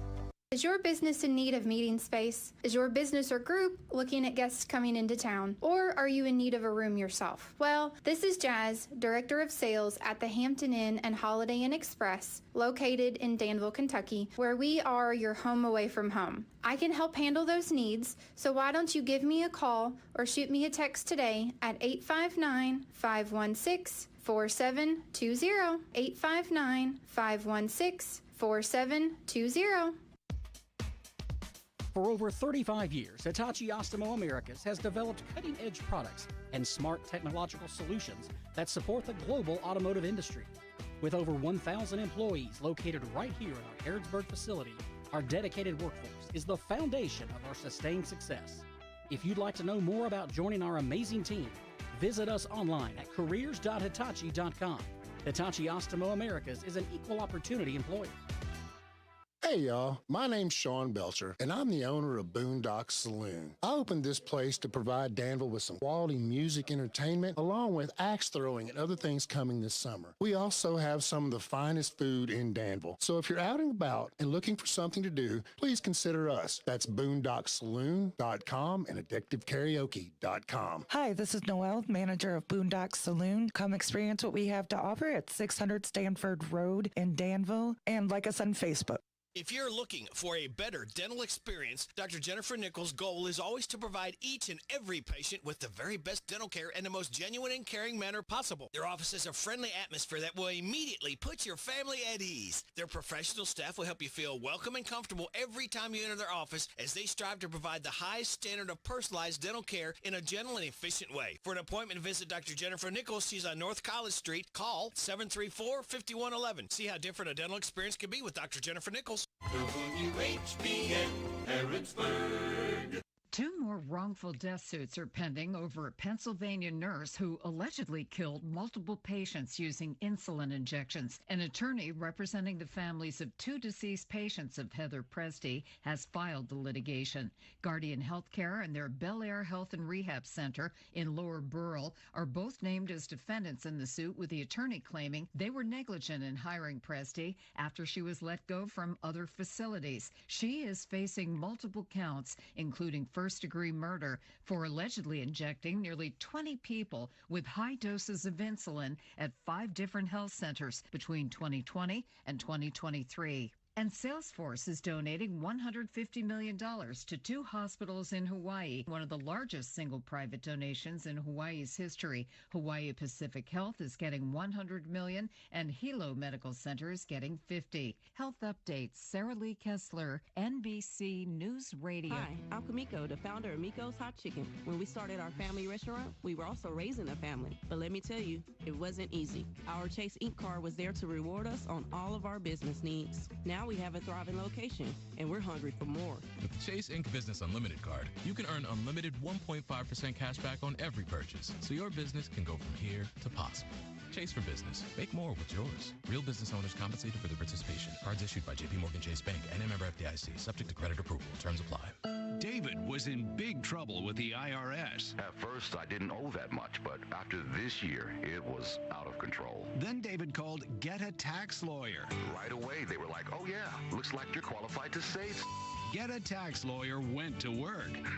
Should have called way sooner. Get a Tax Lawyer has helped thousands like David fight the IRS and get a fresh start. Call 800-745-3070. That's 800-745-3070. This WHBN weather brought to you by the new Cabin Connections of Harrodsburg, providing the largest selection of playhouses, cabins, sheds, workshops, and more. Financing available, Cabin Connections of Harrodsburg. Showers and a possible thunderstorm today with a high of 60, wind gust to 23, new rainfall amounts between 1/4 and 1/2 inch possible. Tonight, got a chance of showers late, mostly cloudy, low of 32. Sunday for Sunday, high of 48. Sunday night, mostly clear, low of 28. Sunday, Monday, high of 56. Sunny Tuesday, high of 65. It's 52 degrees. WHBN, Harrodsburg. The following is a paid program. Good morning and welcome again to the Message of Grace. This is Pastor David Collier coming to you on our Message of Grace broadcast as we start a new month here.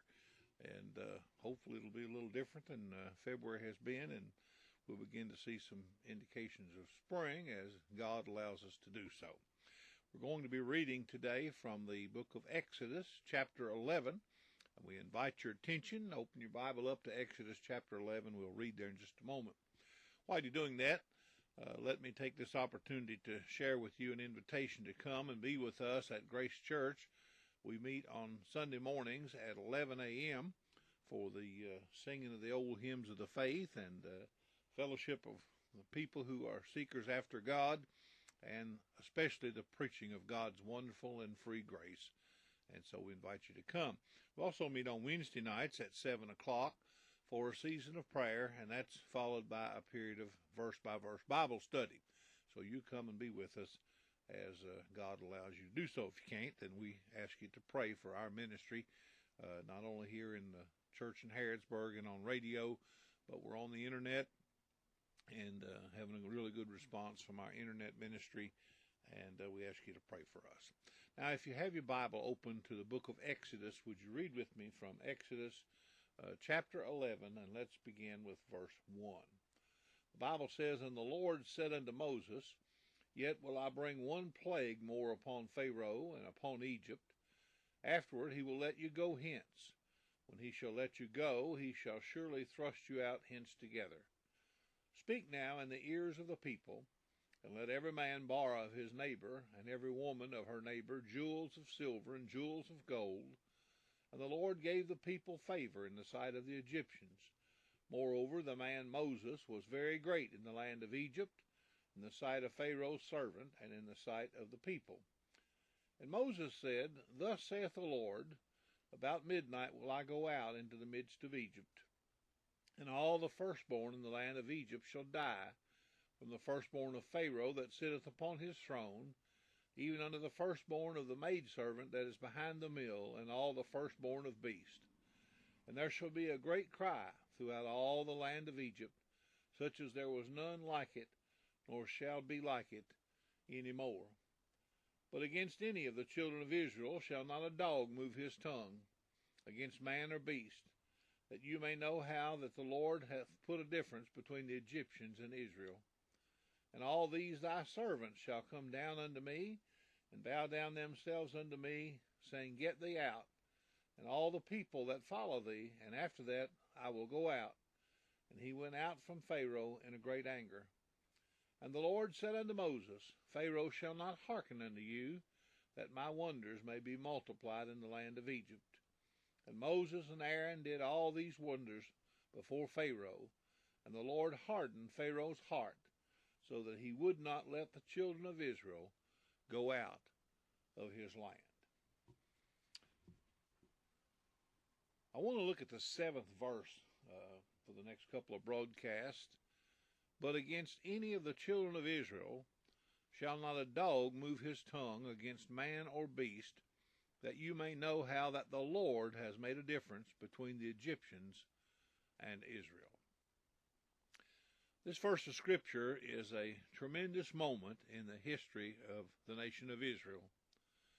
God has appointed 9 plagues upon the Egyptians and all the other unbelievers in that land, but now he speaks to his children in sweet tones just before he unleashes the final plague that will set them free from more than 400 years of bondage and affliction.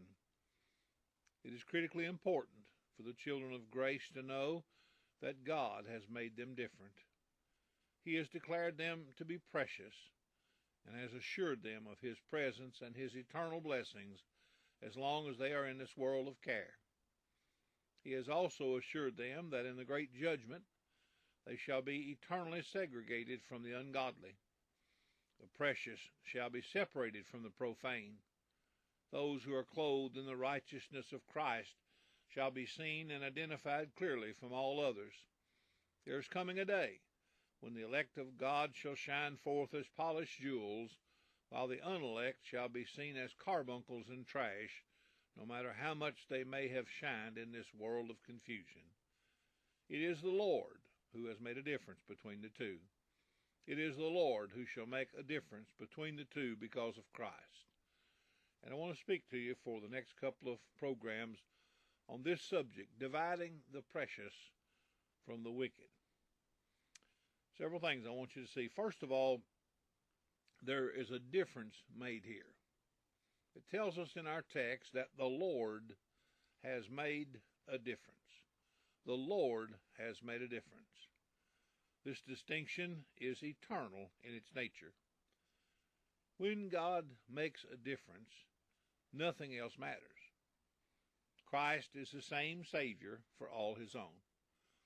He's the same Savior for me as he was for Augustine. He's the same Savior for you if you're a true believer as he was for the Apostle Paul. He never changes because God never changes, and it's in God's plan and purpose. This is a distinction of infinite width. The difference between the redeemed and the unredeemed is greater than the width of the Grand Canyon. It is wider than the Caribbean Sea. Jesus said in Luke 16:26, as it was in the days of Noah, so shall it be also in the days of the Son of Man. One person has perpetual life from God. The other has death from their own nature and their own conduct.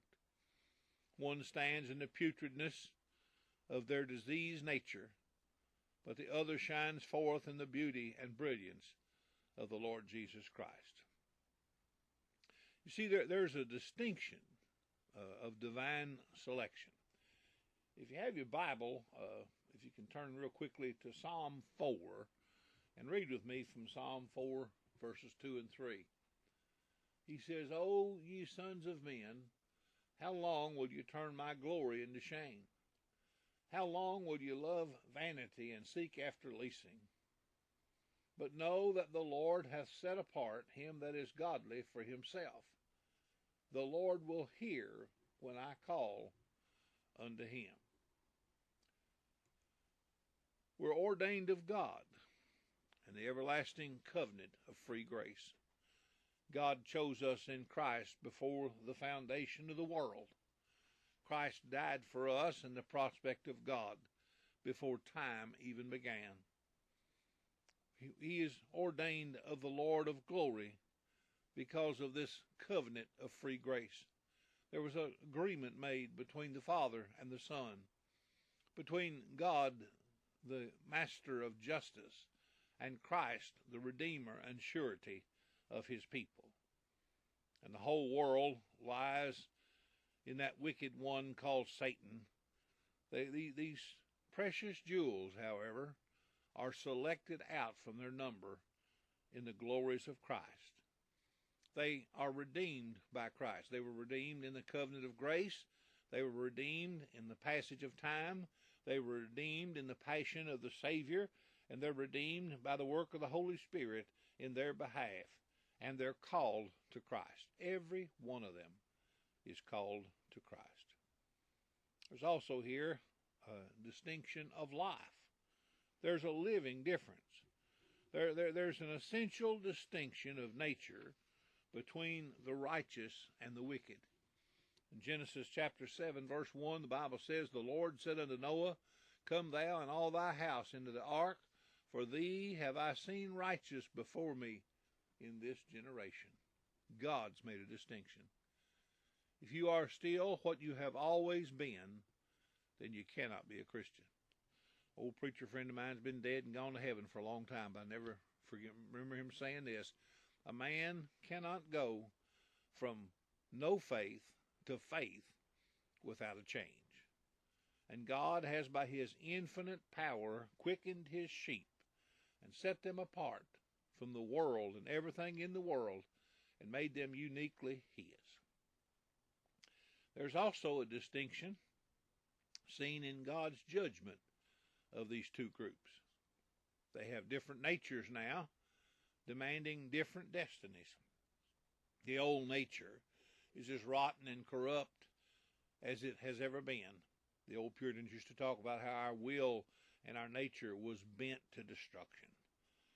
But the power of God has made a change in those who are believers. The unrenewed, the ungodly, bring their tattered rags of self-righteousness.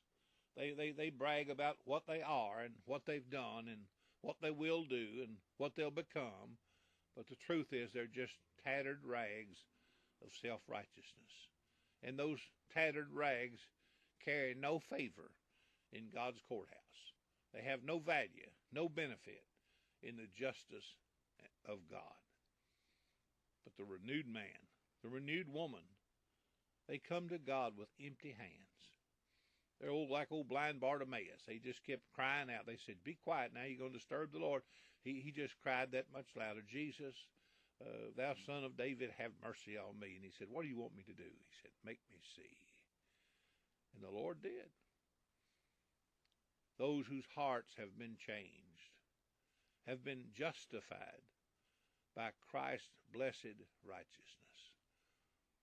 The Bible tells us that God has laid upon him our sins and laid upon us his righteousness, that we might have eternal life and eternal forgiveness and eternal glory in the mercy and grace of Jesus Christ. And there are people who are looking for God's promised acceptance. God's promised to accept us, and we're looking forward to that. I tell you, I'm not worth accepting. There's nothing about me that's worth accepting. My thoughts, my mind, my heart, my deeds, my attitudes, they all stink. But in Christ, there's perfect righteousness that is pleasing and acceptable to God. Now, this also is a distinction that is carried out in God's providence. He tells us here the Lord has made a difference, and he's made a difference in his providence. You know, all providence is a blessing to the righteous. Now, we think we're doing well when we've got money in our pocket and we're healthy and everything's going well and we've got good relationships with people and so on. Let me tell you something. All providence is a blessing to the righteous. I'm getting to that point in my life where the pages are falling off the calendar even faster. I think back over my life, and I've not always been a healthy man. I've had 12 operations and had 2 heart attacks and 2 strokes before I was 40 years old. And last time I went to the doctor, he told me, he said, "You're in better health than you've been for years." I told him, I said, "I feel better than I felt for years." That's all God's goodness. But all providence is an evil thing to the wicked. God may allow the wicked to be a millionaire, to have great health, to have perfect relationships, to be honored and glorified by his surroundings. But it's all evil if it keeps him in his sin. My friends, all things work together for good to the righteous. Everything. Hard times, mountaintops, valleys, jungles, whatever it takes. It's all for God's glory in his people. And then these distinctions, we may not see them in this life, but they'll be seen clearly in the day of judgment. There's coming a day when every man and woman who's ever been born will stand before the justice of God. There'll be two crowds. There'll be some on the right that are God's sheep, and some on the left that are God's goats. And the sheep will be blessed, and the goats will be cursed. And they'll be separated from the sheep, and they'll sent to destruction. But the sheep shall be counted as Christ, and they'll be accepted in his righteousness and in his perfect merit. Our time is about gone for today. We're going to have to leave you, but we'll finish this message next week. But remember this, that the Lord has made a difference. Come be with us at Grace Church tomorrow. Until next week, we bid you goodbye and God's blessings. WHBN Harrodsburg.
Your community voice since 1955. The Rooster.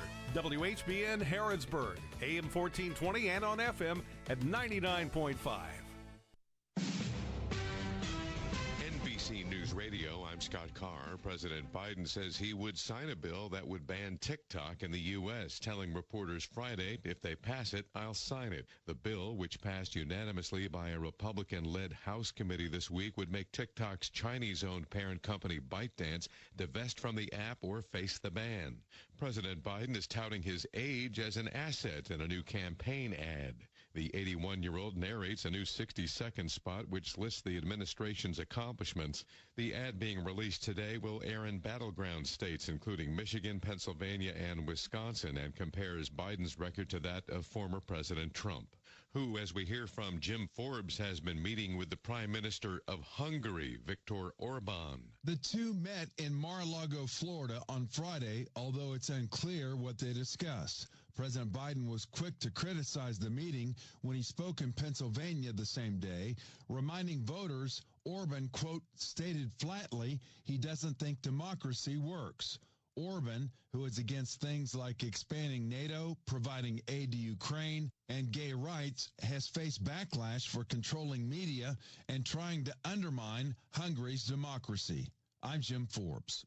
In Texas, at least 3 are dead, including a U.S. Border Patrol agent and 2 soldiers after a National Guard helicopter crashed near the southern border in Texas. Officials say the crash happened Friday afternoon while the chopper was on a support mission near Rio Grande City.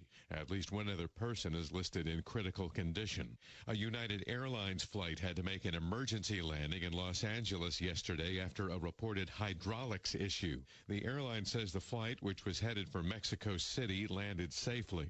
This after another United Airlines flight lost a wheel during takeoff from San Francisco. Scott Carr, NBC News Radio. Do you know what red flags to look for when considering an investment opportunity? Fraudulent sellers might make unsolicited contact, tell you everyone is buying it, and pressure you to invest right now. They make hefty promises over the phone, but never put them in writing. At the Department of Financial Institutions, we have a saying. If it sounds too good to be true, it probably is. We're on a mission to educate Team Kentucky and protect your hard-earned dollars. Visit us online at kfi.ky.gov for more information. Your adventure awaits at the Kentucky Horse Park. Experience live horse presentations, meet retired racing legends, and get up close to unique breeds from around the world. Dive into equine history at the park's International Museum of the Horse. And for a truly immersive experience, get in the saddle for a scenic horseback ride. With activities for every age, the Kentucky Horse Park promises an unforgettable journey for all. Plan your trip by visiting kyhorsepark.com. That's kyhorsepark.com. U.S. officials are now urging all Americans in Russia to get out of the country, saying extremists have some imminent plans for an attack. Brian Shook has details. The U.S. Embassy in Russia posted the warning on its website. It warned that extremists plan to target large gatherings in Moscow, including concerts. U.S. allies, including the U.K., Canada, and South Korea, have echoed the warnings from the U.S. and have told their citizens to avoid travel to Russia.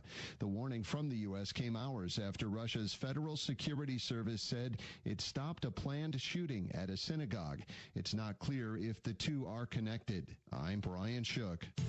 A new 63-page report from the Pentagon on unidentified anomalous phenomena says there's no evidence the U.S. has covered up the existence of UFOs. Claims of hidden programs are largely the result of circular reporting by a small group. That's Defense Department spokesman Major General Patrick Ryder. Reporter Gaddy Schwartz says the report from the Pentagon says investigative efforts have found most sightings were the result of misidentification of ordinary objects and phenomena. The official word from the Pentagon, no dead alien bodies, no crashed alien craft, and no government cover-up. The report concedes, though, that many Americans are not likely to change their belief in UFOs.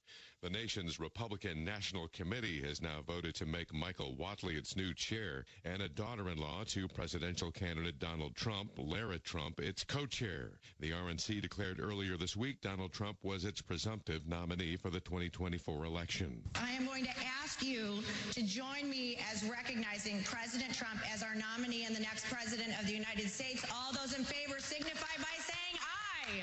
This after Ronna McDaniel stepped down from her longtime role as chair Friday. Whatley and the wife of Donald Trump's son Eric were former President Trump's picks to replace McDaniel. Scott Carr, NBC News Radio.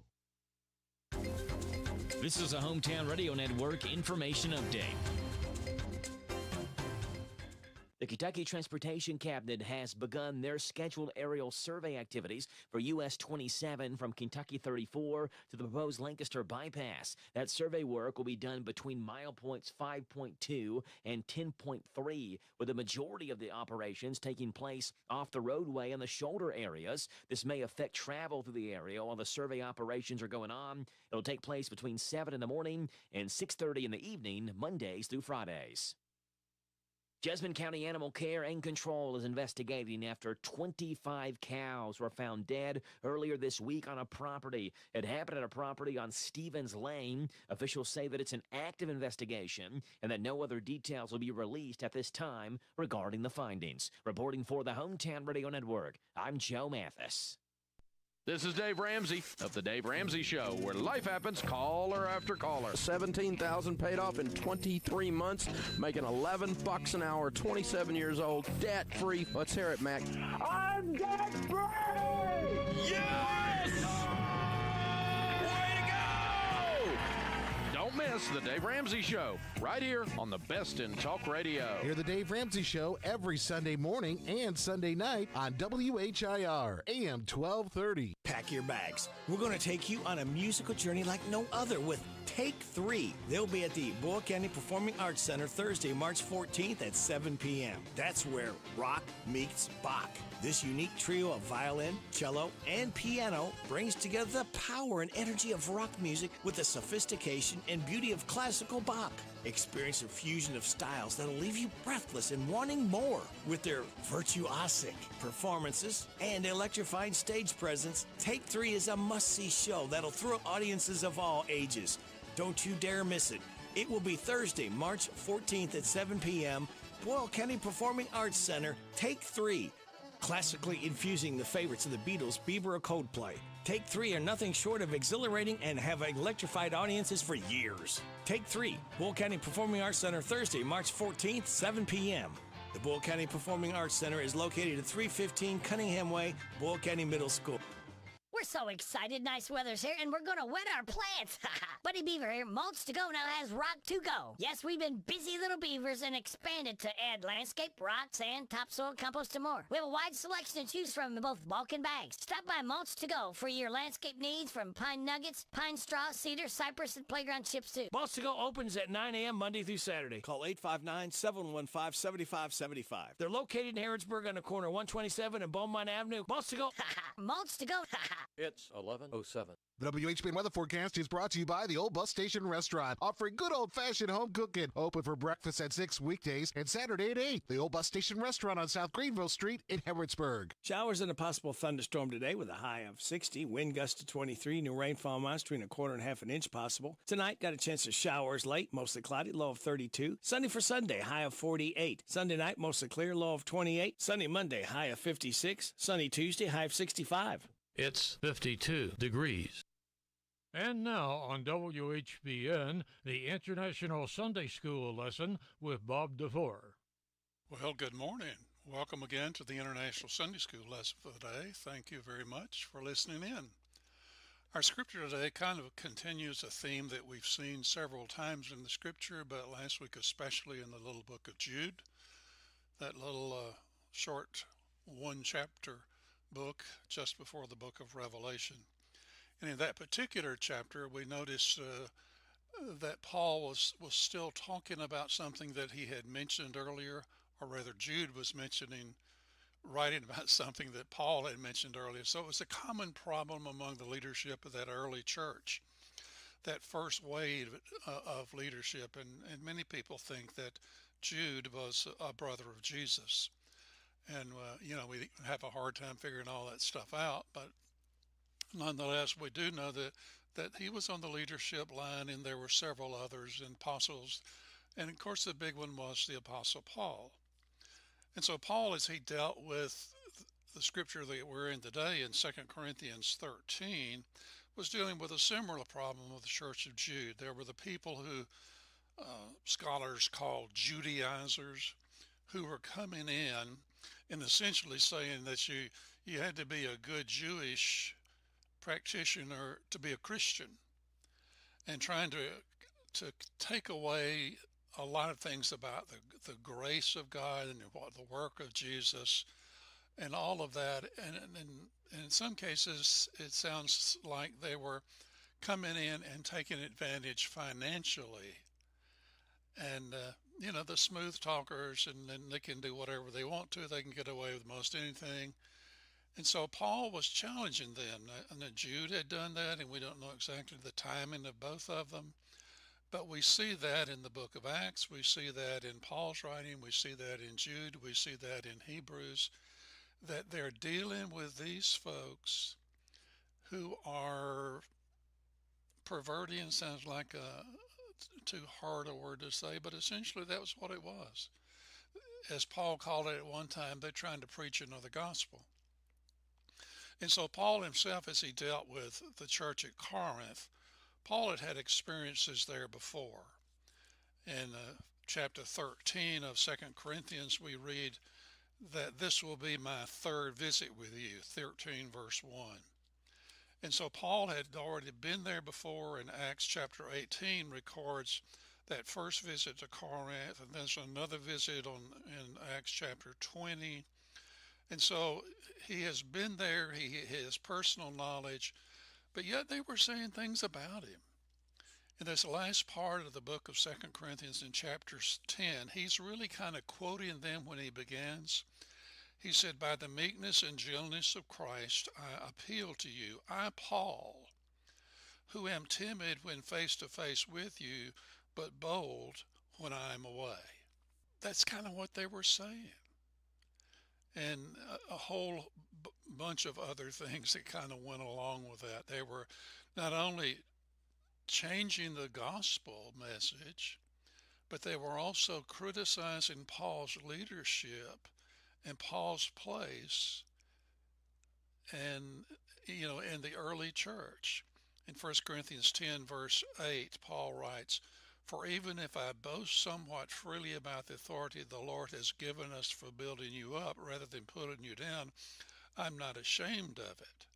I do not want to seem to be trying to frighten you with my letters, but some say your letters are mighty and forceful, but in person you're unimpressive, and his speaking amounts to nothing. Oh, and he warns them that he is coming. And so in chapter 13, where we find our lesson today, we see where Paul is again dealing with that and saying, hey, if I have to, I can be firm and I can be strong, and I can do that face to face. I am not two-faced about where I am. And so Paul then is dealing with not only to the challenge of the gospel, but the challenge to his apostleship in the gospel. And so 2 Corinthians, 1 Corinthians, you see this kind of conflict going on with people who are trying to infiltrate, and they did infiltrate the church, and then try to change it from what the message that Paul knew and what the gospel really was. And so, in our scripture today, it begins with the 5th verse, where Paul says, examine yourself, 2 Corinthians 13, verse 5. Examine yourselves to see whether you are of the faith. Test yourselves. Now, that kind of thing that's not the first time he has kind of said that to them. He's told them before that you need to look at yourself. You need to examine yourself. Paul's credentials, he knows about them, and they know about them, but he says, look, I'm legit. You need to test yourself to see where you are around the faith. Do you not realize that Jesus Christ is in you? Unless, of course, you fail the test. Examine yourself. Now, that was a church kind of commandment, but that was an individual kind of commandment within the church. Evidently, there had been a lot of stress in the church. We see back in 1 Corinthians that some said, I like Peter, some said, I like Paul, and some said, I like Apollos, and others said, I like Jesus. Now, that sounds like the way it ought to be. I like Jesus. But what they were saying, as you read through the letter, you begin to see what the I like Jesus people were doing. Were just saying, I've got it right, and you don't have it. And so that kind of littleness and bitterness and hostility in the church, was not appropriate in that first century, and it's certainly not appropriate in the 20th. And so Paul talks about self-examination, 13:5 of 2 Corinthians. Then he goes on to say, do you not realize that Jesus Christ is in you unless, of course, you fail the test? One of the things that we struggle with in a country right now is the issue of, is America a Christian country? And the people were saying it's founded on Christian principles. I think there is a sense of the divine and the creator sense of God, but if you go back and read the Declaration of Independence that people call about, look and see in there in the Constitution if you can find the word Jesus. Now, Jesus, as Hebrews said, is the author and the finisher of our faith. He's the pioneer and the perfecter. He is the ultimate example. He is the Savior. He is the Lord. The Christian faith is a faith that's dominated by the life and the presence of Jesus and the empowerment of the Holy Spirit to be like him as you move on through life. And the original founders of our country were trying to escape a government that was a merger of church and state in a sense. Now, that's a debatable kind of issue, and I'm not going to beg that point any farther.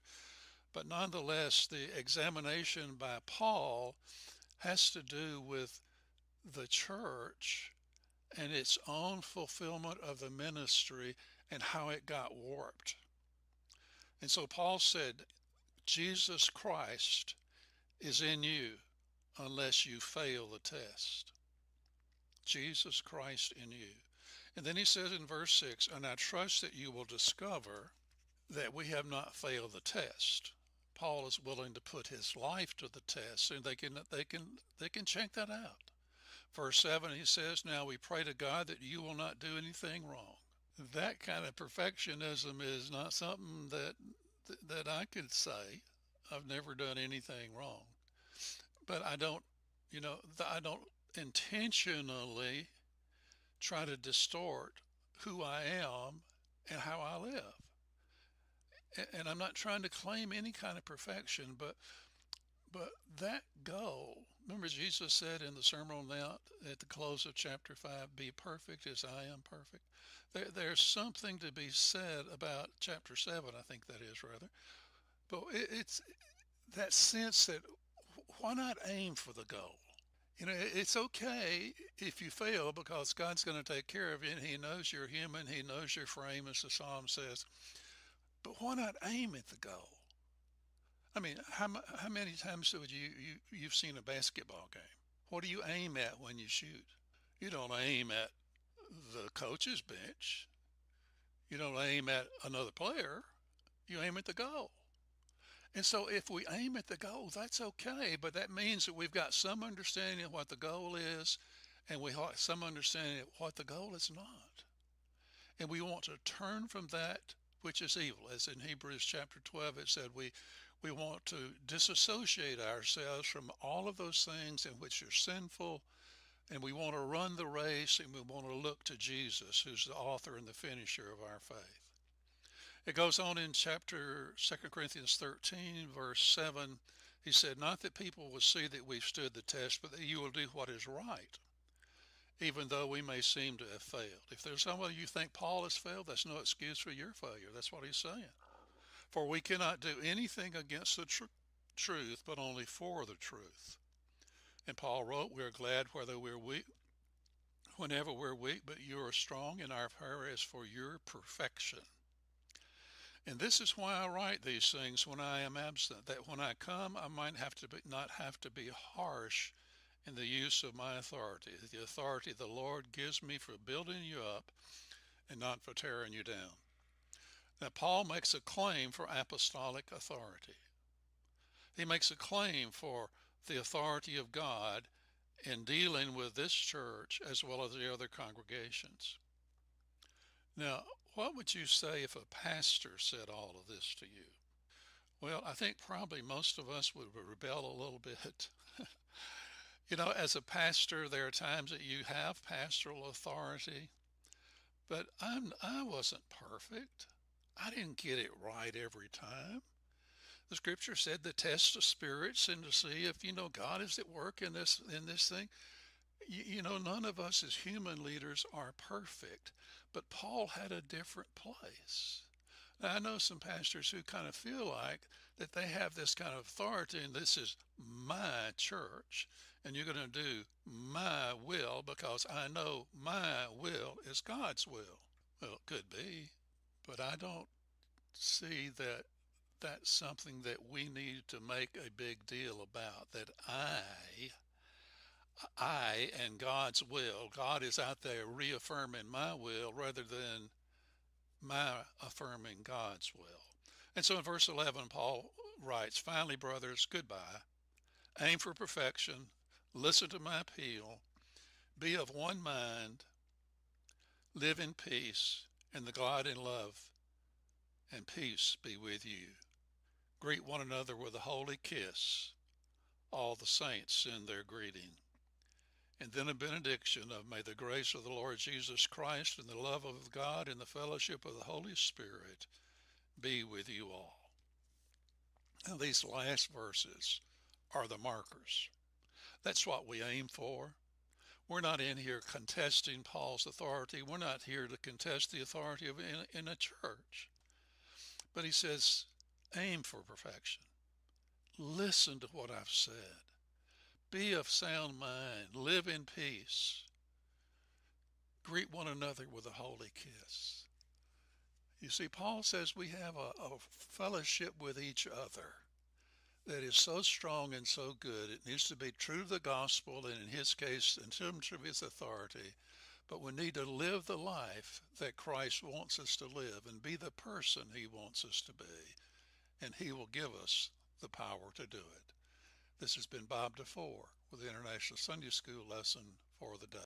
Here's Robin at the Mercer County Public Library. Right here at 109 West Lexington Street. Come and visit us Monday through Saturday, 9 a.m. to 5 p.m. Give us a call, 859-734-3680. And if you want to quickly get to a staff member, press 2. You do not have to pay fines. We just need the book back. Copies, we've reduced the price on that. Any size paper you have, whether it's black and white or whether it's color, it's 10 cents per side. At the Mercer County Public Library. If you want to make the most of your vacation, there's no better place than the Bluegrass State. Kentucky's 44 state parks offer abundant places to play and diverse accommodations to stay. Take a hike, float your boat, or bike the trails. Pitch a tent under the stars or settle into a lakefront lodge. Tee up for 18 holes. Then enjoy a signature meal. Plan your trip at parks.ky.gov.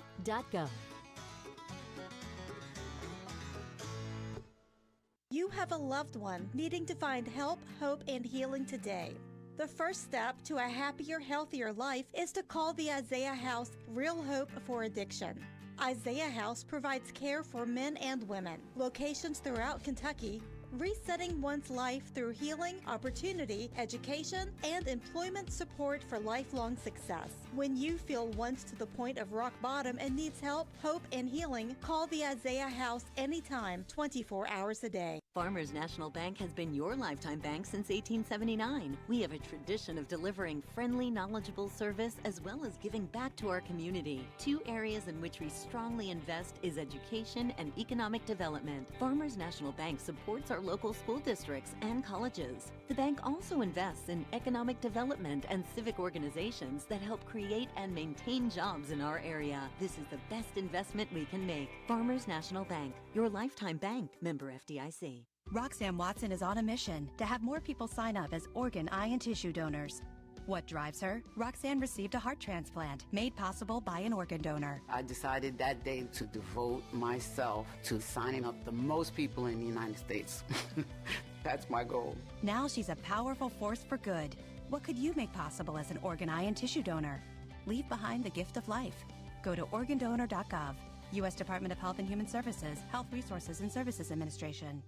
It's back, it's better, new owners and new style. In Danville on Stewart's Lane, it's the new Papa's Truck Stop. Say what? Open 24 hours for any time chicken, pizza, and snack bar. Always hits the spot. It's the new Papa's Truck Stop on Stewart's Lane in Danville.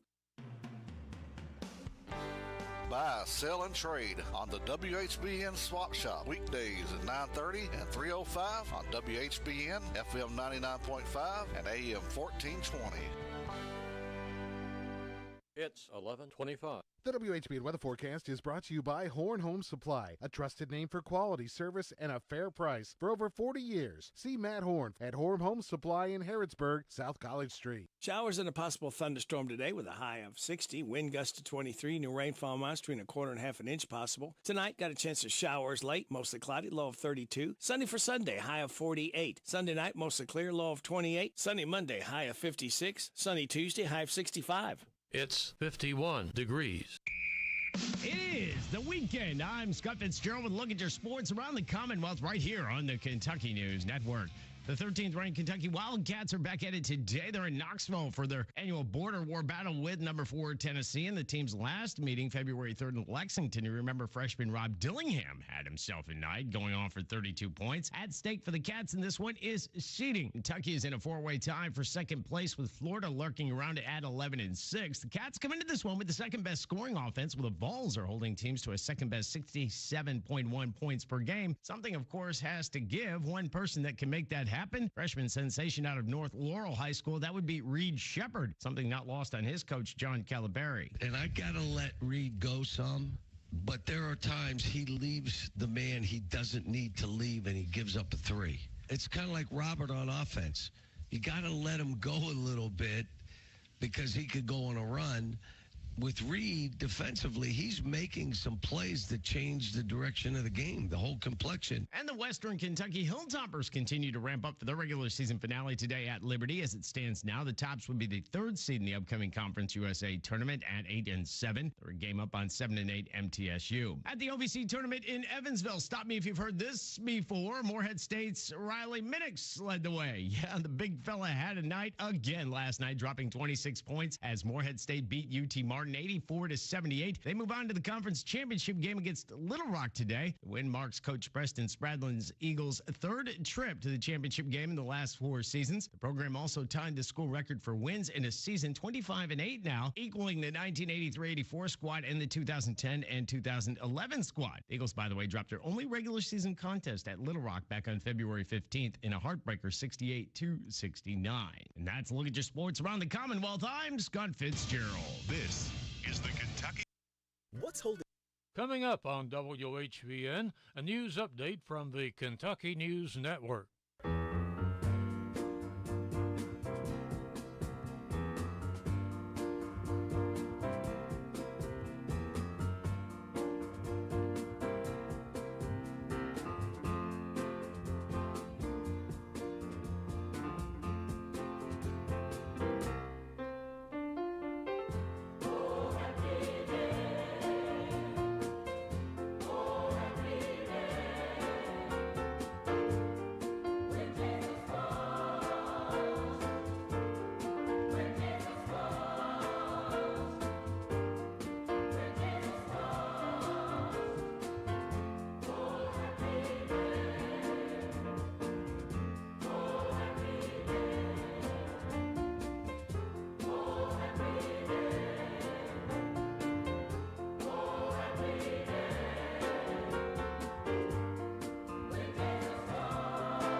This is the Kentucky News Network. Daylight saving time begins this weekend. Losing an hour of sleep this Sunday morning can leave you more than just tired. This has been linked to a higher risk of obesity, mood disorders such as depression, and cardiovascular disease with changes in blood pressure, heart rate, high risk of heart attack and stroke. Dr. Harkrit Mann is a sleep expert at U of L Health. On Saturday night, set your clock ahead and go to sleep at your normal bedtime. That's Haley Hansen reporting. Police have captured a shooting suspect who caused several eastern Kentucky schools to go on lockdown on Friday. The Wolfe County Sheriff says Pedro Teresa was arrested last night. State police say Teresa shot a person in Wolfe County on Friday morning, then fled the scene. Nearby schools were locked down as authorities searched for the suspect. A bill involving older people and jury duty has advanced in the Kentucky General Assembly. So all this bill does is says if you are 70 years or older, you can add now and say, I want to be permanently excused. Senator Johnny Turner sponsors the bill. Current law allows anyone 70 or older to opt out of jury service each time they receive a summons. There are opponents to the bill, including Senator Robin Webb. And I've got great confidence in this demographic, in this generation. And I think most of them will want to serve because they realize the importance of the jury process. The Senate approved the measure and sent it to the House. The 15th ranked Kentucky Wildcats travel to Knoxville today to take on number 14 Tennessee in the regular season finale. Tip-off is at 4 o'clock Eastern Time. I'm Paul Miles. This is the Kentucky News Network. WHBN, Harrodsburg. The following is a paid program. Good Saturday morning, Mercer County. Hope that you've had an outstanding week. I'm Stephen Brogel, the pastor of Bethel Baptist Church, and as I say each and every week, it's a great privilege to be able to open the Word via the radio. You know, one of the interesting things about this particular ministry, I have no idea who's listening. Typically on a Sunday, I know that I've got folks in front of me at Bethel, and then also we've got church members that are unable to come because of sickness or being homebound that I know are checking in, but I never do know who's listening on Saturday, and sometimes I even wonder whether this has been effective or not. I trust that God is engaging people through His Word via the radio, because sometimes you even wonder how much radio ministry is doing in today's time. But given this opportunity and being able to open the Word, even if one person was to listen today and be changed, be grateful for that. And so we want to continue to open the Word and trust God to speak to whoever is listening this morning. And as I do each and every week, one of the motivations behind this and one of the priorities of this is we will engage people through the Word of God with the hope of seeing folks saved and also seeing folks plugged into the local church. Being plugged into the local church is essential for spiritual growth, and so we want both of those to occur. And so I want to extend that invitation, if you don't have a church home, to join us at Bethel Baptist Church in person, 1045 on Sundays, or right here on WHBN or our YouTube channel. Both of those are live, and then also sermon audio is on delay and available usually on Monday or Tuesday on Spotify. With all that being said, let's jump into the Word today. We are in Revelation chapter 8, beginning in verse 1 today. And David Platt said these seals, we've been looking at the 7 seals that only Christ was able to open. He was the only one worthy to open the seals of the scroll. These seals and trumpets that we will begin to look at today and bowls are repeating symbols of God's judgment upon a world full of sin.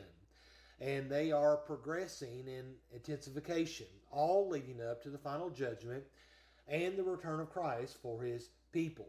And so consider, as we go through this passage today, God's judgment is being revisited from different perspectives, different camera angles in a sense. And so this morning, as we get into Revelation 8, I want to say this to help you understand what's going on in this passage. God answers the prayers of His people regarding vindication. Back in chapter 6, verse 9 through 11, we see the cry of the martyrs. And they say, "O sovereign Lord, holy and true, how long before you will judge and avenge our blood on those who dwell on the earth?" And here we will see that God will indeed answer the prayer for the sake of His great name. He will vindicate His name. He will work for the glory of His name. Again, the martyrs were not seeking revenge, personal revenge, but they were wanting God to work for the sake of His name. And we will see that God answers that prayer. He answers kingdom prayers. And so in a sense, we could say it this way: God's name is hallowed as His holiness is demonstrated. And so we pray, "Our Father who art in heaven, hallowed be your name. Thy kingdom come, thy will be done here on earth as it is in heaven." When we pray that, we are praying for God's name to be honored as holy, and His holiness is demonstrated through judgment and salvation. And so we will see the answer to that prayer within the seventh seal, which I believe opens up the trumpet judgments. And so here we go, the seventh seal. Notice here in verse 1 through 5, this call to pray for God's kingdom to come. When the Lamb opened the seventh seal, there was silence in heaven for about a half an hour. There's silence that occurs before the judgment of God. We see that in Zephaniah 1, Habakkuk 2, Zechariah 3. The prophets summon the people to be silent in God's presence as Judgment Day approaches. And so for about a half an hour, again, this is not literal. This is just talking about judgment will be sudden. Then I saw the seven angels who stand before God, and the seven trumpets were given to them. And I believe these seven trumpets, these seven angels receive, is the content of the seventh seal, which the content of the seventh seal would be the seven trumpets. And so we see God's initiating what's about to take place. These trumpets were given to them. Verse 3, and another angel came and stood at the altar with a golden censer. And he was given much incense to offer with the prayers of all the saints on the golden altar before the throne. And so before the seven angels blow these seven trumpets, the angel, here this other angel that steps on the scene, offers incense and prayers on the golden altar before God's throne. And so this incense is pointing to the fact that these prayers that are offered from the saints of God, it says all the saints, not just talking to the martyrs, but these prayers were acceptable and pleasing. So there must be this understanding that these are kingdom-focused prayer. They're praying for God's kingdom to come and his will to be done. Verse 4, in the smoke of the incense with the prayer of the saints. So we get this idea of sense rising, the prayers rising, rose before God from the hand of the angel. Verse 5, then the angel took the censer and filled it with fire from the altar and threw it on the earth. And so the prayer of the saints has been offered and they've been accepted. And so then this priestly angel at the heavenly altar fills his censer, this fire pan that would burn spices in temple worship. He fills this with fire and hurls it to the earth.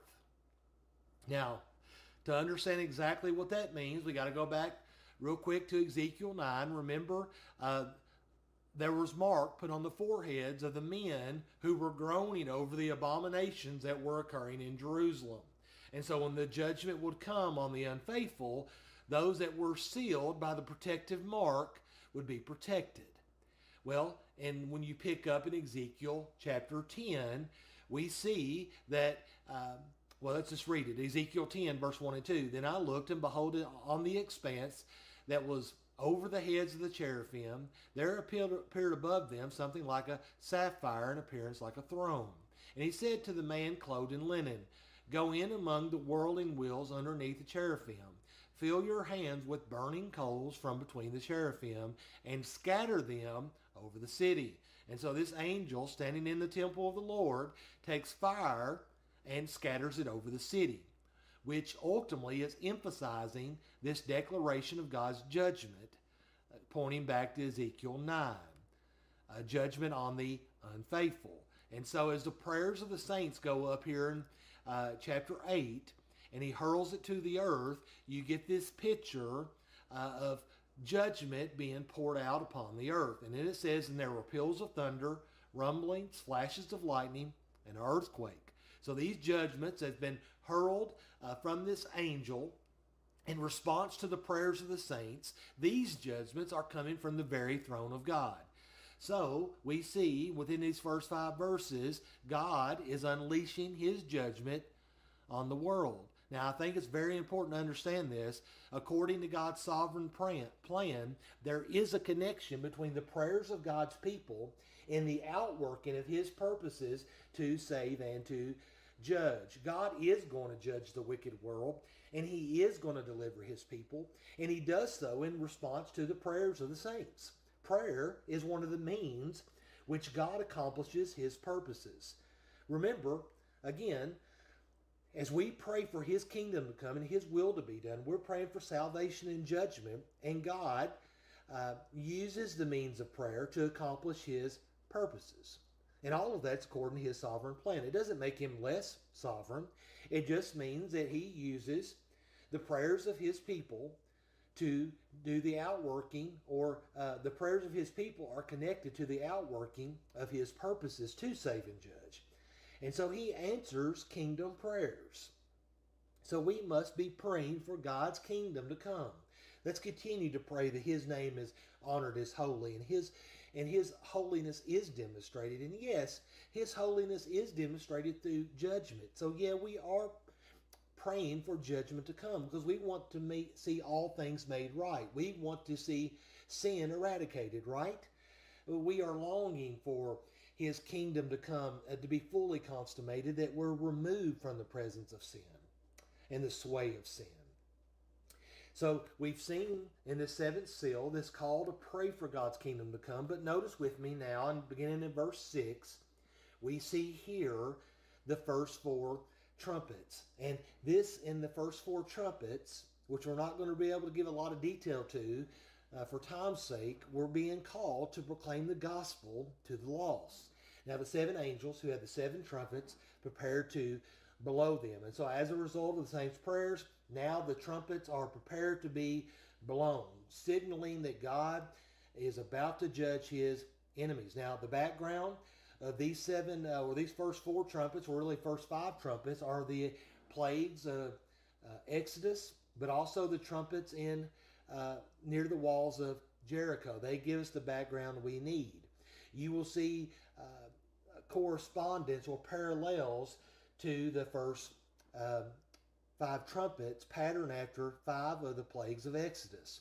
The first trumpet will speak of hail, fire, and blood. Well, Exodus 9 speaks of the plague of hail and fire. The second and third trumpet, you see the poisoning of sea and waters. That points us to the plague of the Nile in chapter 7 of Exodus. The fourth trumpet that we'll see, darkness, corresponds to the plague of darkness in Exodus chapter 10.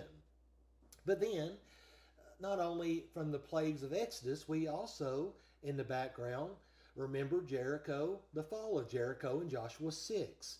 We know trumpets announced the impending victory of an holy war. And so when the Israelites were confronted by the mighty fortress of Jericho, God told them to march around the city for 7 days. And on the seventh day, they were to march around 7 times. And on the last trip around, 7 priests blew their 7 trumpets, or blew their trumpets. And the people shouted, and what happened? The walls of Jericho fell down. And so 7 trumpets were blown by 7 priests, and here trumpets are blown by 7 angels. And so the trumpets blown at Jericho by the priests, like the plagues in Egypt, because of the hardening of Pharaoh's heart, are not warnings, are not just warnings, but they also are indicating judgment. So the ultimate purpose of the plagues in Egypt and the fall of Jericho was the glory of God and judgment on the rebellious. Going back to what I said earlier, as we pray for God's kingdom to come, we are praying for his name to be honored as holy and his holiness to be displayed. So in the Egyptian plagues, the fall of Jericho, God is honored as holy, and his holiness is demonstrated through the judgment of the rebellious. Now let's quickly move through these trumpets for the sake of time. This first trumpet, you'll see the earth is affected. The first angel blew his trumpet, and there followed hail and fire mixed with blood, and these were thrown upon the earth. And 1/3 of the earth was burned up, 1/3 of the trees were burned up, and all the grass was burned up. Now notice as I read these, you'll see 1/3, 1/3, 1/3, 1/3. This is showing the intensity of God's judgments increasing based on what we saw in the 7 seals. We saw 1/4 of the earth affected. The second trumpet, notice here the sea and the ocean is affected. The second angel blew his trumpet, and something like a great mountain burning with fire was thrown into the sea. And 1/3 of the sea became blood, and 1/3 of the living creatures in the sea died, and 1/3 of the ships were destroyed. Now the third trumpet, we'll see here the rivers and fresh water are affected. The third angel blew his trumpet, and a great star fell from heaven, blazing like a torch. And it fell on 1/3 of the rivers and on the springs of the water. The name of the star is Wormwood. And 1/3 of the waters became wormwood, and many people died from the water because it had been made bitter. Now the fourth trumpet, who we see here the sky is affected. The fourth angel blew his trumpet, and a third of the sun was struck, a third of the moon, and a third of the stars, so that a third of their light might be darkened, and a third of the day might be kept from shining, and likewise a third of the night. So these first four trumpets that have come out of the seventh seal, physical judgments across creation, very similar to what we saw in the four horses of the apocalypse. John is painting a picture primarily concerned, though, with the punishment of the ungodly. But even in the midst of that, we see God's judgment restrained on the ungodly during the church age with the hopes of repentance. Verse 13, here's a threefold pronouncement of woe. Then I looked, and I heard an eagle crying with a loud voice as it flew directly overhead, woe, woe, woe to those who dwell on the earth. Well, who's the earth dwellers? It is those that are lost, people who live for this world, that are not concerned with God's and his purposes. Woe, woe, woe to those who dwell on the earth at the blast of the other trumpets that the three angels are about to blow. And so the last three trumpets are grouped together as three woes. And the eagle is showing that the plagues to come are worse than what they've already experienced. So what we're seeing so far as the seventh seal gives way to the seven trumpets. And this morning we've just looked at the first four trumpets. We're being reminded of this. God judges those who refuse to repent. And listen, through the devastation that we are seeing through the church age, these times of tribulation, the wicked are being warned, whether it's the earth being affected, the oceans being affected, devastations all around us. The wicked are being warned, and God will bring about judgment upon those who refuse to repent. Michael Wilcox said it this way: the sin which brings doom, or consider damnation, the sin which brings doom is, and as always, the willful refusal to respond to what the humble eyes sees to be the deeds of God. Listen, these first four trumpets seem to be a merciful warning to the wicked. There is still time to repent. And so this morning, if you're listening and if you're lost person, please repent and believe upon Jesus Christ. Time is running out. Judgment is coming on the ungodly. Those who refuse to repent will have God's wrath poured out. And as we learned in chapter 6, God's wrath is so fierce that people would rather have rocks and mountains fall upon them, and there will be panic and punishment for all of eternity. And they would much rather face the devastation of a mountain falling upon them to face the wrath of God. Dear lost person, please repent. But dear believer, we have been reminded this morning, may we continue to pray for God's kingdom to come. And may we continue to proclaim the gospel to a lost and dying world. Remember, God does answer the prayers regarding working for the sake of his name. So may we continue to pray that his name would be honored as holy, and his holiness would ultimately be demonstrated. Father, thank you for this word. It's a scary word, but it's also a reminder of the church of how we need to be kingdom focused and continue praying for you to work and move for the sake of your glorious name. May your name be honored as holy, and may your holiness be demonstrated. Father, encourage the believer, and please bring about repentance from the lost that may be listening this morning. Or maybe you would encourage a saved person to go have a conversation they need to have with someone they care about. Save the lost, Father. Do a supernatural work according to your will. In Jesus' name I pray. Amen. I thank you again for tuning in this morning. I pray that you would hear this word and you would respond to this word. Hope you have a great Saturday, and please make it a priority for you and your family together for worship. He is worthy. And if you don't have a church home, we sure would love for you to join us at Bethel Baptist Church, live and in person, 5581 Bohan Road, or join us right here on WHBN or YouTube channel live on Sunday mornings, or on delay on our Spotify account. But please make every effort to gather for worship this Sunday. God bless. Have a wonderful weekend.